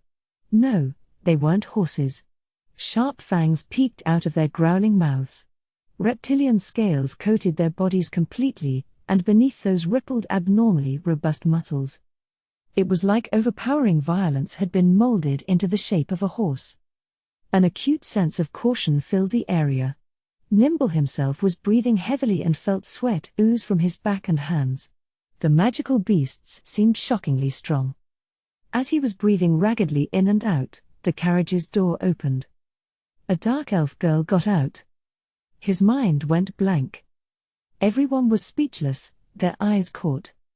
The girl, holding a black staff, was lovely. She was so beautiful that once she grew up, she would captivate many, undoubtedly. Some men would do anything for her love. Her timid expression was reminiscent of a flower blooming stunningly in the moonlight. But she had equipment on her hands that didn't match her appearance. Gauntlets. The one on her left hand looked like something she'd pulled off some evil creature like a demon. The sinister shape was colored mainly in black. Twisted thorns jutted out with sharp points. Though it seemed to be made of metal, it had a grimy sparkle to it, like it was emitting some bizarre secretion. Just the sight of it sent horror coursing through Nimble's body, like his very soul rejected the sight of it. On her right hand, however, was a gauntlet reminiscent of a pure, innocent girl. It had a smooth make with a base color of snow white. Mysterious gold patterns ran the length of it, but even that decoration served only to further its beauty. This was what it meant to be captivated. It was like standing before a peerlessly beautiful woman. The gauntlet seemed about to suck in his soul. Oh, Lord Ines, it seems that we've arrived. I see. Thanks, Mayor. Then someone else appeared. For a moment, the air stagnated. Everyone got goosebumps at once. The presence flooding the area was different from someone's intent to kill but difficult to describe. Ines Ulgaun was dressed like many arcane casters. First, a raven black robe. Then a cape on top of that, also black. This was strange, yes. Next, the staff he held, which was splendidly ornate but not to the point of gaudiness. Around his neck hung a necklace featuring a jewel that sparkled silver, and his face was covered with a weird mask. We humbly welcome you, King of Darkness, Ines Ulgaun. Nimble bowed, but he didn't hear anyone else. Though he knew it was rude, he moved his head to look behind him and saw that the general and the other knights were all still standing stiff as rods. Overawed by the King of Darkness's presence, they couldn't move. He understood how they felt, but it was a problem. It was the general, as expected, who offered a helping hand when Nimble began to panic. Men. Carveen barked. It was the tone of a commander, more imposing than anyone would have imagined from this man with such an aristocratic aura. Your deepest bows for the King of Darkness. Yes, sir. A multitude of voices acknowledged the order as they all offered their deepest bows together. I appreciate the welcome, famous knights of the Empire. The King of Darkness's utterly normal voice was conversely creepy. There was a strange incongruity, like he was putting in a lot of effort to act like a normal person. At least that was the strong sense Nimble got, because he had heard what was lying under the mask. Raise your heads. No one raised their heads the first time he said it. Won't you raise your heads? The second time, they did. Only for the ruler of their own country would they wait for a third. King of Darkness, please forgive those who did not immediately raise their heads. He shifted his gaze and saw that the knights' lips were white, their faces pale. It seems they've forgotten themselves in their joy at meeting you. No, I apologize. It seems I got a little excited here before the battlefield. Please know that it was not my intention to direct it at you. Ainz whipped aside the cape that had been draped over his shoulder. The raven-black fabric fluttered audibly as it spread out, almost like black wings. That same instant, whatever had been enveloping the area in what could be called a chill or heaviness melted away until nothing was left. Standing before them was someone with the presence of any normal human. Terrifying. That was Nimble's genuine impression. He had heard from his fellow knights what a monster this was. The fact that he could seem so normal made him all the more frightening. It was like a large predatory beast was slowly sidling up to them. Even the knights who didn't know the details must have been struck by the abnormality of the situation. Confusion hung in the air. From Kugane, Nimble sensed comprehension. He must have understood what attitude he needed to take with this person before him, not with his mind but with his heart and soul. My name is Nimble Arkdale Anok, and I will guide you to the site of your camp. Oh? Well, I'm sorry to trouble you, but thanks. You are quite welcome. Then allow me to introduce a commander of the Imperial Army, General Kugane. My name is Kugane, King of Darkness, Ainz ul Gaun. If you are dissatisfied with any aspect of the base, I am at your service, and know that it will be handled immediately. I'd like to offer a few knights as attendants. That won't be necessary. I have my subordinate here. Ainz pointed at the dark elf girl. And if anything goes wrong, I'll take care of it myself within reason. Kugane stiffened. Behind his offer was the intention of attaching some monitors to make sure the caster didn't do anything strange. They were in a military compound, after all. But the reply he received was a flat refusal. Only someone with power would be able to give such an answer. But Kugane, in his position, couldn't let that go. At this rate, they wouldn't get anywhere no matter how far they went. Nimble was mentally on Kugane's side, but there was no way he could answer those feelings with action. I see. Well, if you need anything, please let us know. That's how we'll do it, General Kugane. Understood. Oh. I forgot something. What is it, King of Darkness? The plan is for one of my spells to start the war, but I was thinking about having part of my army join the battle. I'd appreciate your permission. That is more than we could have hoped for. As he had been briefed earlier, Kugane accepted it immediately. But he did furrow his brow. However, the fight will begin within the next few days, possibly as early as the day after tomorrow. How far away are your forces? I'm afraid we won't be able to wait for them. That's no problem. They're already nearby. Nimble wondered about that. He hadn't spotted anything even resembling an army anywhere near the garrison. It seemed like Kugane wondered the same thing. Naturally, there was a thick security net of knights patrolling the perimeter. If anyone but Imperial forces approached, word would have surely reached the general. He looked to his subordinates in the area, his eyes asking if they had mismanaged any reports, but none of them seemed to have heard anything. Sorry. It may have been misleading to say they're nearby. What I meant is, they can be here at any time. I see.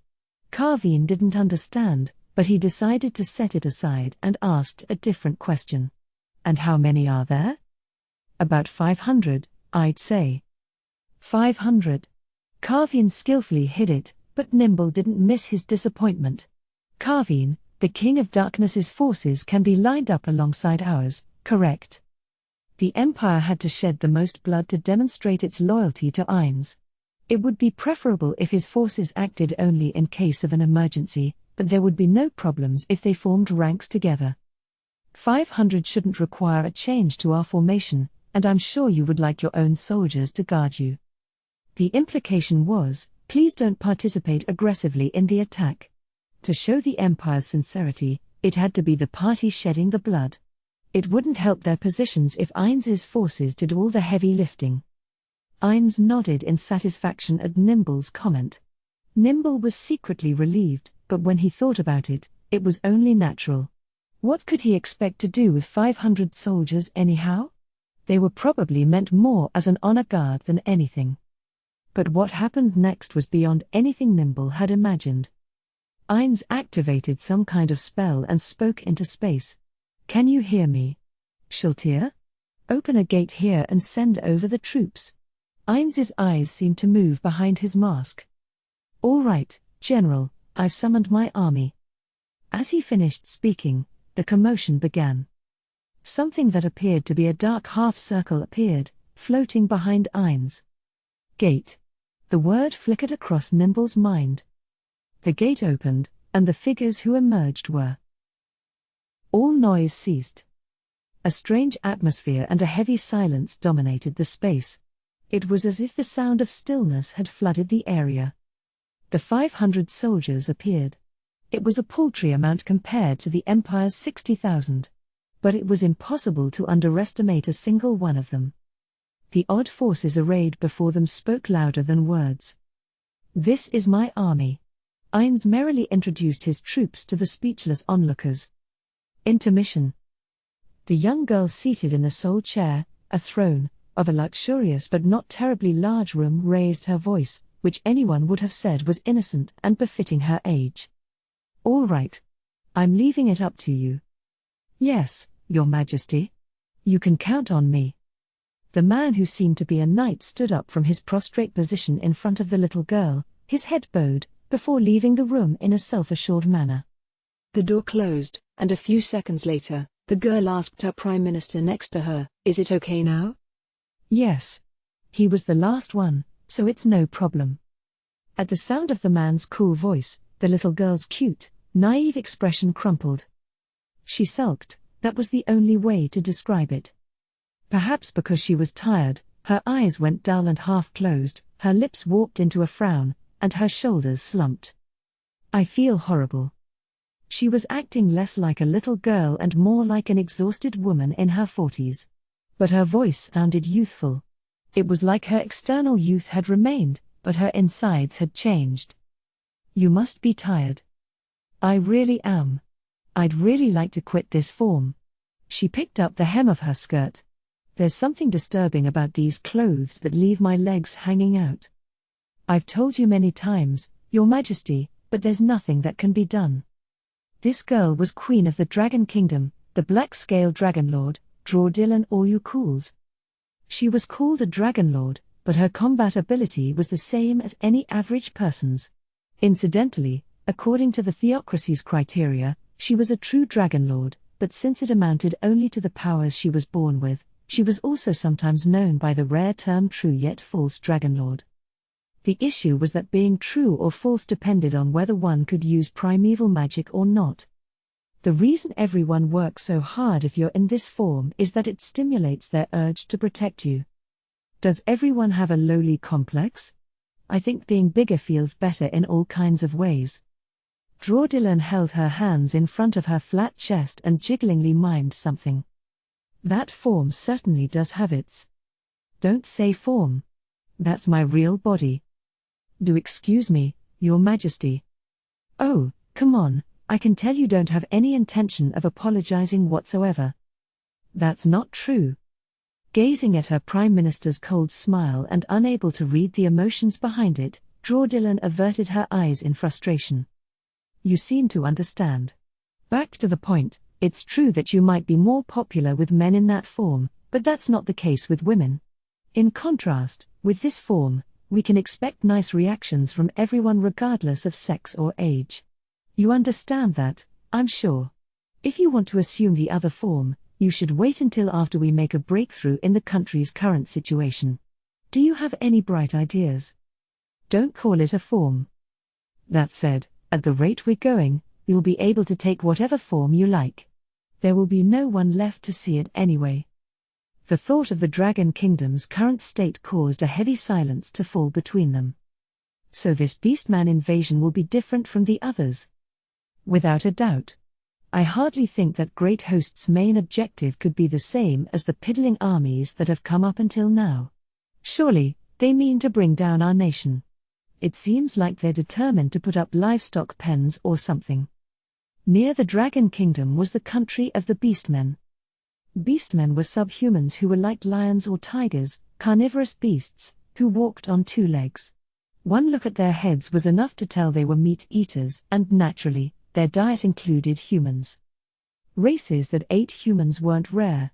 In 3 of the 6 great countries competing in the center of the continent, humans were food. In the troll country a little removed from the central area, they were such human connoisseurs that the best food for entertaining guests was human fetuses that were about 6 months along. To meat eaters like that, this country was just hordes of food gathered together. Up until this point, perhaps because the beastmen had seen them as food that would multiply on its own if they let it be, there hadn't been a full-scale invasion. But for some reason, the latest attack was gigantic, and 3 cities had already fallen. The feasting going on out there was enough to make even the queen feel sick. Naturally, since there was no way to negotiate with this external enemy, the nation had come together against it. They were trying to cope, but beastmen simply had different base stats compared to humans. Just as indicated by the fact that one of the major countries in the center of the continent belonged to the beastmen, their physical abilities far surpassed those of humans. For example, if a human and a beastman grew up in the same manner, the beastman's stats would be 10 times greater than the humans. In adventurer circles, they had established difficulty ratings, numbers measuring the strength of monsters. If an adult human was 3, then an adult beastman was 30. Mysteriously, yet perhaps because average beastman's strength was so high, there weren't a great number of incredibly powerful individuals. That was the sole saving grace. For now, a group of adventurers rallying around the adamantite plates is fighting them off, but they're outnumbered. They aren't able to stop the various armies, they must be tribal units or something. Our only option may be to gather all the people in the capital and wait for our opponent's food supply to run out, but I fear our food situation will worsen first. My head hurts. The future is too dark. Otherwise, we could send in a select team to bash their heads in. It may only invite their fury, but if we can't stop the invasion, we should at least do what we can. And the leader of that team would be that guy, I suppose? Yes, him. There was only one person the pair could be referring to, Furious Flash Celebrate of the Adamantite Plate Adventurer Team Crystal Tier. He used a fencing technique called Effulgent Sword, hence the nickname, and his class was Holy Lord. That guy definitely has a lowly complex. Whenever we're talking, his eyes are just plastered to my body. Does he really get such a kick out of this flat thing? Why not just look at the wall, then? Because it's a fetish. Yes, it's true, Your Majesty. He has a lowly complex. Draw Dylan's face twitched. I wasn't asking you to make a definitive declaration. I wish our nation's adamantite plates were a little more normal. What are you talking about? All you have to do is play the part of a cute, pure child and he'll fight like mad for you. Isn't he actually extremely convenient for us? But I'm going to have to fulfill his desires at some point. Hey. Don't look at me like I'm the pork for tomorrow's breakfast. Her subordinate heaved a conspicuous sigh, and she practically popped a blood vessel. Isn't that all, though, Your Majesty? Please just bear it. You're still better off than the people who are literally being eaten. She couldn't argue with that. If I had the money, I would hire optics full-time, but what is the theocracy even doing anyway? I'm afraid I have no idea. In past years, they contributed to no small degree. Now is about the time they usually come to help us out, right? I'm not saying they have to send the Black Scripture, but why don't they at least dispatch the Sunlit One? The theocracy had been secretly sending in forces to save the Dragon Kingdom. It wasn't much, but they probably helped because she was the head of the country. This is what we get for leaving our national defense up to another country. How sad. It's not like we wanted to. We had no choice. You know that. Our military expenses are already pushing it. If we try to increase them any further, we'll go broke. Plus, even if we allocate money, it's not like the soldiers will immediately be stronger. The Dragon Kingdom had long been spending quite a sum on a yearly basis to counter the Beastmen threat, and this was what had come of it. But she wanted to think that spending what they had kept damages lower than they might have been. If the theocracy has abandoned us. Right.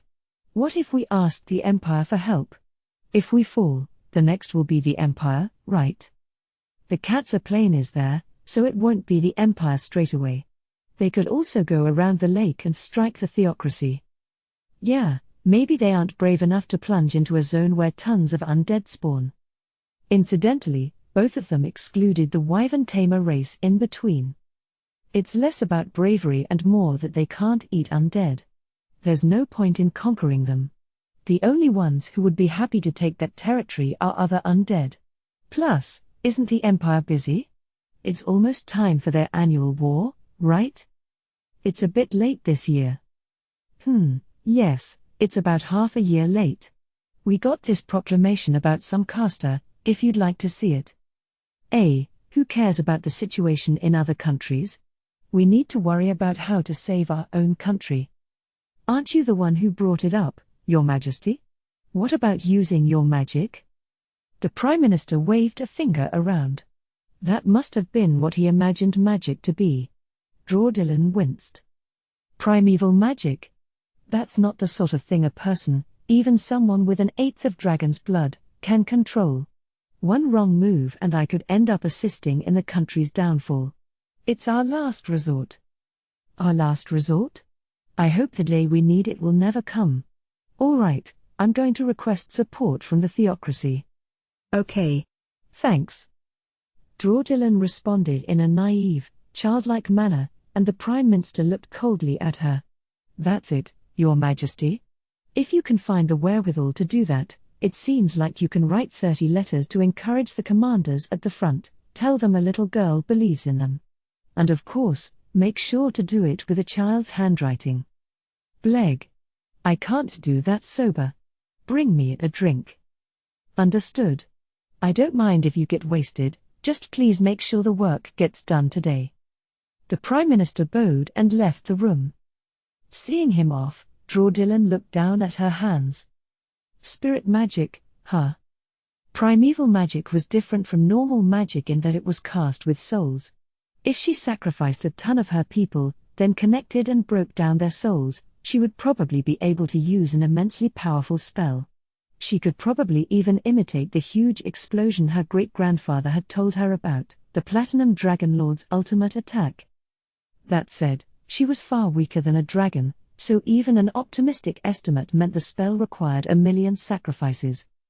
Draudillan buried her face in her hands, trembling at the feeling that it was hell that awaited her no matter what happened. Chapter 3, Another Battle. 1. Headed north, away from the commotion of the army preparing to head to the Katsa Plain, Prince Barbro Andrian Yeldril Vayself was in a foul mood. Shit. Damn you, Marquis Revan. He couldn't hold back the curse. Since his younger brother had borrowed some of Marquis Revan's men and patrolled the capital to keep the peace during the demon disturbance, he had given the nobles the impression he was the type who could stand and fight on the front lines in an emergency. That made the opinion of the nobles who had been supporting Barbro as the next king begin to waver. There was also the fact that Marquis Revan was supporting the second prince. Some of the nobles had already switched sides. Not putting himself out there during the demon disturbance was a fatal mistake. The reason he was unable to leave the palace and join the front lines was that he didn't have any men under him. That in itself was the correct judgment. Even if he had gone to the front, there wasn't anything he could have done as an individual. He would have only gotten in the way. The demons could have also assaulted the palace. His brother wouldn't have been able to go on patrol without the use of Marquis Revan's troops. Barbro was confident that he had made the right decision to stay put. But the fools didn't understand that and were tricked by appearances. In the end, everything went according to Marquis Revan's plan. Doesn't anyone understand his aims? Plus, all they did was patrol. It's not as if they actually participated in the fight against the demons. If his brother had been on the actual battlefield, it would have been revealed how pathetic he was. In that sense, Marquis Revan had a brilliant mind. And there was one other thing that offended Barbro. How miserable it was to be headed to Kugane, that desolate village. He was falling behind in the struggle for the throne.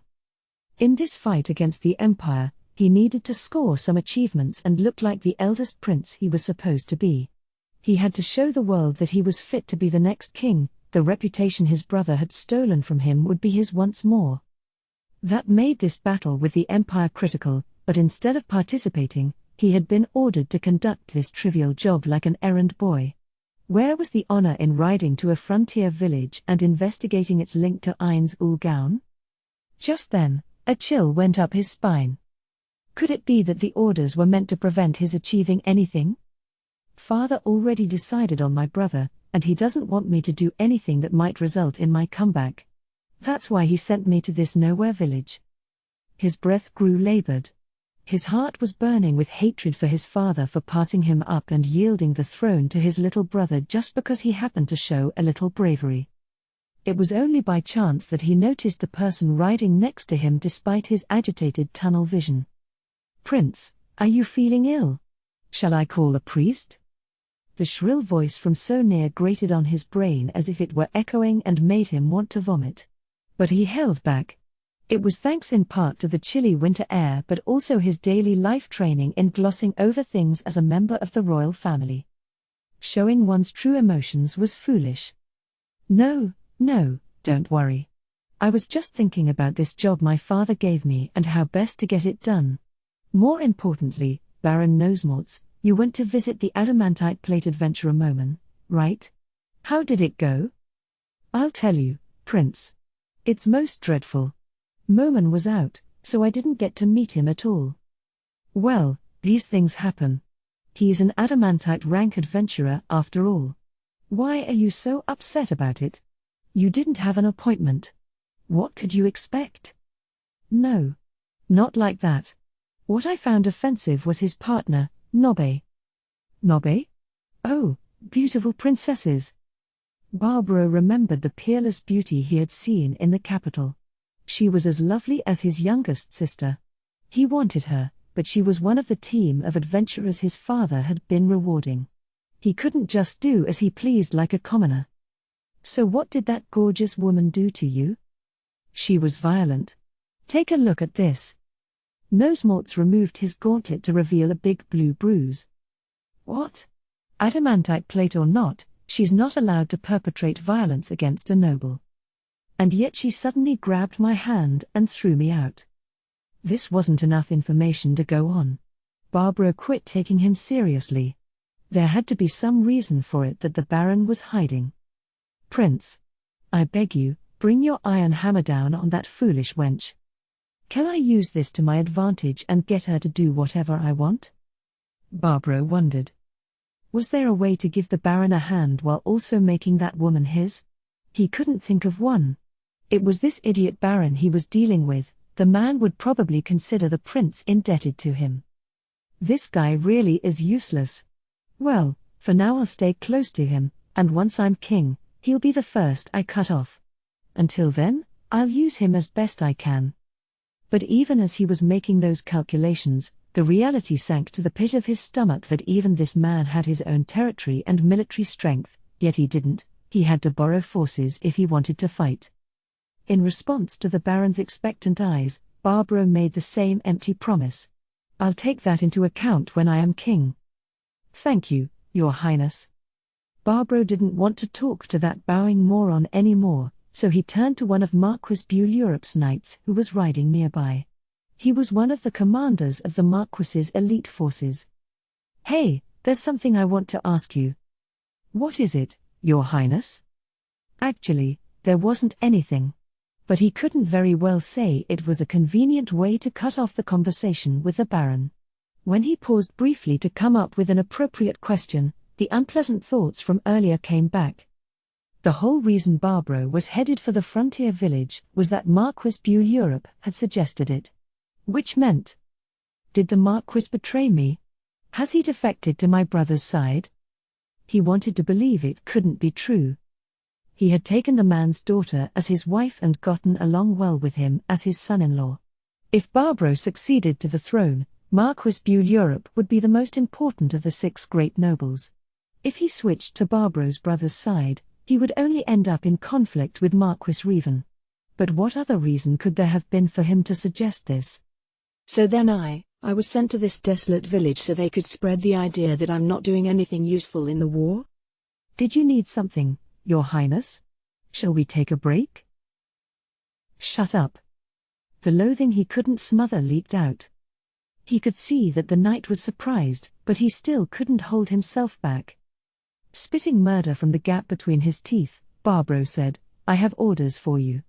We're going to get this Kugane business over quickly and head for the Katsa Plain. Make those preparations in parallel to our current activities. If we arrive in Kugane, accomplish our mission immediately, and head right back, we should reach Irantal by nightfall. We'll get what little sleep we can and head for the Katsa Plain before sunrise. The knight furrowed his brow. With all due respect, I think that would be extremely difficult. Please look at this. Our formation includes the Marquis's 3,500 soldiers and 1,500 from the nobles backing Your Highness for a total of 5,000. In order to get our job done in a short amount of time, we are bringing 50 wagons filled with supplies instead of hordes of logistics men. I know that, so what's the problem? The breakdown is 4,500 foot soldiers and 500 on horseback. Even if we resolve the Kugane matter in under an hour, it would be quite a rush to get back to Irantal by nightfall. But I asked you a question. I'll ask again, what's the problem? We'll just rush if we need to rush. Prince. Some of the foot soldiers will be exhausted. You seem to be misunderstanding something. Honestly, there is no good reason for us to be going to this tiny, remote village. What we need to do is defeat the Empire on the Katsa Plain. You're one of the Marquis's men, aren't you?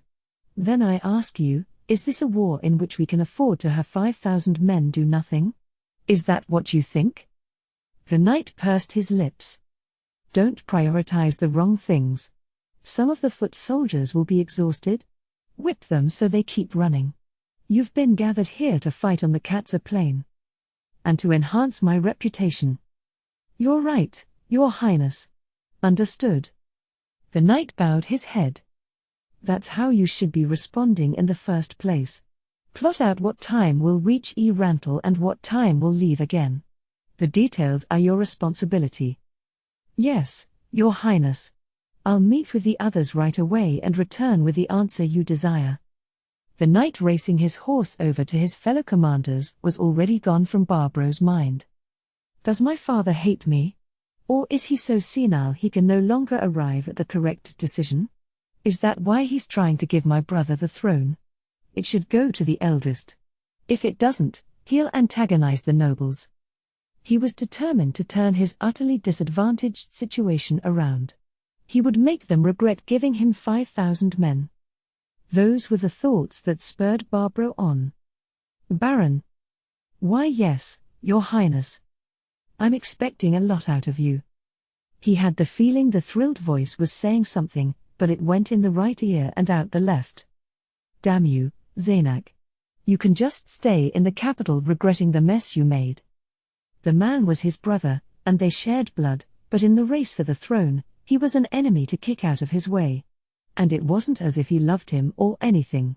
He wasn't about to kill him, but if he got in his way, he wouldn't hesitate to. When I'm king, what can I do with him?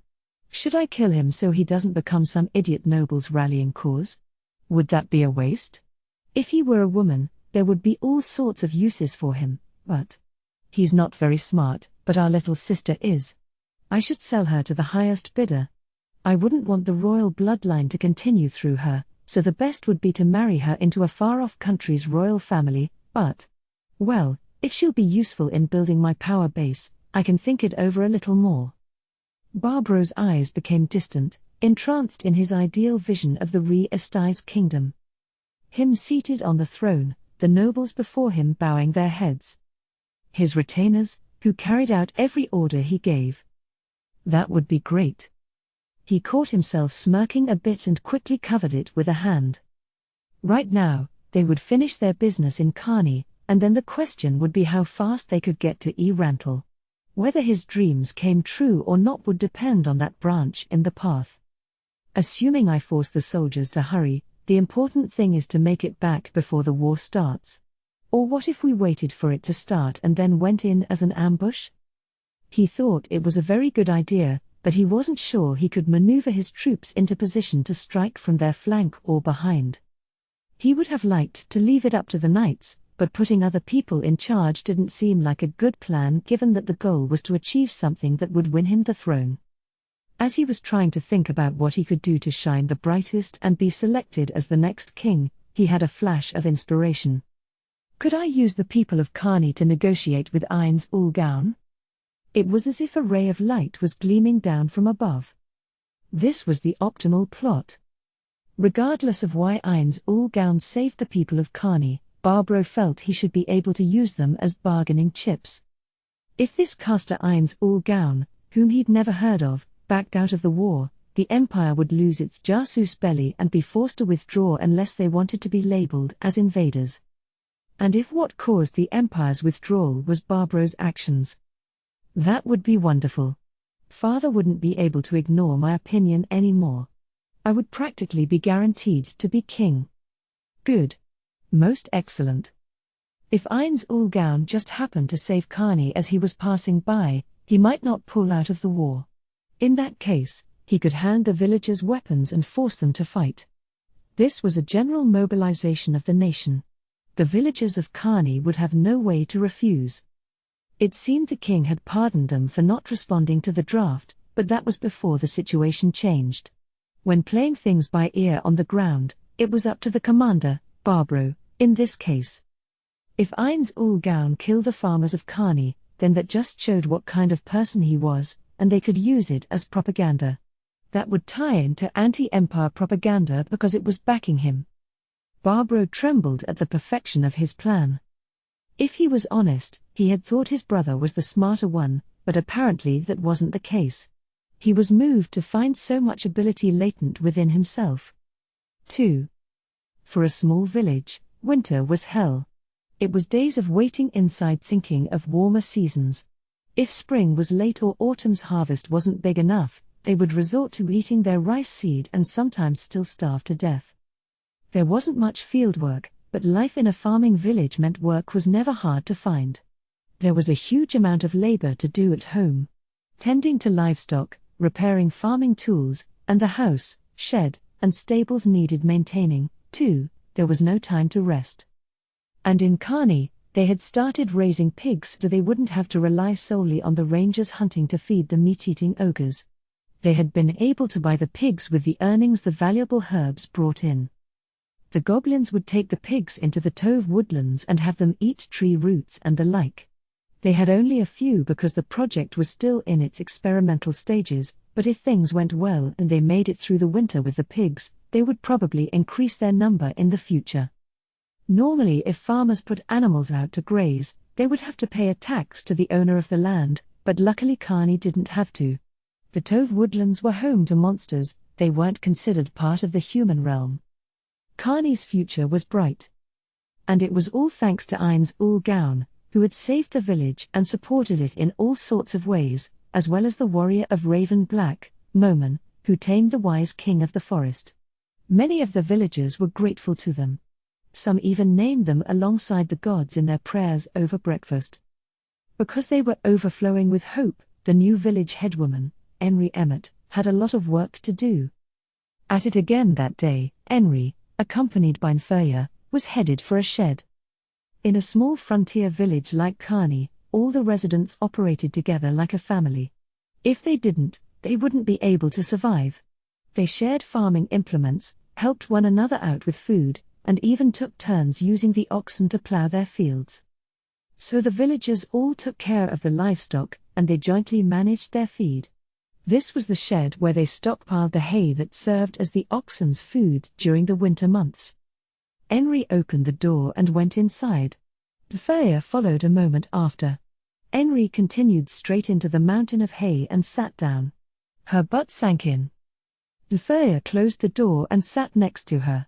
He used a spell to cast white light throughout the area. Headwoman, save the playtime for later. I need you to check if there is enough hay and make a bunch of decisions. You called me headwoman again. Nferya chuckled slightly at her dejected voice. It's fine if you want to call me headwoman. After all, It's a small thing compared to Arg and his buddies thinking that if I tried, I could crush goblins with my bare hands. After she won every arm wrestling match against Arg and the others, even the villagers seemed to be wondering if maybe the rumors were true, which was like a stake through her heart. Incidentally, the ogres didn't participate. If she had lost against them, she wouldn't have made the right impression, and if she had somehow won or even put up a good fight, she would have never recovered. If I miss my chance with Nfi, I may never be able to get married.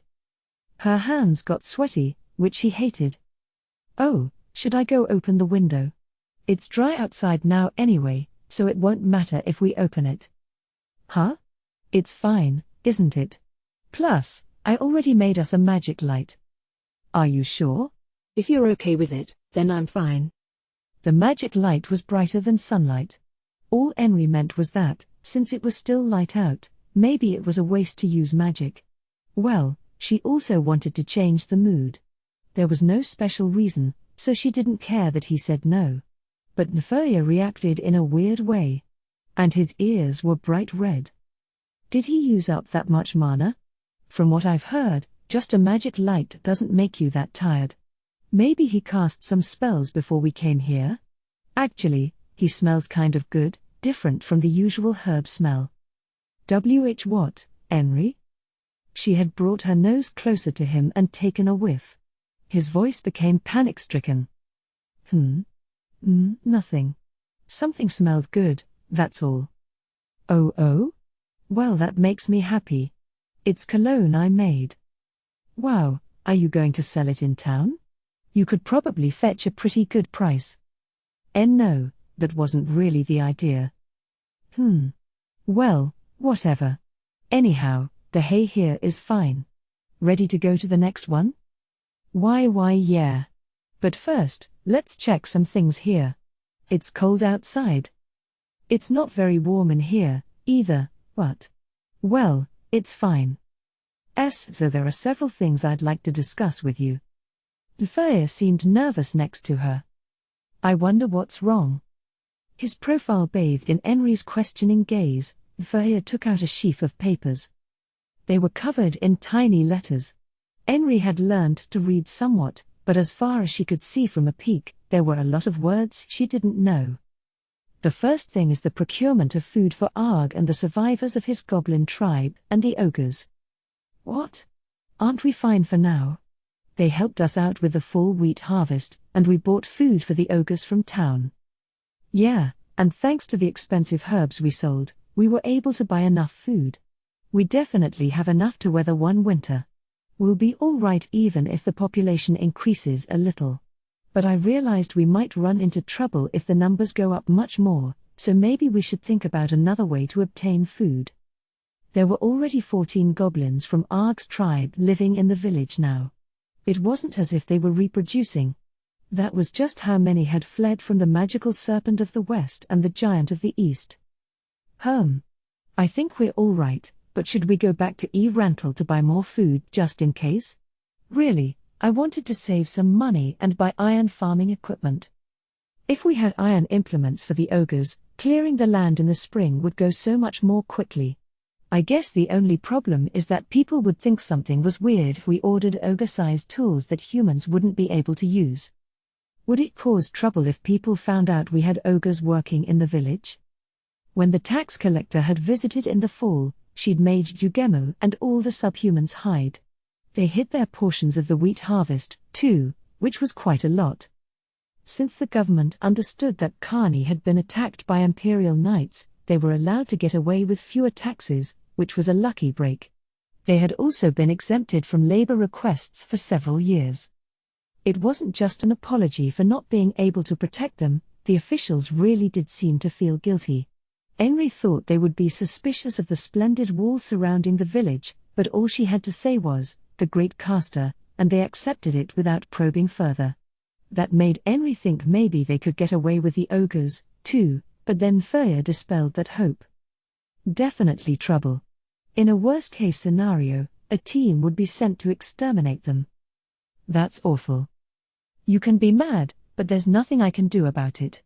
Usually ogres are dangerous monsters that eat humans.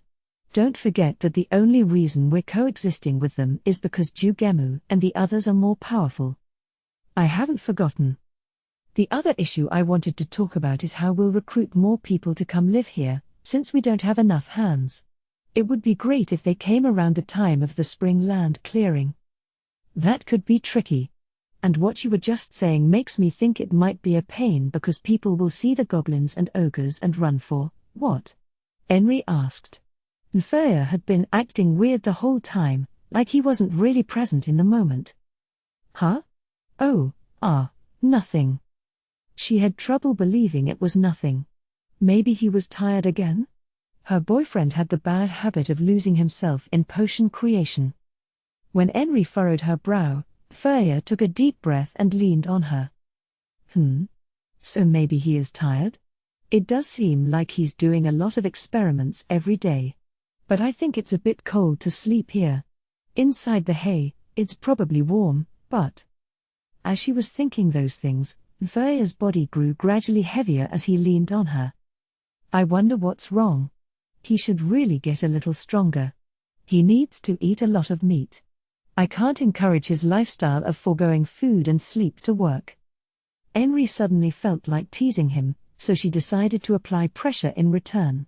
She meant it to be a light prod, but she ended up really pushing. You're... Nfeya looked at Henry in shock and confusion.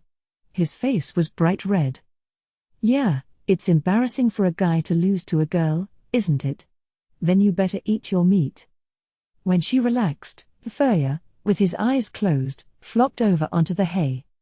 For a few seconds, it was quiet between them. What's wrong, Fee? Did you get tired? He sat up, looking bizarrely red. Nah. It's nothing, I'm fine. Lady Henry. The door was opened without so much as a knock and so forcefully that it made a loud bang. A strange cry escaped Nfeya. WHWHY? Very sorry to bother you. But it's an emergency. What's going on? Henry hadn't seen Jugemu so worked up since the troll attack. An awful feeling slunk up her spine. There's an army. An army is headed this way. What? What in the world? Which country's army is it? Since we don't know the crests, we're not sure yet. But there was more than one, so we went ahead and closed the gate. What should we do? What coat of arms did you see the most of? I might recognize it. As Nfeya listened to Jugemu's explanation, a clearly puzzled look appeared on his face. That's strange. That's the kingdom's flag. If I knew the nobles' crests, I would be able to tell who it was, but... Kugane was a frontier village, beyond it was nothing but woodlands. That meant their destination had to be Kugane, but there wasn't any reason for them to come. Why in the world are they coming here? Do you have any idea, Nfi? You mean why the kingdom's army is heading to our village? If they were aiming for the Tove woodlands, it would be weird to bring the military. They would just send adventurers instead. Other than that, maybe a civil war. Could that really be it? I heard that our king isn't actually very strong. Apparently, the nobles and he are locked in a power struggle. So maybe they're coming to Kugane because we're a part of the king's domain and they want to attack it. Henry could practically hear the blood draining from her face, because their village might once again be subjected to the horrors of invasion. But we're not the same as we used to be. Henry faced the issue head-on. Let's have at least some of the people escape into the forest before the troops arrive. Sorry, Lady Henry, we noticed them too late, so if we ran now, we'd have to leave everything behind.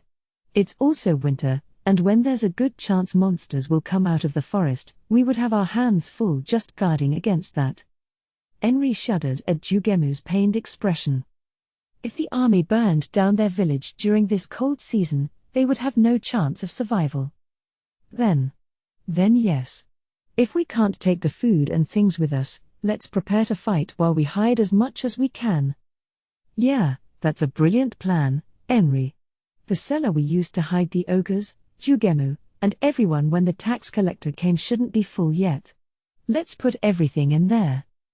Ready to leap into action, Henry realized she hadn't asked a critical question.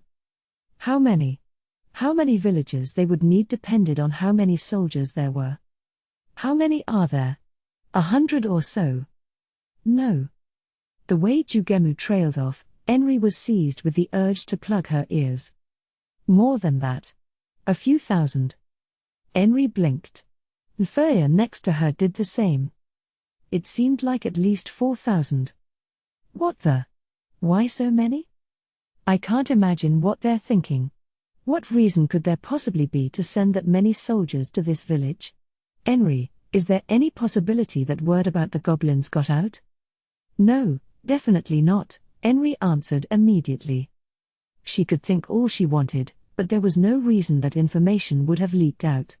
There were the new transplants, but they were mainly the sort of people who trusted the goblins more than humans. And ever since the troll attack, the transplants and the locals had really come together as a community. The only other people were the adventurers who visited from the city. They were gone by now, but Nfuya was confident that Momon and Nobe wouldn't have leaked the info. Then, we should prepare to escape and ask them why they've come. Fighting should be our last resort. Trying to fight 4,000 soldiers was utter suicide.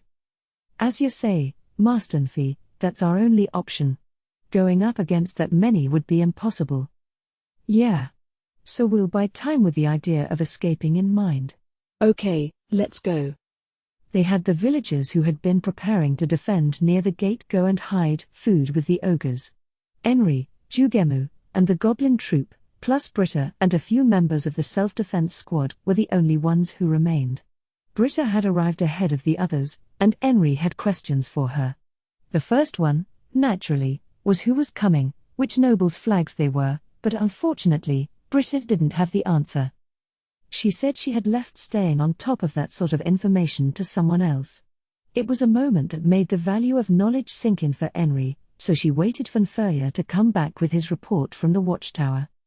From over the wall came the sound of multiple horses' hooves, then a raised voice. I have come as a messenger for the eldest prince, His Highness Barbaro Andrian Yeld Ryle Vaself of the Re-Estais Kingdom. Open this gate and let us in. Henry could hardly believe her ears. She had heard a lot of surprising things in the past 10 minutes, but this one may have taken the cake. The eldest prince? Why is such a lofty person here? It was so puzzling she wondered if she was dreaming. But Nfuya nearly tripped over himself racing back from the watchtower and confirmed that what the messenger said was true. The king's flag is in there with the others. Only someone directly related to the royal family can use it. Huh? So what does that mean? It means a member of the royal family came here leading an army. With no idea what was going on, Henry suddenly shouted, why would he bring an army to a tiny frontier village like this? How would the villagers know? We're in the king's domain, so doing what the prince says is the right way to handle this. Or would you rather disobey and revolt? Henry shivered. Opening the gate was the right thing to do as a subject of the kingdom. But she exchanged glances with Kugane, who was standing next to her. She couldn't open the gate. She had to let the goblins and ogres hide first. Ah, milady. We'll hole up in the hideout as fast as we can. Please buy time for us till then. Henry nodded. She regretted giving the instructions to hide the food there, but it was too late now. I repeat. Open the gate. My apologies. Right now, we're preparing to receive the prince. Please wait a little longer. We'll just go back and forth again, woman. Are you the one in charge of this village? Open the gate this instant. Why are you in such a hurry? Henry shouted in anxiety. She understood quite well that it was impolite, but she thought it might be another country's army only pretending to be the kingdom's. Kugane had beefed up its defenses to the point that the tax collector was taken aback. Would it be so strange if another country wanted to use the village as a fortress? After all, the trolls tried to make it their lair. For the first time, the response was silence. There was hesitation in the air. Why aren't you answering? You must not actually be kingdom soldiers, she shouted, her voice hoarse from panic and irritation. That finally got a reply. A caster called Ain's Ulgaun once came to this town, correct? The image of the village's savior came to Enri's mind.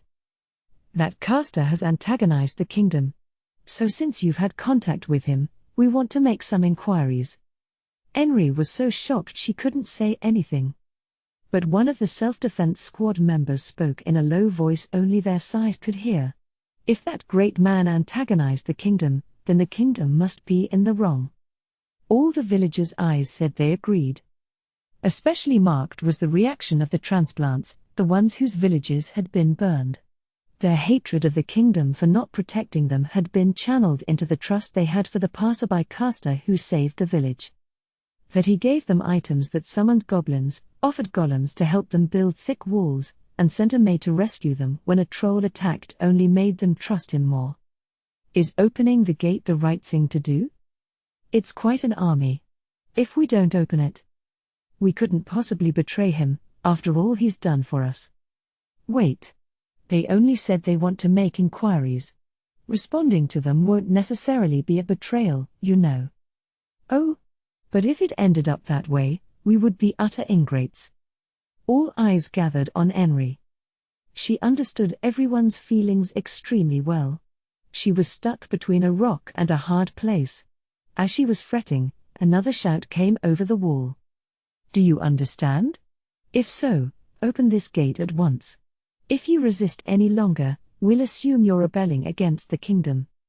Cornered, Enri hoped to buy a little more time by shouting, there are cow droppings all over in front of the gate. We couldn't possibly have the prince enter through such a mess. After a brief silence, the messenger seemed to have gotten himself together. I see. Then let's do this, we won't have the prince enter. Let me in. The rest we can decide afterward. She didn't have any more excuses. Enri shouted the words that popped into her blank head as they came. Sorry. I got some cow poop on my hand. It's everywhere. I need to go wash it off. Hey. Enri watched Jugemu and the others running away as fast as their legs would carry them. She wondered anxiously how long she would be able to stall. Barbro was already aggravated to the breaking point. He glared at the knight who returned not as his ally but as a hated enemy. Say that again. What? Fury hissed between Barbro's clenched teeth, and he practically spat the words one by one. The knight repeated himself coolly. Sir. There is still no sign of Kani's gate opening. Barbro wanted to take a fist to the man's calm profile. But that would be foolish. He desperately tried to will the anger pooling in his hand to disperse. None of these people, including the knight, were loyal to Barbro personally. He didn't have his own soldiers. These soldiers were with him because their masters ordered them to be or because their masters were also accompanying him. As such, he couldn't very well hit a knight while several others were watching. Why not? Why don't those peasants open their gate? This land is in the royal family's domain, so they should be obligated to obey me. And I am ordering them to open the gate. As his irritation mounted, his speech grew sloppy. I don't understand. Are they making fun of me? What are they thinking? To the eldest prince, Barbro, the people of this village were beings far below him. Even they're slighting me. The moment he thought that, months of pent-up anger flooded out as if it had found a place to go. The root of the complex sentiments was the demon disturbance, so unpleasant for Barbro. The dam broke quickly. This is treason. I say this village is treasonous. A ripple of commotion went through everyone within earshot. Wait. That's a bit. Barbro glared at the bewildered knight in displeasure. If an entire village was declared treasonous, eliminating all the residents was standard practice. After that, the village would be burned down to completely erase it. But was that really all right in this case? Barbro didn't understand why his subordinates weren't obeying his order. Did the Marquis's soldiers also make light of him? Was that why they weren't complying? What do you mean by that? Leaving these people alive when they don't follow the royal family's orders is surely worse. If Barbro forgave people who rebelled against the royal family, he would be seen as weak. Letting them live would lead to a loss in his authority. If peasants openly rebelled in the territory ruled by a noble, that noble would undoubtedly destroy them. The knights who served the Marquis knew that. Wait. The war with the Empire is about to begin. If you kill people on the king's land now, it will affect the entire army's morale. And look how well defended this place is. It can't be a mere village. There can't be that many residents, but I'm sure we would be in for a struggle if we attempted to open the gate by force. The best course of action would be to calmly ask why they aren't opening it. We'll go in friendly and then hang a bunch of them later. Well, I'm sure that can't be helped. Your Highness ordered them to open the gate, and they refused. Yes, I'll hang them from the gate. As an example. Very good, Your Highness. Barbro scowled at Kugane. As the knight said, it even had a fine wall in addition to the gate. Perhaps those defenses were a matter of course, so close to the Tove woodlands, but with the watchtower, it looked more like a fortress than a frontier village. Certainly, bringing it down would take time. He had over 1,000 soldiers in position before the gate and was shouting to open up. If he listened, he could hear a similar voice from a distance. It was coming from the rear gate. As if struck with a flint, Barbro's emotions burst into muddy flames again. Reason went out the window. Hey! Flaming arrows, now. Flaming arrows, Your Highness. Yes. Who knows how long this will take if we keep waiting? Look, we don't have time to bother with this village. If you can open the gate in a few minutes, that's fine, but that's impossible, right? The knights bit their lips and nodded. Threaten them with flaming arrows. No more shouting back and forth over the wall like children. Let's show them how adults do things. The knights were lost for words, and a man slipped past them to come to the front. If you won't follow His Highness's orders, can you even say you're loyal to the Marquis? Your Highness, if it pleases you, my men are at your service. It was Baron Nosemaltz with his crew of brown nosers. Barbro was genuinely impressed that even this idiot could come in handy. Well, they were nobles, too, and would surely do something like this if there was a village in their domain that went against them. Maybe they understood how Barbro felt very well. Oh? Then I order you, Baron. Fire flaming arrows on the village, no, on the watchtower. No one will die if we do that, right? Oh, how considerate, Your Highness. I would expect nothing less. Please observe as we carry out your will. Milady. We're all ready. Everyone's hidden. All that's left is for me too. What's wrong? Sensing the unusual atmosphere, Kugane wasn't sure how to continue. The members of the self-defense squad who had remained were in complete opposition. Some were passively accepting of opening the gate and receiving the army, while others were aggressively against it. The root of the disagreement was whether or not it would constitute a betrayal of the village's hero, Kugane. That's why it was such a difficult call. Actually, just as Henry was about to explain to Kugane, a voice sounded from the other side of the wall. People of Kugane. It is very suspicious of you as subjects of the kingdom to refuse to open the gate. We will take representatives to the battlefield, where they must petition Kugane to surrender. Prove that your loyalty lies with the kingdom and that you are the king's subjects. The mood changed, hatred seemed to rock the atmosphere. Henry was no exception. They were subjects of the kingdom, and they were loyal. But the weight of those facts, compared to their gratitude to the person who had saved their village expecting nothing in return, was so light. The one who had rescued them when their families, friends, and loved ones were being murdered was that great caster. I have no interest in being taken to the battlefield only to get in his way. Why don't we just escape into the forest and worry about the rest later? The villagers were in an uproar. But they agreed that they would choose a plan that didn't hamper their hero. Just then came the sound of several things being smashed. Next was the whistling of arrows slicing through the air. Trailing red, they rained down on the watchtower. Henry could hear the dry thunking as they stuck into the wood. No. Henry gasped at the realization that the kingdom had introduced into this argument weapons that could kill people. Luckily, There wasn't anyone in the watchtower at the moment. Is that why they attacked it? Or would they have done it even if there were people inside? Lady Henry. They don't seem to be aiming over here, but it's probably better for you to stay out of range. Come this way. Hurry. Henry had been standing stock still taking in the scene, but Jugemu pulled her arm. With no will to resist, she followed him, but she didn't turn away from the watchtower. As the self-defense squad members withdrew, the watchtower burst into flames. The roof was made mostly of straw, so it burned up immediately. As she watched, the ceiling collapsed into giant flames. The destruction could be seen from anywhere in the village. Heartrending cries went up here and there, but one was louder than all the rest. Breathing in short, rapid breaths due to the shock, Henry looked at the one who had emitted the most sorrowful scream. It was a man who had moved to the village. His face was equal parts hatred and despair. Looking at those around him who shared his expression, she realized they were all transplants. Henry remembered that their villages had been burned down. It's an enemy. The man yelled. They're our enemy. If they weren't, they wouldn't do something like that. I'm going to fight. The kingdom?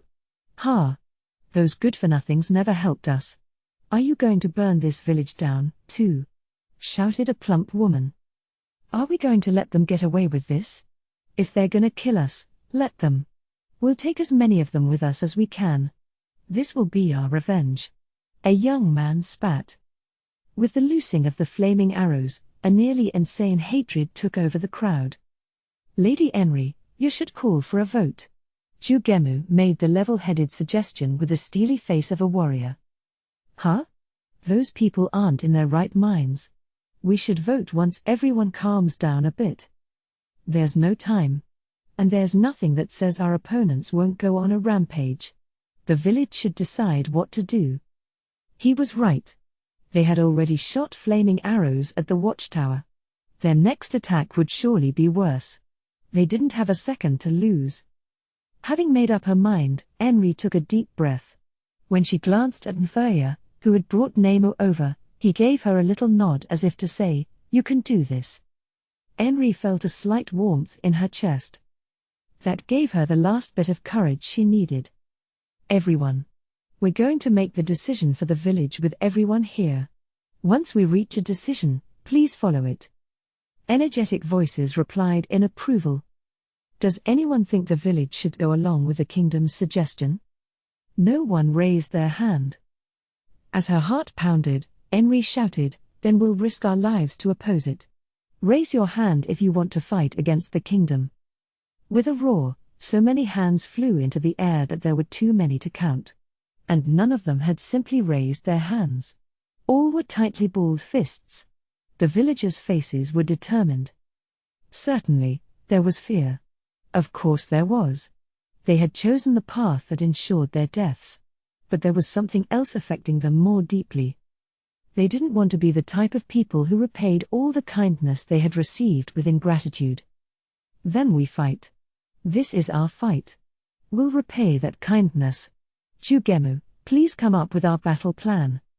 Jugemu moved quickly to the front and stood next to Henry.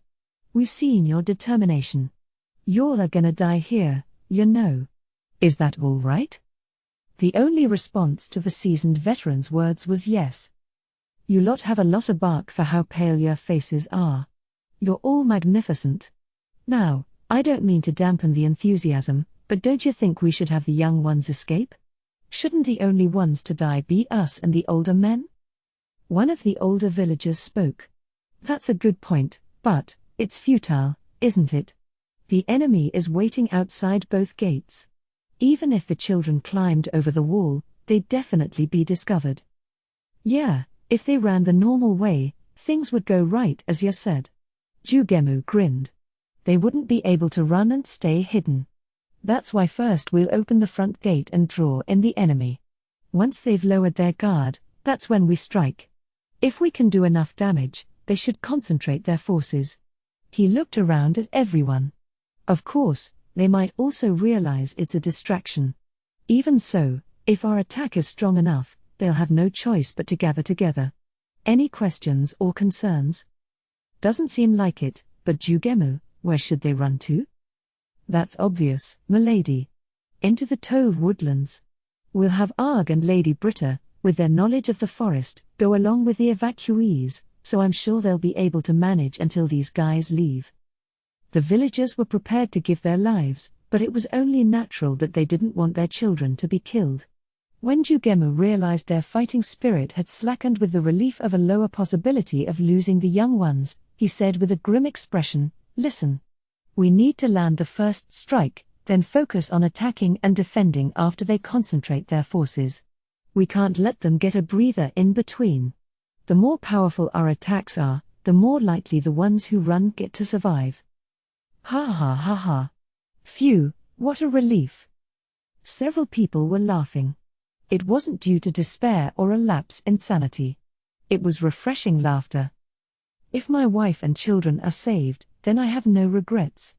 I'm happy to pay back our debt to Eins ul Gaun. You said it. I won't be a pathetic dad. So, how will we split up? In response to Nfurya's question, Jugemu scanned the faces of all the villagers present. I'd like you and Lady Enri to protect the wives and children as they withdraw from the village. And then, like I said before, with woodland life in mind, Lady Britta and Arg and his tribe will be there. What? Enri was so surprised she yelped audibly. It was her duty as head of the village to operate with everyone until the end.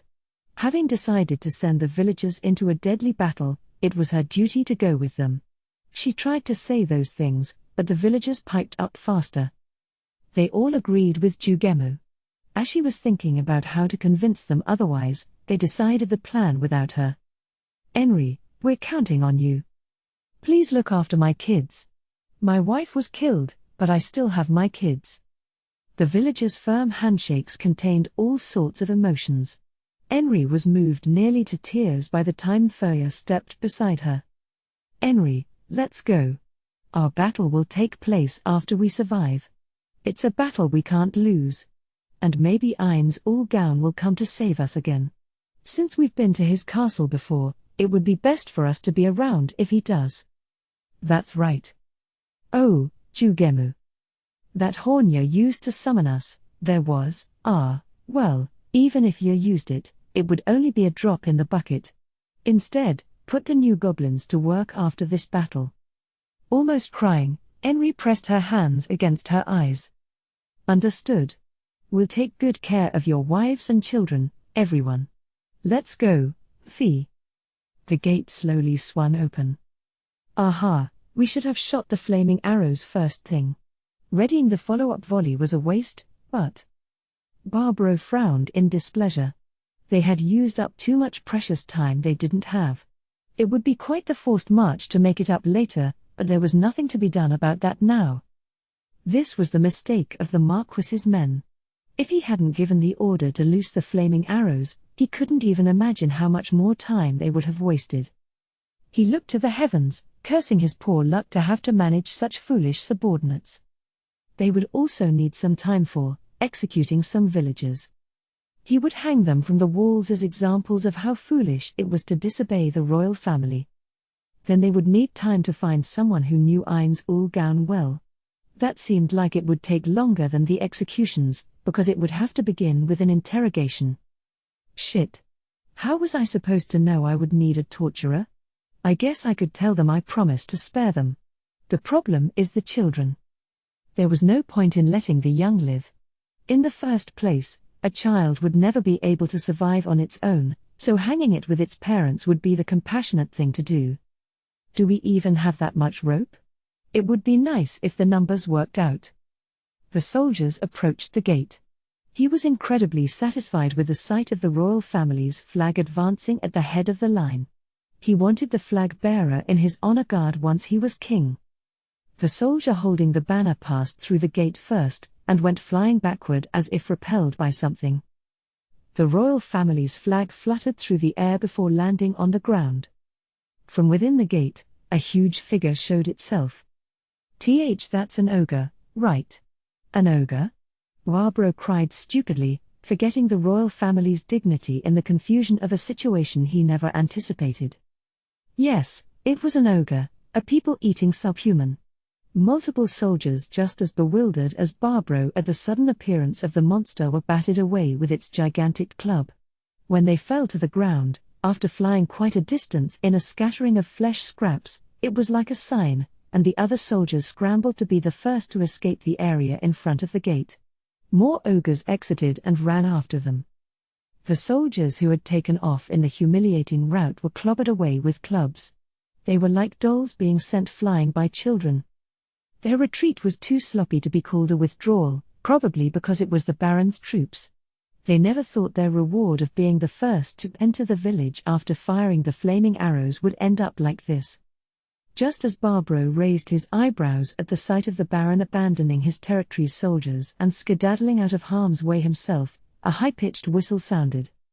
The Marquis's cavalry had all raised their lances. Their magnificent discipline was enough to make Barbro think, now that's more like it. But they couldn't jump into the melee of the ogres chasing the fleeing soldiers. A lance was most destructive during the charge. Its advantages were essentially neutralized in a melee. "Why aren't you firing?" Barbro screamed. Damages would mount if they continued to let their opponents close in. The best move would be to forsake the soldiers fleeing toward them and shoot them along with the villagers. As Barbro was getting irritated, the ogres began to retreat. The cavalry couldn't follow them to attack, ostensibly because the retreating soldiers were in the way, so they allowed the ogres to re-enter the gate. Barbro clenched the reins of his horse as he watched the men take in the soldiers who had returned and were working to build an actual battle formation. He wanted to finish this stupid mission as quickly as possible and go make a name for himself on the battlefield against the Empire. From that dream resulted this mess. He was sure that if he went helplessly back to Rantel, despite the unforeseen ogres, his reputation would suffer further. Then the gap in the race for the throne between him and his younger brother, Zaynak, who should have been an extra, would be decisive. Or, is this all going according to plan? The loud tongue click he couldn't hold back practically echoed, and he knew the nobles nearby were watching him. But he didn't have time to try to gloss it over. Barbro's sharp gaze was directed at the knight who commanded the Marquis's elite forces, who was running his way. "What is that? Has the village been taken over by ogres? Do you know anything about this?" "Not a thing, Your Highness. If monsters were here. The tax collector was just here, and I'm sure he would have reported it if the village had been conquered by ogres. And if he hadn't returned, that would have been an issue, too. What in the world is going on in this village?" Barbro sensed the knight was genuinely at a loss, so even if this was a trap to reduce his power further, he realized this man had not been informed about it. So in one way, he was an ally. "So we don't have enough information." "Well, that can't be helped. There were 5 ogres. If there were any more, surely they would have attacked, so there can't be double that amount. 5 ogres. You can take them out, right?" "Of course, Your Highness. Each of us boasts strength equal to the elites in the Royal Select, who are said to be the strongest in the kingdom. 5 ogres are no match for us." "I don't doubt you, but I do wonder something.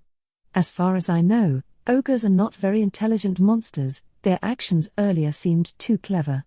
They lured us in by opening the gate and then attacked with perfect timing. There has to be a commander. If one of the villagers is controlling them.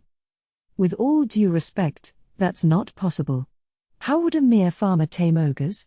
But there is the prospect of someone else. If possible, I'd like to gather intelligence about who we're up against." Barbro couldn't contain his aggravation. "How can you just chit-chat like that? Look."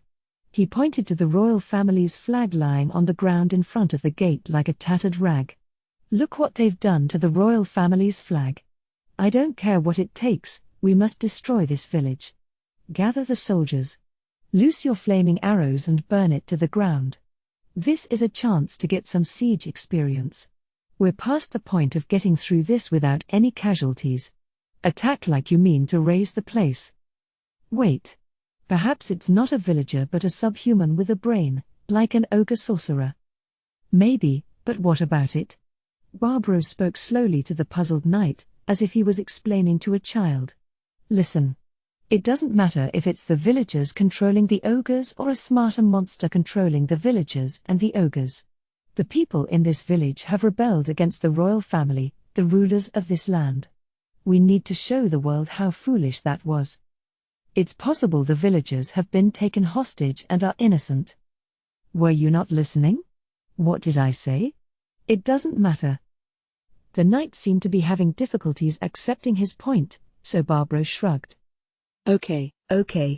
I understand how you feel. Then here is the best compromise. Capture unresisting villagers. We can judge them later. Will that work for you? Yes, Your Highness. The knight bowed. Barbaro nodded in satisfaction at the spirited reply. But I have one condition: overwhelmingly crush them. If I lose men here, I'll never hear the end of it. That goes for you as well. People will say you warriors are supposed to be the Marquis's trump card, but you couldn't even run an errand to a village in a satisfactory way. But the ogres? An excuse like that isn't going to fly. That's just how the world is. Yes, Your Highness. If you understand, then get it done. Gather up the soldiers around the rear gate, too. And go cut down a tree from the forest. Make a simple battering ram. I'll leave the details of the operation up to you. Win the fight while keeping losses to a minimum. Kill anyone who runs. Pots of oil were thrown against the wall, and more flaming arrows were loosed. There was a violent explosion as if someone had cast fireball, and as the black smoke rose, bright red flames raged. The self-defense squad members were shaken, so Jugemu gripped his magic sword tightly and roared. Don't get scared. This fire isn't enough to bring down these walls.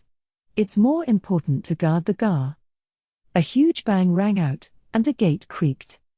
Just as the frame of the watchtower was still standing, the thick logs of the walls wouldn't burn up even with the volleys of flaming arrows. Apparently, his idea that the fire had been only a distraction while they broke through the gate was right on. It shook with another bang. This echo was heavier than the punches an ogre could deliver, so it had to be a siege weapon, probably a battering ram. Loose your arrows. Following Jugemu's shout, the villagers shot their arrows with practiced hands. Screams of pain went up from the other side of the wall, but the battering ram attacks didn't stop. Maybe it was a wave attack of multiple battering rams. Loose. Timed with Jugemu's voice, another volley of arrows flew. But this time, the other side shot back. Several times the number of their arrows returned as a rain. But not one of them hit anybody. Their opponents weren't inferring the firing locations, their arrows were sticking out of places that totally missed the mark. Still, if that many archers continued firing, their hit ratio would gradually improve. That meant there would be trouble if they didn't immediately reduce their ratio to 0 again. Take shelter. Take shelter. We're switching positions. Following the order that was the product of Jugemu skillfully both raising and lowering his voice at the same time, the villagers began to shift in a panic. The only thing the villagers had been taught was how to drop arrows on the other side of the wall by aiming from a specific location. For that reason, their hit ratio from that position was high, but conversely, just switching positions meant that they would have trouble aiming where they wanted. A shooting battle wouldn't work anymore. Take up your spears. We'll do the rest at close quarters. The thunk of metal striking something behind the wall was different than the sound of the battering ram they'd been hearing up until now. They must have brought out axes. The sounds could be heard from more than one location. Numbers truly were violence.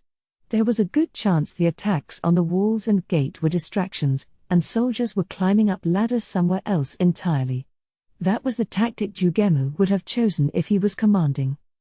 As I thought, their tactic of splitting their forces is working quite well. Since Kani was overwhelmingly outnumbered, they couldn't possibly cope with all the different attacks. By making them think that, they spread them out even further. After they had thinned out enough, the village would strike. In wedge formation, they would charge on the army's main position. If they did that, the soldiers would probably panic and concentrate their forces. That's why he had had the ogres come back in. Even if they had charged at that point, they probably couldn't have caused enough chaos to get them to bring back the soldiers who had gone around to the rear gate. If the detached enemies come back, that'll mean we'll be surrounded with nowhere to run. I guess it'll be what you call jumping into the dragon's mouth. They were tactics that were sure to leave them dead. That said, well, our plan is already half successful, Kugane murmured in a relaxed tone as he turned his gaze toward the rear gate, though he couldn't see it. He'd prepared the escape route with the highest possible chances of survival for his master, so he had no regrets. To make a cold assessment, if all the villagers fighting here died, the enemy wouldn't know how many got away, nor what became of Enri. Protecting Enri was Kugane's highest priority. For that, he was willing to sacrifice everything, which was why. Everyone. When the gate breaks, we're going to charge. Our objective is their main position. Taking out their boss is the only way we'll survive. Ruh. A determined roar went up. Some voices trembled, but he didn't sense anyone chickening out. They were men with the will to protect their children and loved ones as much as they could. Enri and Furia dashed down from the rear watchtower and ran to where the women and children were gathered by the gate. Furia's grandmother, Lizzie, wasn't among them. She was busy hiding the many alchemical items Ain's Ul gown had given her. She probably wouldn't have time to escape, but she undertook the task with that understanding. It's okay. We didn't see anyone in the area. Let's open the gate and head for the forest. The group of children were so frightened their faces were pale, but they nodded seriously. As Furia and Britta turned the crank, one side of the gate began to open. First, Enri poked her head out the slim opening to survey the area. There was no mistake. Just as they had seen from the watchtower, there was no sign of any soldiers. Kugane's strategy must have worked. Okay, go. The first ones to leave were Arg and the goblins from his tribe. Their role was to cut an escape route for them if there were soldiers waiting for them in the woods. Next went Britta. She was on the lookout for any soldiers Arg and the others might miss. Out of consideration for the feet of the children behind them, the vanguard adjusted their speed as they ran toward the trees. After that, the children took off running with a buddy. Some mothers ran with their children in their arms. Children without mothers grabbed the hand of any older child. Bringing up the rear, Enri and Furia glanced at each other and then ran. After exiting the gate, it was a long way to the forest. And it seemed several times farther away than usual. They frantically pumped their legs. Still so far. Still. Just then, they heard a horse neigh behind them. Enri's cardiopulmonary function during this period was shockingly good, to the point where it kind of grossed her out. Even so, her heart jolted and her breath grew rough. Terrified, she turned around and saw something she didn't want to believe. She saw despair. No way. Over 100 mounted knights had appeared behind them. They must have been lurking in the watchtower's blind spot, pressed up against the wall. If they were showing themselves at this point, it was probably because they had determined that, since no one else was running out, those two were the last of the escapees. It wasn't that far from the village to the forest, but humans and horses moved at different speeds. Even if Arg and Britta could get away, it would be impossible for the children. The horses would definitely catch up to them. The knights were raising things that gleamed, so she had no doubt they meant to cut them down from behind. She cringed with the fear of the time before. Nemu was running toward the front. Will she make it? Enri, keep running. Furia stopped. Nfi. I'll buy you time. Don't be ridiculous. I don't think Lupus Regina is going to come out of nowhere to save you at the last minute like last time. I said to run. Enri had stopped, and he screamed at her. If you want to buy time, I have a better way than you. Enri took out a shabby-looking horn. It would summon 19 goblins. Still, each one was strong, so they would be sure to buy them time. You dummy, look how many of them there are. What are 20-odd goblins going to do? Furia was right. They would just go around them and continue their attack. But it would be dumber to not blow it. That goes for you, too. Henry didn't have any more time to talk. She put the horn to her lips, ready to blow. "Save us, goblin friends." It was a bass sound that thundered out, shaking the ground. Henry blinked, hardly believing she had produced it. When she summoned Jugemu and the others, it had made a sort of pathetic poot like a kid's toy. Henry. She noticed that Nfurya's alarm stemmed from something he was looking at past her, farther back. She turned to follow his gaze. She shouldn't have had time to while the cavalry was charging at them, but for some reason, the knights had jerked their reins and come to a stop. Perhaps because it was so sudden, the horses were rearing up. Henry looked behind her. What? Huh? In Yggdrasil, players were able to name their own items save for a few exceptions. One of them was artifacts, which were dropped as completed items. The artifact Goblin General's horn. It was a small, shabby-looking item, so there was one question. This item summoned 19 goblins in all. But the goblins it summoned were, to Yggdrasil players, mobs so weak that they were practically useless. So why did an item like that get such a grand name with General in it? Why not just call it Goblin Troop's Horn? Many Yggdrasil players wondered the same thing. But no one ever came up with a satisfactory explanation. Everyone had just kind of accepted that it was a strange name. But actually, there was a reason for it. And the reason was, Jugemu swung the magic greatsword he'd taken from the giant of the east. He put all his might behind the blow, but an enemy soldier blocked it. It seemed he couldn't hold its momentum entirely, though, because his stance broke momentarily. Normally that would be when Jugemu would launch a follow-up attack, but the soldiers surrounding him didn't allow that. They came at him from either side, well synchronized to cover the first soldier's weak spot. With a click of his tongue, Jugemu swung his great sword like it was part of his body to repel both attacks. This goblin is magnificent. I can't believe he's holding the three of us off this well. He's quite a fighter. I never thought I'd meet a goblin this strong. Jugemu noted the composure in their impressed voices, which irritated him. If it was Jugemu against one of the soldiers, he would win. Against two, it would depend on the enemy. Against three, he was very likely to lose. And, sensing another soldier trying to come around behind him, he inched backward. Against four, he had no chance. At first, it had been easy to break through, all the soldiers were weak. The wedge formation of Kane's heroes sliced through the kingdom's formation and dug deep into it. But like the layers of rocks in the ground, stronger men had appeared. Their gear was much better, and they seemed to be the enemy's elite forces. It wasn't that far to where the enemy's commander stood, and it didn't seem that densely defended. But their opponents were tough. Without taking his eyes completely off the four soldiers he was fighting, he looked around and saw that his subordinate goblins were outnumbered. The ogres were in the same boat. They had powerful arms and great stamina but not much else. Soldiers specialized in hit-and-run tactics ran circles around them. Kane had already lost several residents.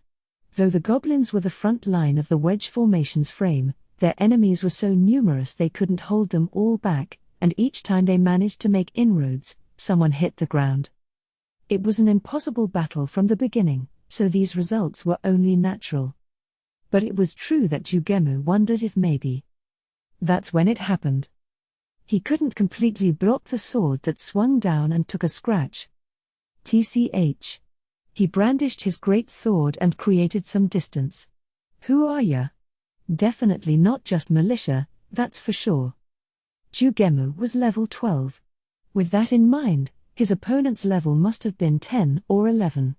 The other three were 8 or maybe 9. A typical villager was level 1. The people who had trained in Kane might have made it to level 2. Even the soldiers who accompanied the tax collector from Rantel seemed like level 3 or below, so these soldiers were quite strong. Incidentally, Furya and Henry weren't warriors, so he couldn't say for sure, but they seemed strong, so he counted them as exceptions. This goblin, or is he a hobgoblin? Well, I guess it makes sense since there are so many. He doesn't look like a hobgoblin. Maybe he's goblin royalty? Maybe he took the village by force?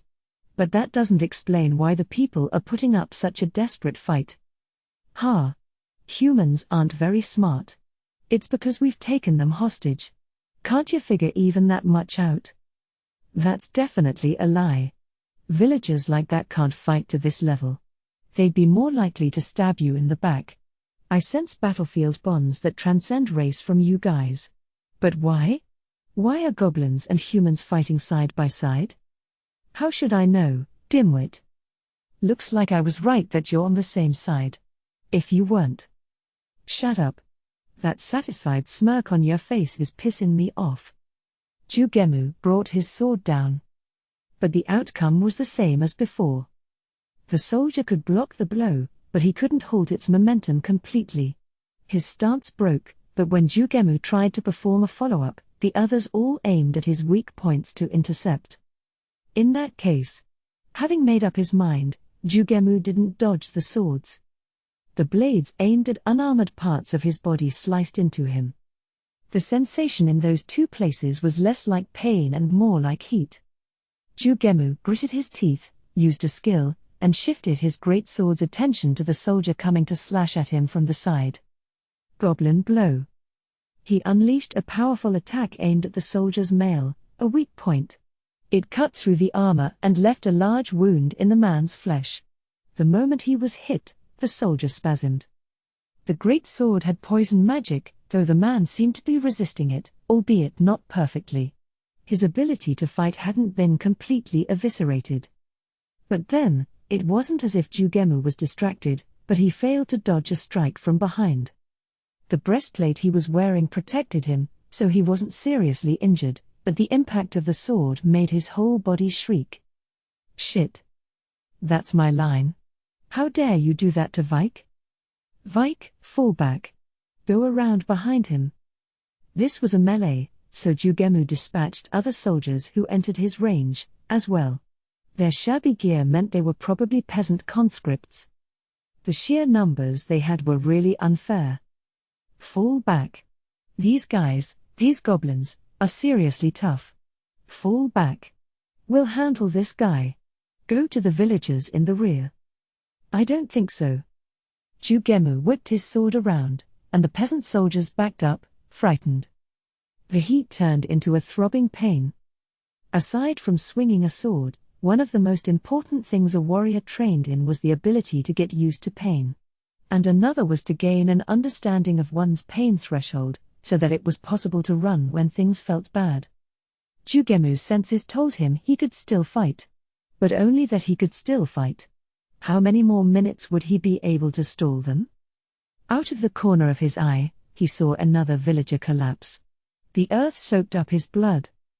They hadn't had much of a chance to begin with, but now they were doomed.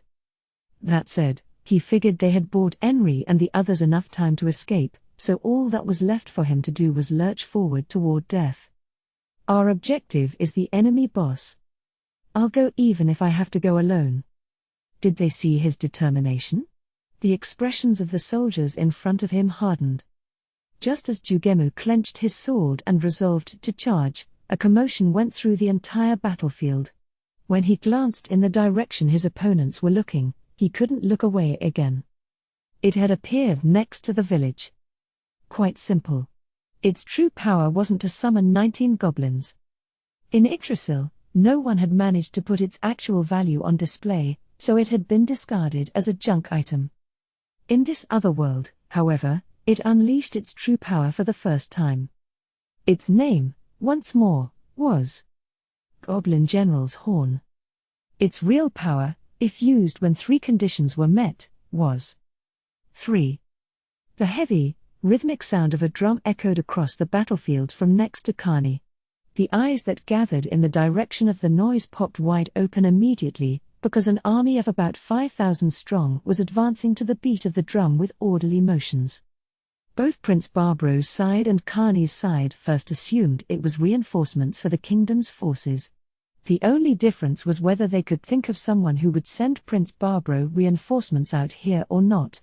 But the way the newcomers looked made it immediately clear they weren't kingdom reinforcements. The army was made up of goblins. The race of subhumans called goblins was smaller than humans, only about the size of children, but their determination made them seem double or triple their actual size. They were wrapped in the sparkle of steel. Their weapons, made for maiming and killing, were polished to perfection. They were the weapons of warriors. This wasn't a militia but an army of true warriors. Now, anyone still alive, run for it. It's reinforcements. We have reinforcements. Run that way. Jugemu barked loudly. He didn't know who they were. They could have been friend, foe, or someone totally uninvolved. Running over to them just because they were of the same race was the wrong choice. Really, they probably should have fled back to the village. But Jugemu sensed something like sympathy. He had a hunch they honored the same master. He had the feeling they would shelter them and protect them. The Kani survivors didn't hesitate to run for the great goblin army. The encirclement crumbled as they ran. The kingdom's soldiers knew they should be pursuing the runners, but their movements were sluggish. But that was only to be expected. The huge army that appeared was so well disciplined. Approaching carelessly had to be dangerous. There were two reasons the kingdom's army let Jugemu and his men go. The first was that if they passed on the chance for a follow-up attack, it would let them reorganize their formation. The drums were already telling them to fall back.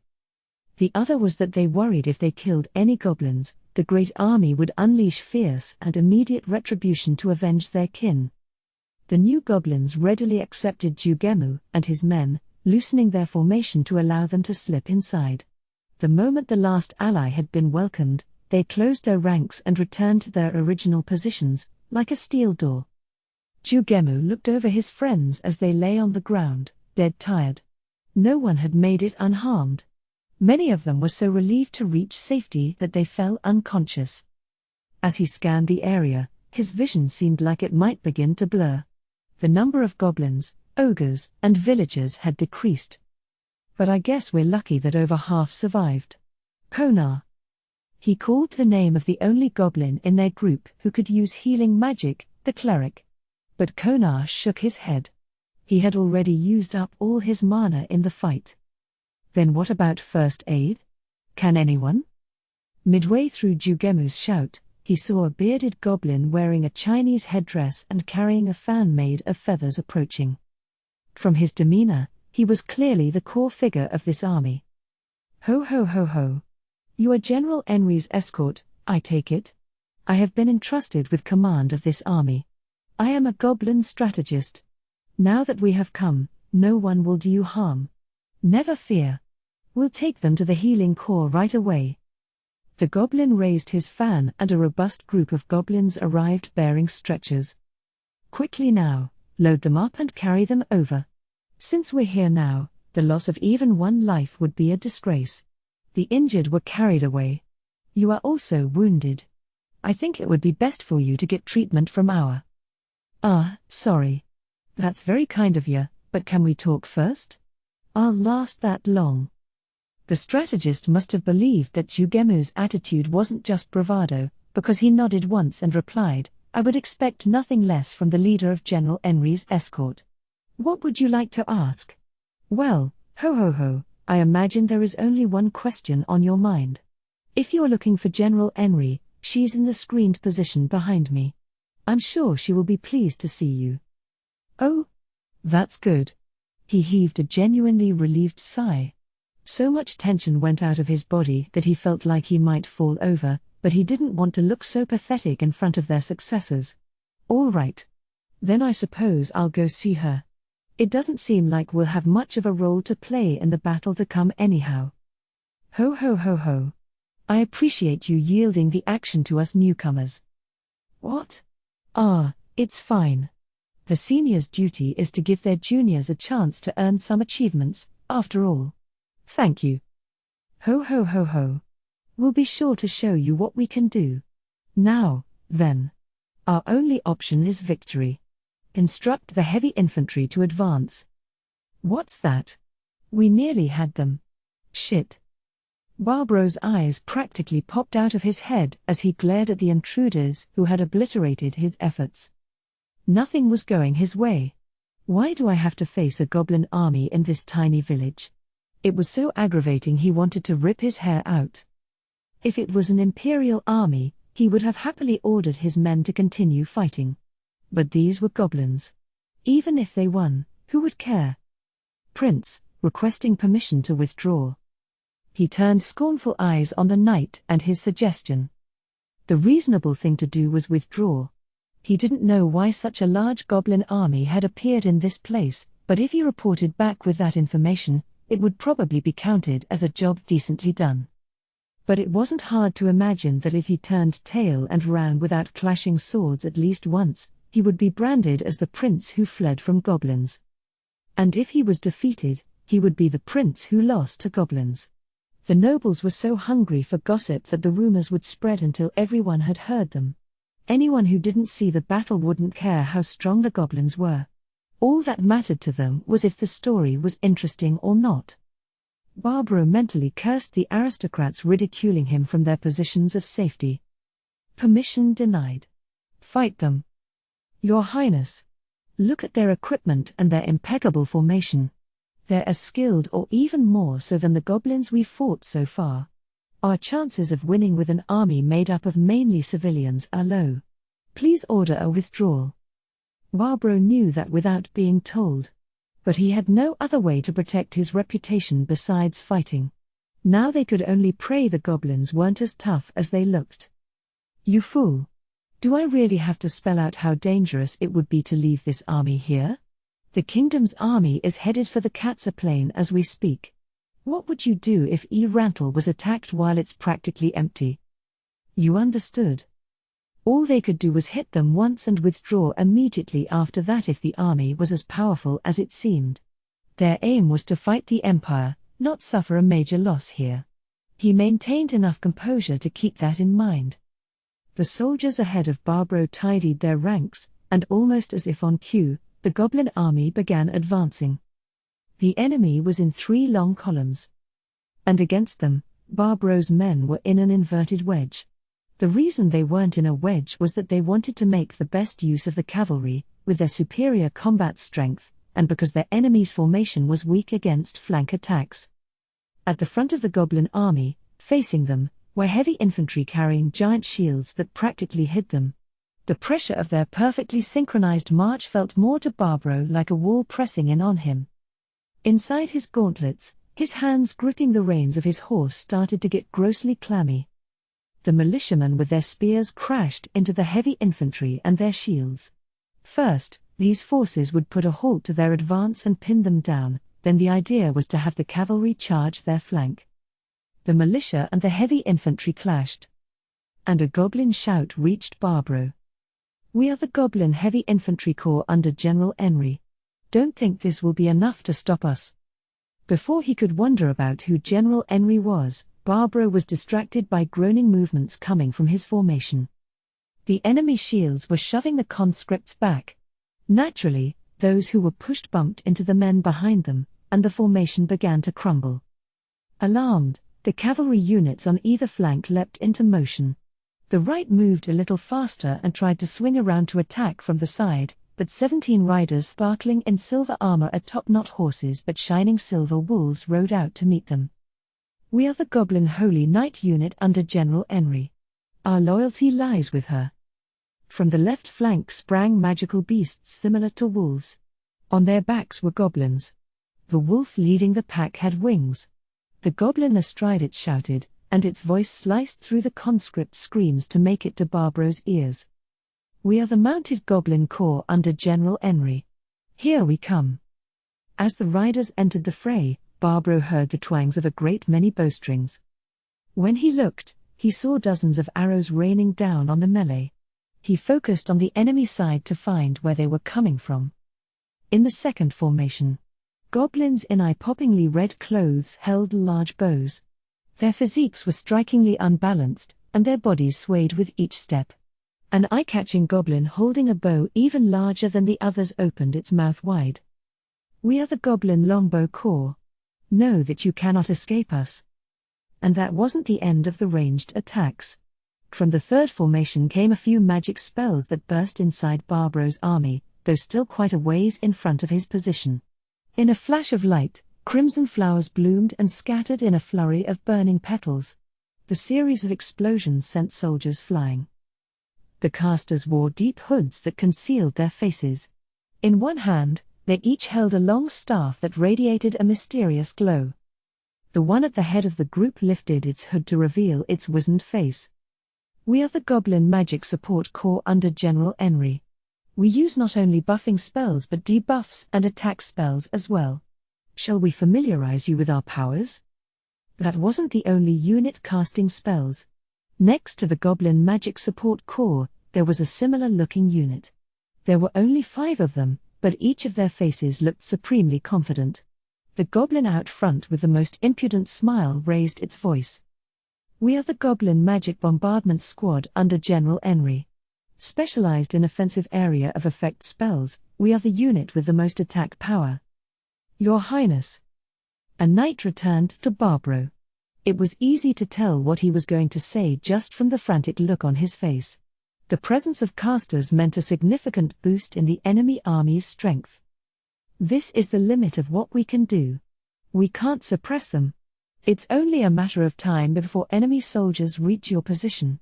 Please order the withdrawal." Barbaro had to.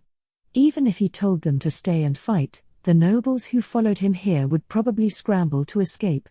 Even if he forced them, they would only resent him and become his future enemies. "Do it. And order the Baron to go first." He would have liked to be the first to escape himself, but it wasn't hard to imagine getting a bad reputation as the coward who was the first to flee before the goblins or the like. He would have the Baron take that inglorious role. "Understood." The moment after, the knight relayed the orders to his waiting subordinate. "You won't get away." A familiar voice sounded from right next to Barbaro, and he felt for the first time that his life was in danger. As his escorts drew their swords and scanned the area, figures dressed all in black slipped out of the shadows. Their faces were masked, but their sharp eyes glittered. "We are the Goblin Assassin Squad under General Enri. This will surely be the last time we who lurk in shadows come into the light." And there was one more. He appeared, as if he couldn't help himself, in a red hat, iron shoes, and a scythe, like a god of death. "I am one of the Goblin Guards, the 13 redcaps serving under General Enri. Well, I guess there's not really a reason for me to be here, but—" "Guard His Highness. Sound the gong for withdrawal." "Not so fast." A shadow moved. At least, that was all Barbaro could make out. One of the knights vanished from the neck up, and his blood spurted out like a fountain. When his brain comprehended what he was looking at, Barbaro spurred his horse into a gallop. He was no longer at leisure to fret about who would flee first. He was standing on the razor's edge between life and death. The drums of the Goblin military band under General Enri pounded obnoxiously behind him. "Is it okay that we let them get away?" That was the strategist's orders. If we took the prince's head, there would be no hope of finding a middle ground with the kingdom. That's true. If General Enri was killed, I wouldn't stop until every last enemy was dead, either. The strategist is brilliant. He has his eye on the future. Is that the same reason we didn't wipe out the soldiers? Indeed it is. We need them to escort the prince back to the city. Mind you, I found it offensive as well. I would have liked to get revenge on them for attacking General Enri's village. All right, redcaps. Let's take care of the corpses. Yeah. We need to recover the bodies of the brave heroes who fought with the leader of the earlier group. 4. The meadow was bathed in moonlight, and in the middle of it was a camp. Then again, with no tents, wooden fences, or anything, could it really be called a camp?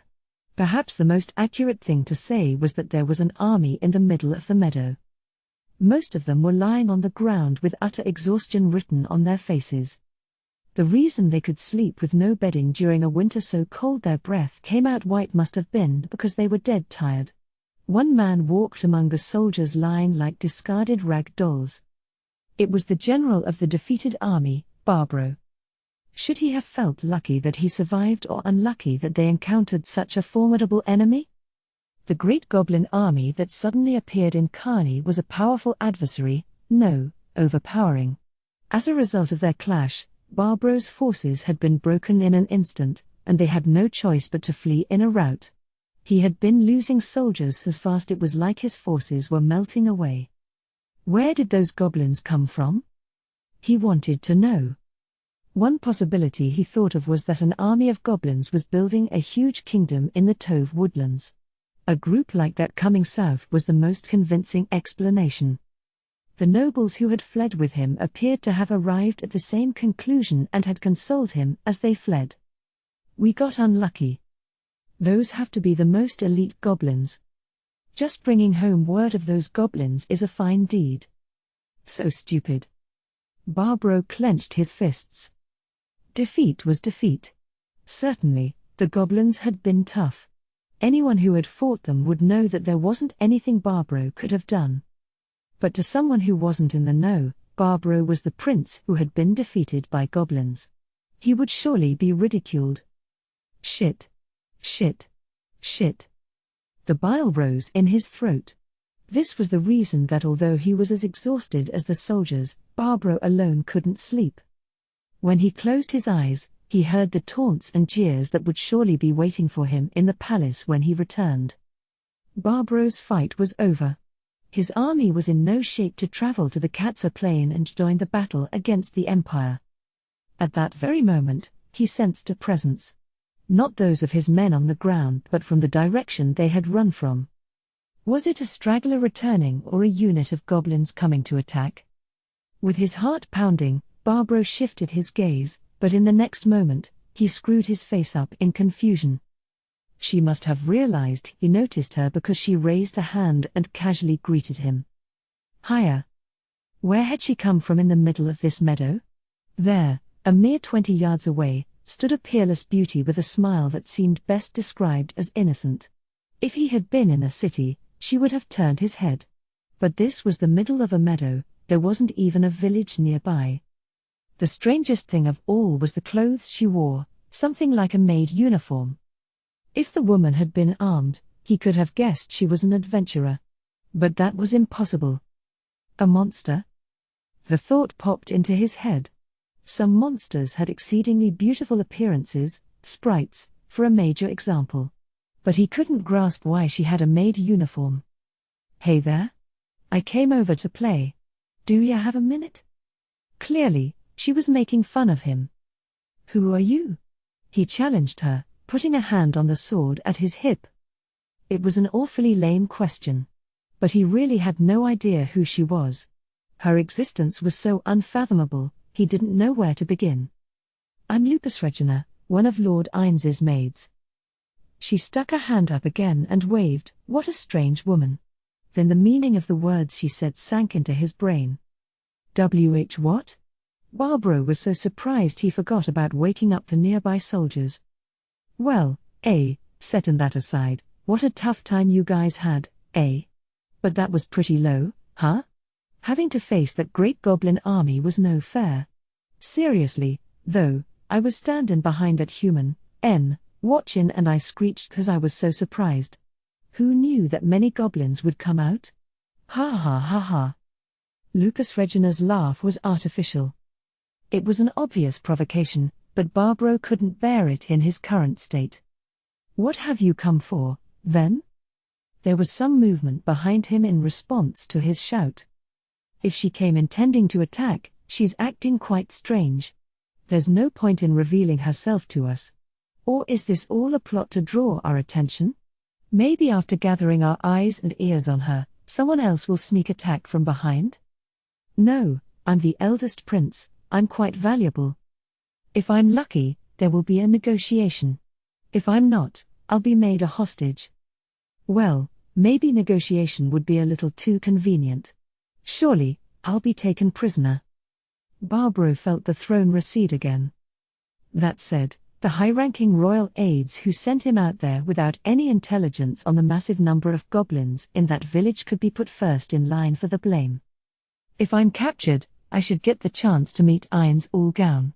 Maybe it's not a bad idea to give him a quarter of the kingdom and then have him cooperate to make me king. Perhaps there's a blessing to be found in this curse. That was the sort of thing on Barbara's mind. Oh, there's only one reason I'm here. She paused for a breath and then declared, I came to kill you all. Barbara blinked several times and then screamed. Huh? What are you talking about? Do you know who I am? I'm the eldest prince of the Re-Estais kingdom, Barbaro Andrian yelled Rilve self. Lupus Regina sighed. But you're just a human, yeah? Am I wrong? To us, that makes you worthless. Oh, but I do know you're a prince. Then. Oh, I see. You mean you'll kill everyone besides me? I can't really say that's a good idea, though. Even if you take me hostage, you'll have to let someone go to tell my father, the king, and it'll just make your negotiations harder. Lupus Regina cocked her head, looking puzzled. No, no. What are you going on about?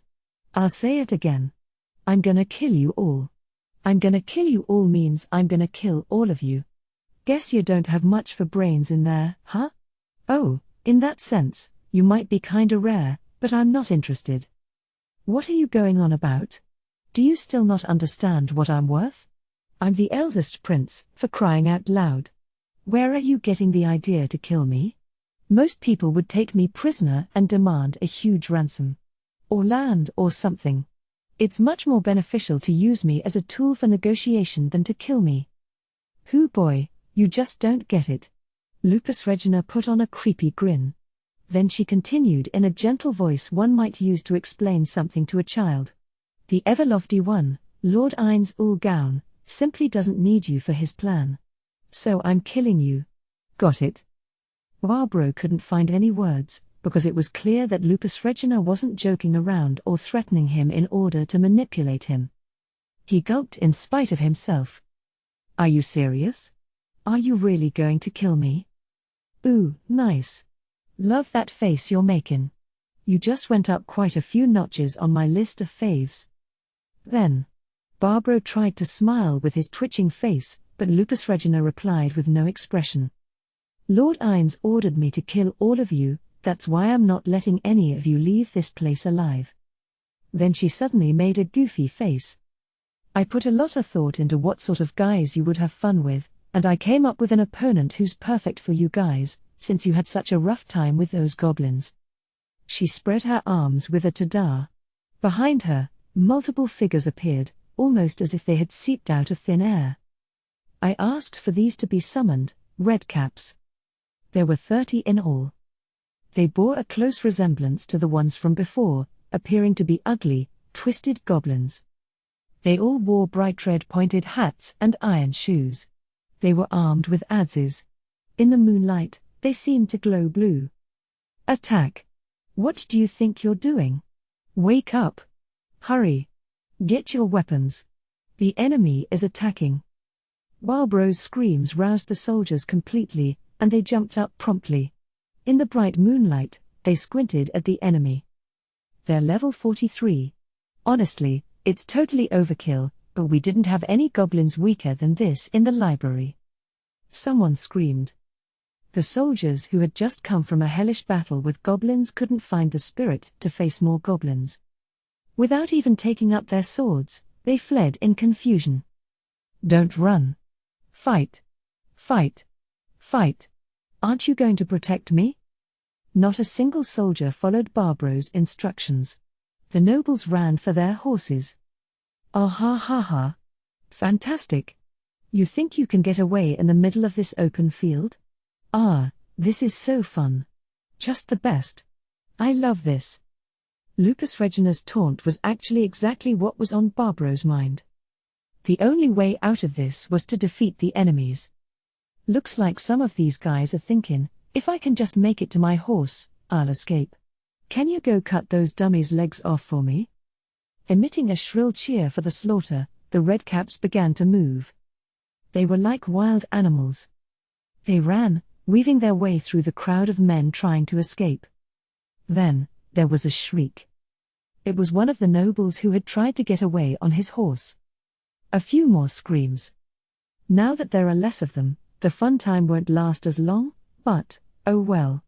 That just means we'll need to have as many different kinds of fun as we can. I don't have abilities like Sol does, but I'll show you what I got. Lupus Regina walked toward Barbaro, who had drawn his sword. Her gait was so leisurely, it was like she was taking a stroll through the meadow. The smile running like a fissure across her beautiful face made his blood run cold. It was 30 minutes later that Barbaro was finally allowed to die. Chapter 4, Massacre. 1. Making use of the gently rolling hills of red earth, the two armies took up their positions and scowled at each other. The kingdom's army, surprisingly large with 245,000 men, had a right wing of 70,000, a left wing of 70,000, and 105,000 in the center. These were spread resourcefully in camps across 3 hills. The camps were the type made not with fences but with the sheer violence of numbers. The first 5 rows of soldiers held spears nearly 20 feet long that required 2 hands. It was with those thickets of pikes that the positions were constructed. It was a measure against the main attacking force of the Empire, their heavy cavalry, and also acted in place of chevaux de frise. The reason they didn't have chevaux de frise was simply because it would have taken a ridiculous amount of wood to protect such a huge army. Putting their men to work with the spears was more efficient. That said, though this formidable formation was strong, it still had many weak points. The men were crowded together, and due to the heavy weapons, they had their hands full preventing their opponent's charge. For that reason, they lacked the ability to cope with any quick actions, and if the Empire launched arrows or spells, they would suffer serious casualties. But these peasant soldiers weren't being asked to do any more than that. Their only task was to stop their enemy's first attack. Meanwhile, the Empire's army had 60,000 men. Compared to the kingdom's forces, they were overwhelmingly few. But the Imperial Knights didn't look at all like they expected defeat with their calmly superior faces. They didn't think they would lose. They were confident because they knew how much stronger they were individually. Still, the gap in numbers should have been a major concern. If they could fight perpetually without getting tired, maybe not, but that was impossible for humans. If they got worn out, their opponents would eventually catch up, despite the gap in their abilities. The kingdom had one other big advantage, the gap in the worth of the people. Most of the soldiers making up the kingdom's army were farmers. In contrast, the Empire's knights were professional warriors. If a farmer who was handed a weapon and a knight who required time and effort to train were both killed, the Empire's loss was greater. For that reason, the Empire wouldn't undertake unreasonable operations or the sort that were likely to get knights killed. This flat battlefield, then, where all they could do was clash head-on, would work in the kingdom's favor. That was why previous wars between the kingdom and the Empire had always ended as minor scuffles. The Empire normally achieved its goal just by having the kingdom drag its farmers out onto the battlefield. They weren't about to do anything that would deplete their precious human assets, which the kingdom understood quite well. This sort of essentially rigged fight was what the wars between the kingdom and the Empire had been.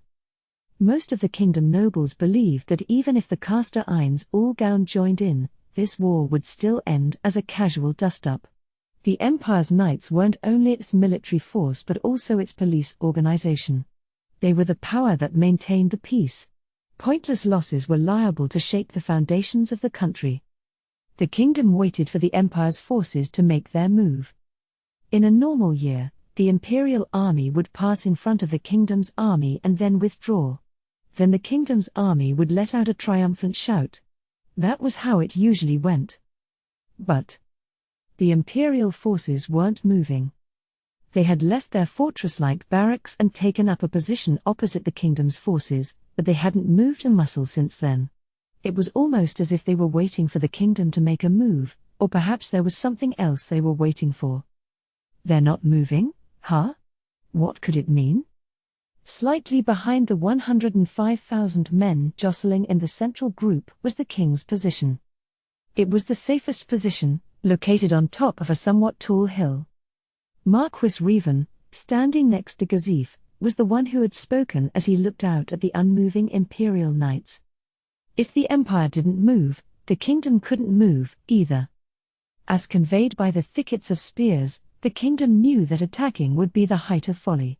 A long time ago, some nobles had taken the initiative to attack, but they were killed instantaneously, and the kingdom ended up suffering substantial losses. Ever since then, the kingdom's tactics for facing the empire were to set up their spear walls and wait. If their opponents would fall back on their own, there was no sense in leaping into danger. Well, it seems like they're waiting for us to move. The final proposals have already been given, and the war has already started. Captain, Sir Gazif, do you have any idea what the Empire might be waiting for? 30 minutes ago, messengers had negotiated between the two armies glaring at each other. Well, they called them negotiations, but it was more like a game of exchanging unfeasible conditions. Basically, they said, look how merciful we're being, pretending to avoid the war to the last even though their offers were self-serving. Naturally, they failed to reach an understanding, and it always came down to war. In a normal year, the Empire would have already been on the move. But this year, they weren't. They simply stood at attention. Any idea? I mean, do you? No. I don't know much about military matters, so I've always left it up to my men. I know all too well how knowledgeable you are, your lordship, so that sounds an awful lot like a lie, but...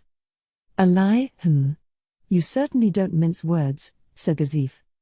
Have I offended you? If so, I'm sorry. Ha ha ha. No, that's fine. I much prefer this attitude to how you were before. Gazif picked up on the jab and frowned. Ha ha ha. Please just accept what I said. It's the truth that I don't have much skill in moving troops. And I happen to have a man under me who excels in just that. I'm not lying. I leave it up to him. Could it be one of the former adventurers who are now famous for their performance during the demon disturbance? Oh, no, they're over there. A group of 5 people was standing in the corner Marquis Revan pointed at. They had all entered middle age and were probably past their prime, but as they were also former orichalcum plate adventurers, even Gazif had the feeling that one couldn't be too careful around them. They're my bodyguards. If you have such strong people protecting you, you'll be sure to make it back to the capital in one piece, assuming we don't have to face that great caster. But wait, so who is your strategist? You don't know him. He's a commoner from my domain. I heard about him because he fought off a horde of goblins attacking his village with only half as many villagers. After that, I started putting him in command, and the surprising thing is, he hasn't lost yet. He's that good. I've given him a high rank in my staff. If he can earn such praise from you, Marquis Revan, then, I'd like to meet him. I'd like to give him command of the entire kingdom's army. If you put him in command, and the kingdom's army operated as one, I'm sure he would do battle in ways that would make neighboring countries say, you mustn't take the Re-Estize kingdom's army lightly. Gazif and Marquis Revan looked at each other, heaved tired sighs, and smiled. The nobles would never allow a commoner to command the army. At present, it's a pipe dream. Yeah, it's impossible while we have these factions. The Imperial Army had proper organization with a general in charge of each army and then division commanders and battalion commanders. But in the kingdom, each noble brought his own soldiers, so even with the king as the overall commander, each unit acted according to their own ideas and faction alignment. To be blunt, the army had no unity whatsoever. Even Gazif was charged with leading the Royal Select only as their captain. It wasn't as if he could give orders to the nobles. Certainly, there was the possibility of getting his ideas through as orders from the king, but many of the nobles looked down on Gazif due to his common background and would find it disagreeable, so it could cause trouble for him in the future. The king knew that, so when he gave orders, he didn't do it through Gazif. The 2 men sighed heavily at the state of their country. Then they looked at each other and smiled. This discussion was one to have somewhere else, not on the battlefield where swords were about to clash. If we survive this, we'll still be on the battlefield, I guess. I hear that's how it is for nobles. When this is over, I'm going to tell the king to please make you a noble. It irritated me that you were the king's sword, yet you never tried to engage with noble society. The Marquis said it in a joking way, but Gazif could see from the glint in his eyes that he actually was angry. He was glad that someone so skilled at concealing his emotions would show them to him, but it wasn't as nice when it was a negative emotion. Gazif changed the subject. Well, leaving that for now, could we call over your strategist? I'd like to talk to him, although I guess it's tricky to have him come here at the moment. Yes, he's heading up my position. We don't know when the Empire will make its move, so I want to keep him where he is. Marquis Revan may have been cooperating with the kingdom, but his top priority was still his own domain. Refusing was only natural. Even though it's the same old pattern, I just don't like this tense atmosphere, Gazif sighed. I'm not hoping for a serious charge from the Empire, but if they're going to attack, it'd be better for my mental health if they would just launch it already. He sensed the unsteadiness in the kingdom's army and tried to locate the source. Aha! One potential strategy the Empire could take is to wait for the kingdom to get antsy and act. It would be hard to move all these men together. But for that reason, any force's slightest movement will look like a large ripple from the edge. Even if we're packed together and there are too many of us to go on the attack, they could easily rip to pieces any prey that is out of line. They're like a beast on the hunt. Marquis Revan followed Gazif's nervous gaze, but when he saw the soldiers in the left wing rushing around, he seemed to grasp something. It looks to me like they're trying to move soldiers from the back up to the front line. If they're only changing formation, then we don't need to worry, but... That's Marquis Europe's flag. It seems like the general of the left wing means to move up to the front line himself. The kingdom had nobles' faction members on either wing and king's faction members concentrated in the center. The commander of the center group was King Ramposa III, and the commander of the left wing was Marquis Europe. It's highly unusual for the general to change the formation so he's up front. You know, Sir Gazif, that the Marquis brought his elite men. This war will get the attention of many nobles, so if his forces can put up an admirable fight against the individually stronger Imperial Knights, he'll be recognized as the noble with the strongest unit in the kingdom.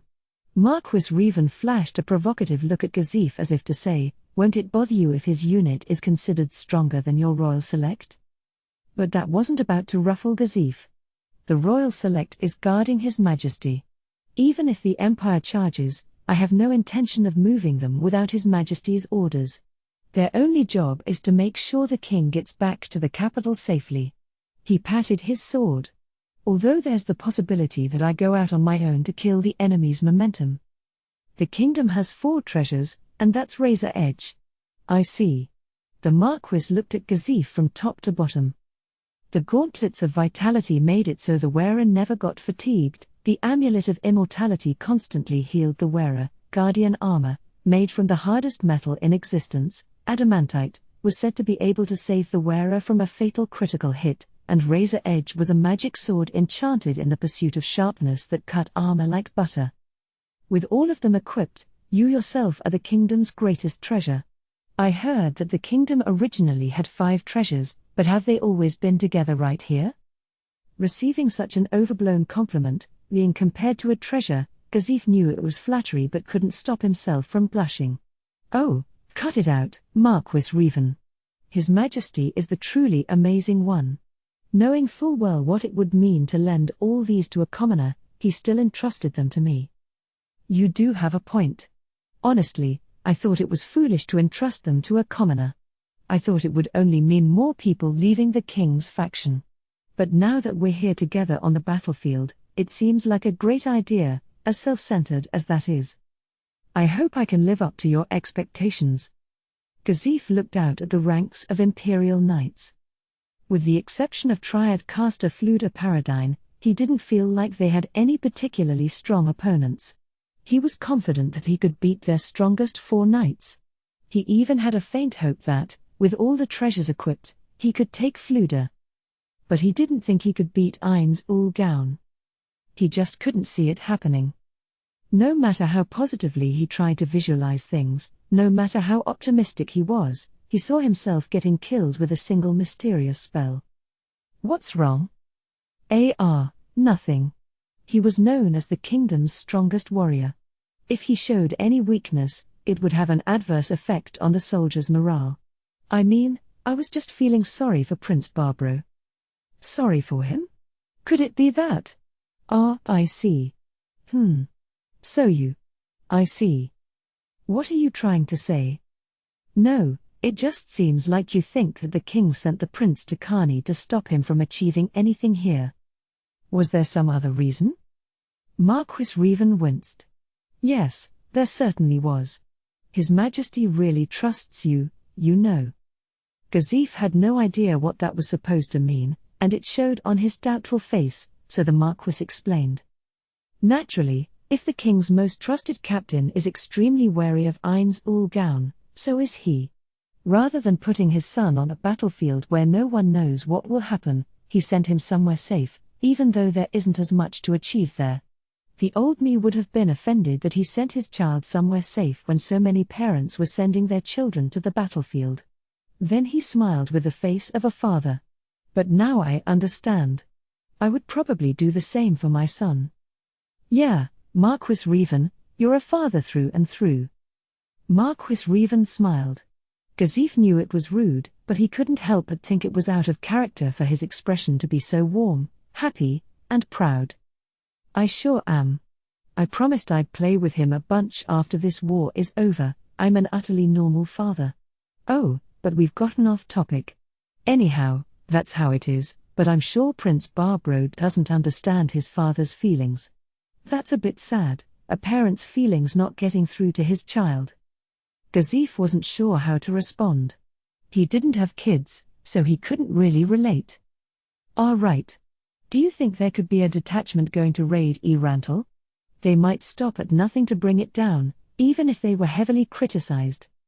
I've been changing the subject every time I don't know what to say, thought Gazif, but the Marquis went along with it. It won't be so easy to take down Erantal with its 3 layers of walls. It would probably be tough even if they mobilized their 2 remaining corps. My strategist doubts they would try an operation like that. Oh?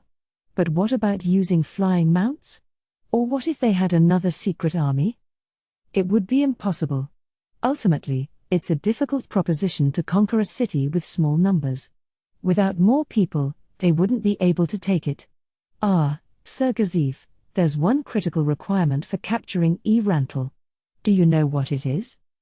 Gazif honestly shook his head. You need to claim a great victory in a head-on fight with the kingdom. If it was a narrow victory, it would be difficult to rule after the fact. There is no way the citizens would take kindly to invaders, so a resistance movement would spring up. Even if the Empire managed to take Erantal with a detachment, if our soldiers were unharmed, they would move immediately to retake it. That's why the Empire is aiming for a crushing victory. That way the citizens will be too scared to resist and there won't be enough army left to fight. Essentially, the Empire had to win this battle. And it had to be such an overwhelming victory that it would make neighboring countries, and especially the kingdom, think twice about trying to retake the territory. Suddenly, Gazif felt like he had all the pieces of the puzzle. He just couldn't discern what he was supposed to be seeing. He was tormented by a vague sense of foreboding. What's wrong, Sir Gazif? He thought if he told Marquis Revan about all the mixed-up puzzle pieces in his head, he would use his superior intellect to put them together for him, but the Marquis suddenly turned to face the Empire's position. Sir Gazif, it seems they're finally making a move. The Imperial army was parting as if to create a path. Just as Gazif figured they must have been splitting to counter the kingdom's left and right wings, a flag he didn't recognize was raised in the center. It was a flag with a crest that Gazif had absolutely no knowledge of, from neither the kingdom nor the Empire. A group of figures bearing it proceeded forward. All eyes were on that group. Then Gazif had a sense of dread. Next to him, surely witnessing the same events, Marquis Revan swallowed hard. Realizing he wasn't the only one feeling it, Gazif sensed a bitter taste spread across the back of his tongue, and his heart began to pound. They were a strange force. It was about 500 mounted soldiers, hardly anything compared to the 2 armies facing each other. But there was something abnormal about them. Even at this distance, their ghastly presence seemed to pummel him. Gazif's memories of Kugane came vividly back to him. The monster knights Ein said he had created. There were about 200 warriors with the same spiked armor and giant shields. The rest were also grotesque soldiers, but they wore leather armor, and he saw they carried weapons like axes, spears, and crossbows. If the ones in front were knights, then the ones in the back were warriors, he supposed. Either way, they weren't human. They were genuine monsters. And they were riding magical beasts. They could properly be described as bone monsters, wrapped in a wavering fog rather than flesh. Yellow like pus and a brilliant green occasionally flashed within the haze. Gazif's whole body erupted in goosebumps. This is bad. This is really bad. His impression wasn't terribly articulate, but he couldn't come up with any words more appropriate. So the Empire has incorporated monsters into its army? This is quite a surprise. Really gives you goosebumps.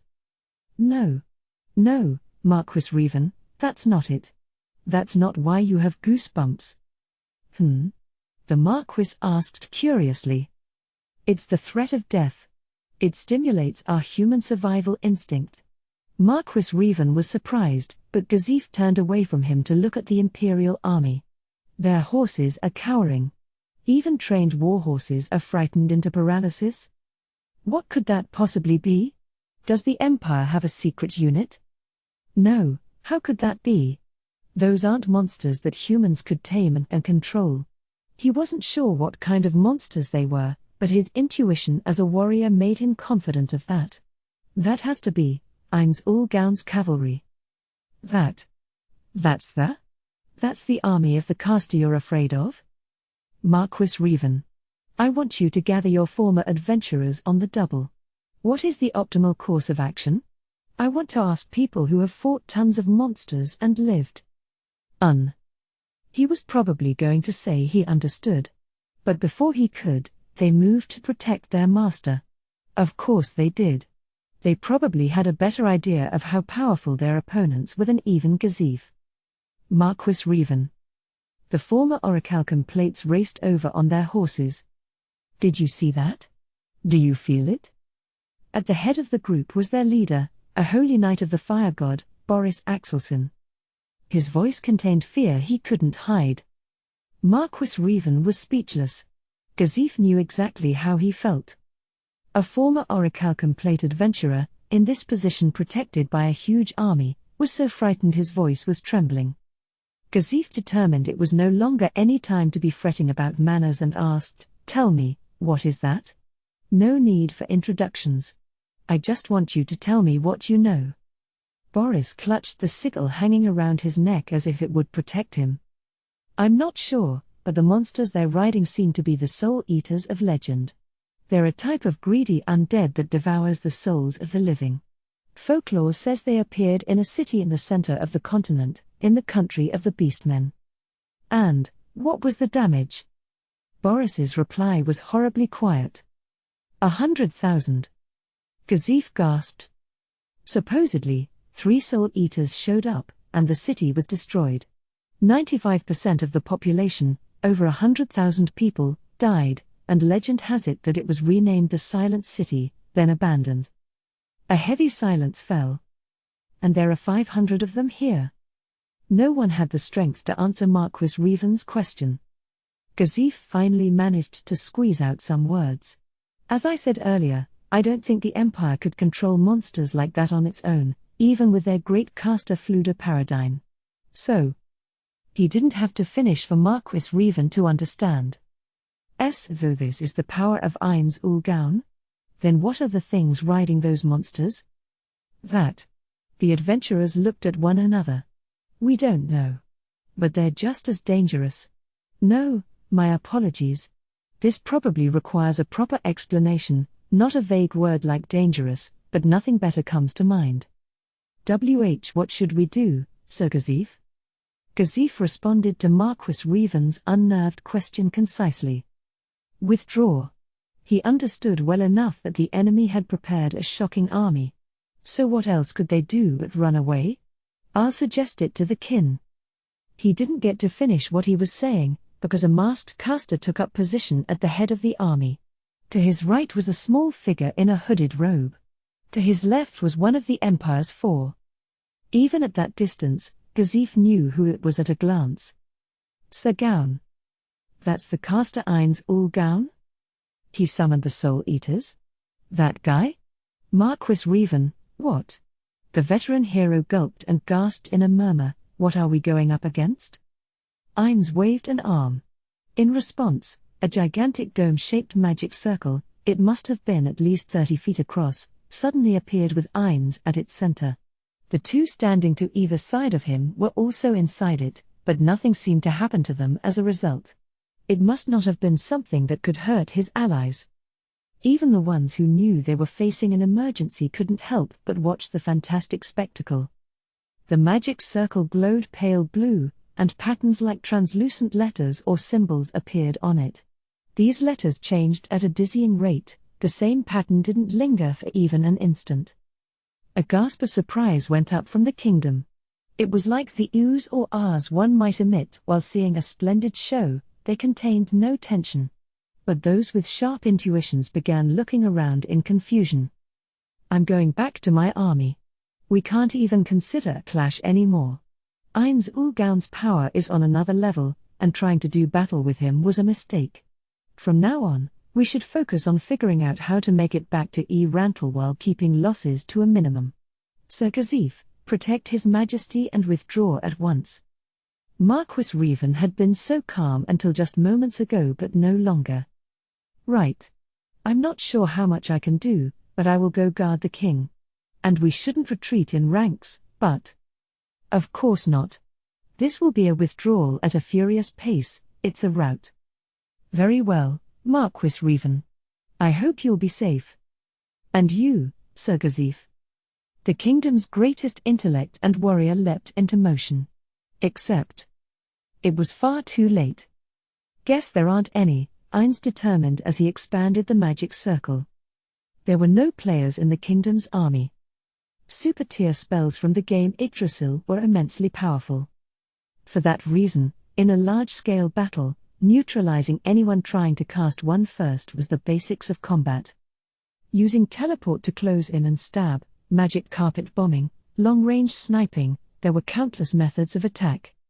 Yet no one came at Ainz. Their absence was proof that there were no other Yggdrasil players present. Without anyone knowing, Ainz's mouth beneath his mask twisted into a smile, although of course, it was impossible for him to smile as a skeleton. The wry grin of his subtle delight spoke volumes about his mood. I guess I don't need to be bait anymore. He was glad he didn't encounter any Yggdrasil players.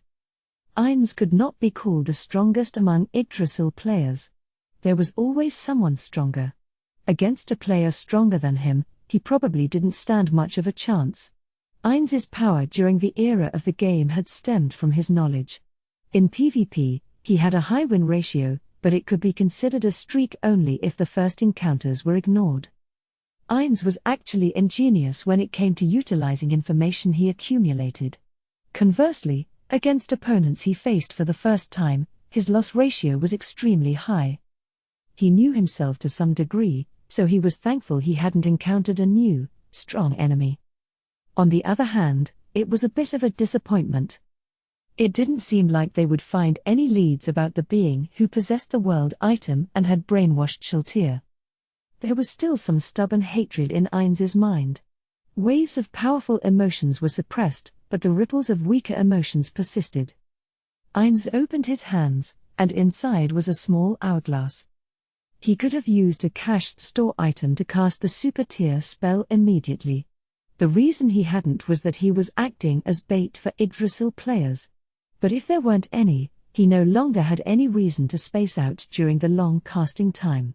It was really uncool to stand around in the middle of a magic circle. During the fight with Shultir, he had been too stressed out. During the fight with the lizardman, he didn't use attack magic. So, I'm really looking forward to this. It's going to be so fun. What kind of effect would his super-tier spell have on the kingdom's army?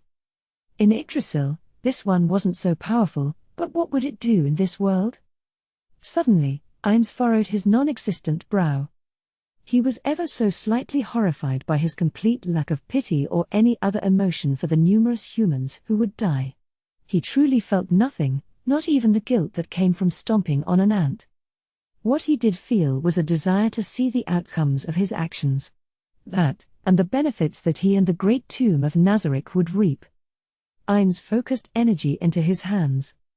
The sand falling out of the broken hourglass flowed toward the magic circle, surrounding him in a motion that was different from the wind's. And the super tier spell was cast instantly. Yashub Niggurath. A dark breath blew past the left wing of the kingdom's army, which had finally finished reorganizing its formation.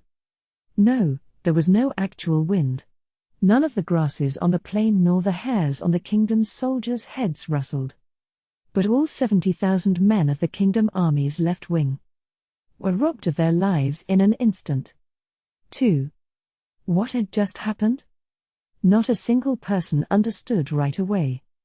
All the living things that made up the kingdom's army's left wing, not just the humans but the horses, too, fell to the ground like marionettes whose strings had been cut.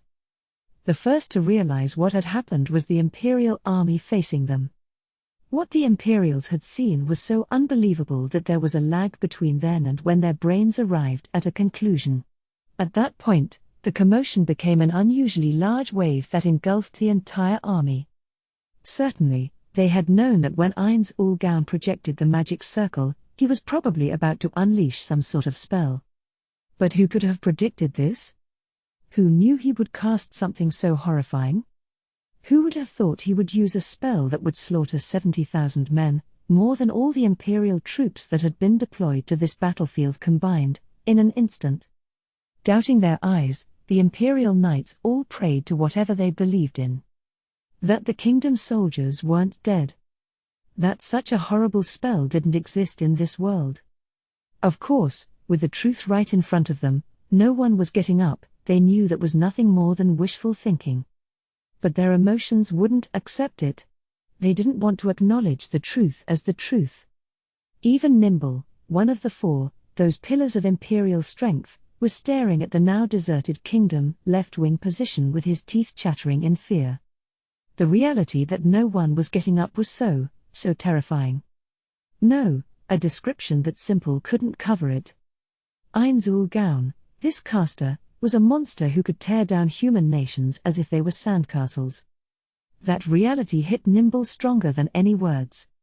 The commotion enveloping the Imperial army ebbed like a tide and vanished. Eventually, everyone kept silent, no one daring to speak.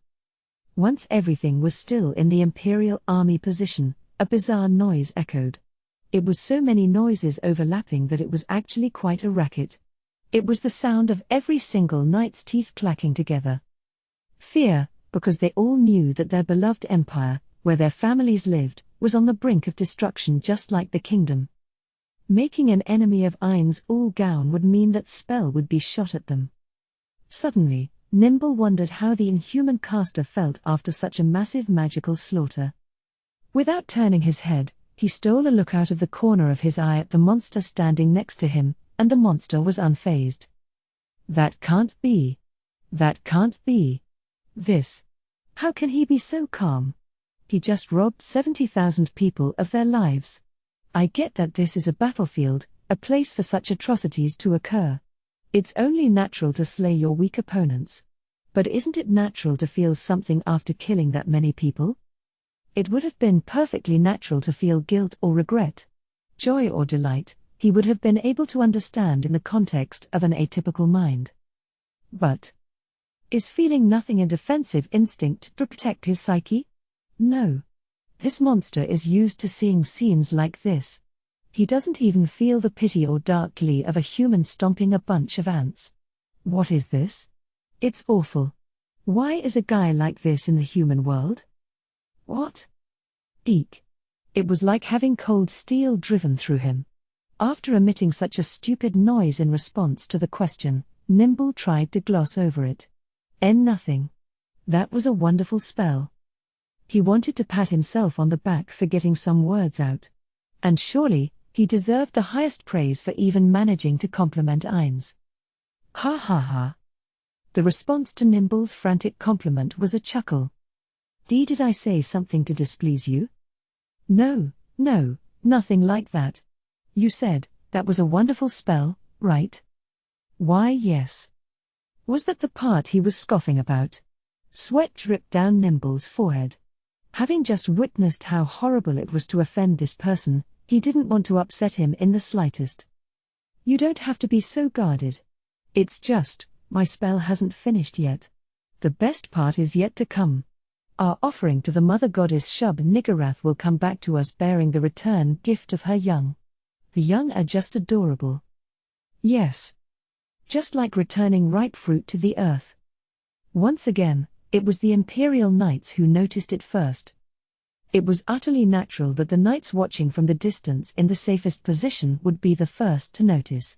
It was precisely because they felt safe that they were able to see it even with their narrow field of vision through the slits in their helmets. After the whirlpool of death robbed the kingdom's soldiers of their lives, a weird pitch-black sphere appeared out of the heavens as if it were going to soil the world. So who was the first kingdom soldier to notice it? This is mere conjecture, but since the right-wing soldiers had their view obstructed, it was probably them. Even if they realized something unusual was going on, not knowing what, they would have looked around and spotted it. Compelled to follow their neighbor's gaze, the next soldier and the next soldier after that noticed. Soon, all the people who had been about to wage war on the Katsa plain were just staring silently at the black sphere floating in the sky. The sphere, like a hole in the sky, seemed almost like it was covered in a spiderweb, in that anyone who saw it found themselves unable to look away. The black orb grew gradually larger. They couldn't think anything constructive like, let's run or let's fight. They could only stare mutely, as if they had dementia. Before long, the adequately ripened fruit fell. In what seemed like the obvious outcome, the sphere popped when it touched the ground. Like a water balloon bursting against the ground, like a ripe fruit rupturing. The contents of the sphere radiated out from the point of impact. It was like coal tar, a sticky liquid spreading its pitch blackness everywhere, reflecting no light at all. It began to conceal the dead kingdom soldiers. Perhaps operating under some abnormal instinct, no one thought this was the end. And more than that, they had the feeling it was only the beginning. Yes, the beginning of despair. From the earth coated in the black liquid grew a single tree. No, it wasn't anything so cute as a tree. What once was one began to multiply. 2, 3, 5, 10. Swaying where there was no wind, what had grown there were tentacles. Bah! All of a sudden, they heard something adorable, like a goat's bleating. And it wasn't just one. It was like a herd of goats had appeared out of nowhere. As if drawn by the voices, the coal tar wriggled and then sprayed upward to reveal something. It was too strange, too different. It must have been over 30 feet tall. Counting the tentacles, it was hard to say. Shape-wise, it resembled a turnip. Instead of leaves, it had several writhing black tentacles, and the root part was a bumpy lump of flesh. From below that grew 5 goat-like black legs with hooves. There were splits in the root part, the bumpy lump of flesh, that peeled back in flaps. And bah! The adorable goat bleating issued from those fissures. The splits were mouths drooling a viscous black liquid. There were 5 of these. They had revealed their horrifying selves completely to all the humans on the Katsa plain. The Dark Young. They were monsters that emerged in proportion to the number of sacrifices collected by the super-tier spell Shub-Niggurath. They didn't have any powerful skills, but their stamina was a cut above normal. And their level was over 90. In other words, it was a storm of atrocities. There were no sounds besides the adorable, sickeningly cute bleating. It was just that. Unable to believe what they were seeing, unable to accept it, no one tried to talk. Over 300,000 people were gathered, although only 235,000 remained alive, and not a single one of them could make so much as a peep.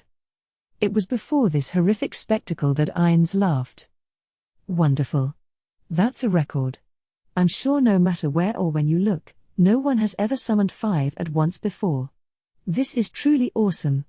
I've got to give thanks to all those who died for me. Normally, summoning 1 Dark Young was great, and the rare feat of summoning 2 was practically impossible. But this time he got 5. Just like how any gamer would enjoy setting a new record, Ainz was genuinely happy. He didn't care at all about the tens of thousands who had just perished. But I think there should actually be more of them. Maybe 5 is the cap? But then that means I got the most possible, which is amazing. Congratulations! Brilliant as usual, Lord Ainz. Ainz smiled beneath his mask in response to Mare's praise. Thanks, Mare. Next, when Ainz looked at Nimble, the knight promptly celebrated him with a crying smile on his face. See, congratulations. Thanks, Ainz replied in good spirits. It tickled him that Nimble openly expressed how touched he was. Ainz remembered the first time he had seen Yashub-Niggurath, back in his Yggdrasil player days, and how equally moving an experience it had been for him. Over-the-top magic, overwhelming magic, it has the power to tug so many people's heartstrings. No wonder, then, that this was such a popular spell in Yggdrasil. Albedo and Demiurge were both thrilled to hear I would be casting it. A clattering noise began to echo throughout the Imperial Army's position. It was plates of armor rubbing on each other.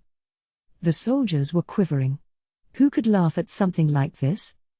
There wasn't a single one of them who didn't get goosebumps from the King of Darkness's cheerful voice after he had just cast such a dreadful summoning spell. All the knights had one thing on their minds. May the power of Ainz Ul-Gaun never descend upon me. It resembled a prayer to a god. As the soldiers' wishes gathered on his back, Ainz shifted into the next phase. His spell had already achieved a satisfying effect, but he thought it would be worth it to double down on his attack, just in case. His objective this time was to advertise the power of Ainz Ul-Gaun to nearby countries via super-tier magic. There was no doubt he had done just that. But it would be a waste to simply erase his creations. Yes, a waste. Ainz sneered. If he had had a tongue, he probably would have licked his lips. In Yggdrasil, this never would have been possible, the joy of summoning 5 Dark Young at once. Oh, let's see what happens. Begin a follow-up attack, my precious young. Following the order from their summoner, the Dark Young slowly began to move. They worked their 5 legs briskly, with strange motions. Rather than elegant, it was incredibly earnest, which might have had something heartwarming about it. At least for someone they weren't bearing down on. Nimbly moving their large bodies, the 5-legged Dark Young began to run and charged at the kingdom's army. Oh, there are 3 people, no, 4, whom you mustn't kill. Do not harm them. Recalling the 3 people Demiurge had pled for, Ainz gave a mental, not that he had a brain, order to the Dark Young. This is a dream, right? One of the kingdom's soldiers murmured at the grotesque monsters in the distance. But there was no answer. How could there have been? Everyone was transfixed by the scene unfolding before their eyes, they didn't have the wherewithal to respond. It was like their souls had been spirited away. Hey, tell me it's a dream. I'm dreaming, right? Yeah. It's a fantastically awful dream. The second time he asked, someone finally replied. There was something escapist in his tone of voice. This can't be happening. I can't believe it. Feelings like that had infested the troops. The grotesque beings were growing steadily larger, closer, and the soldiers didn't want to face reality. If it was simply a couple of monsters, they probably could have mustered the courage to swing their weapons. But when those monsters appeared after a 70,000-man block of their army had been wiped out instantaneously, they couldn't be written off as a couple of monsters. It was like facing a gigantic tornado heading straight for them. No one had the courage to stand and fight. The strange, immense beings skillfully worked their stumpy legs, charging with quite some speed. Spears UB. A voice rang out. A noble was screaming in a weird octave. His eyes were bloodshot, and he had foam at the corners of his mouth. Get your spears UB. If you wanna survive, heise those spears UB.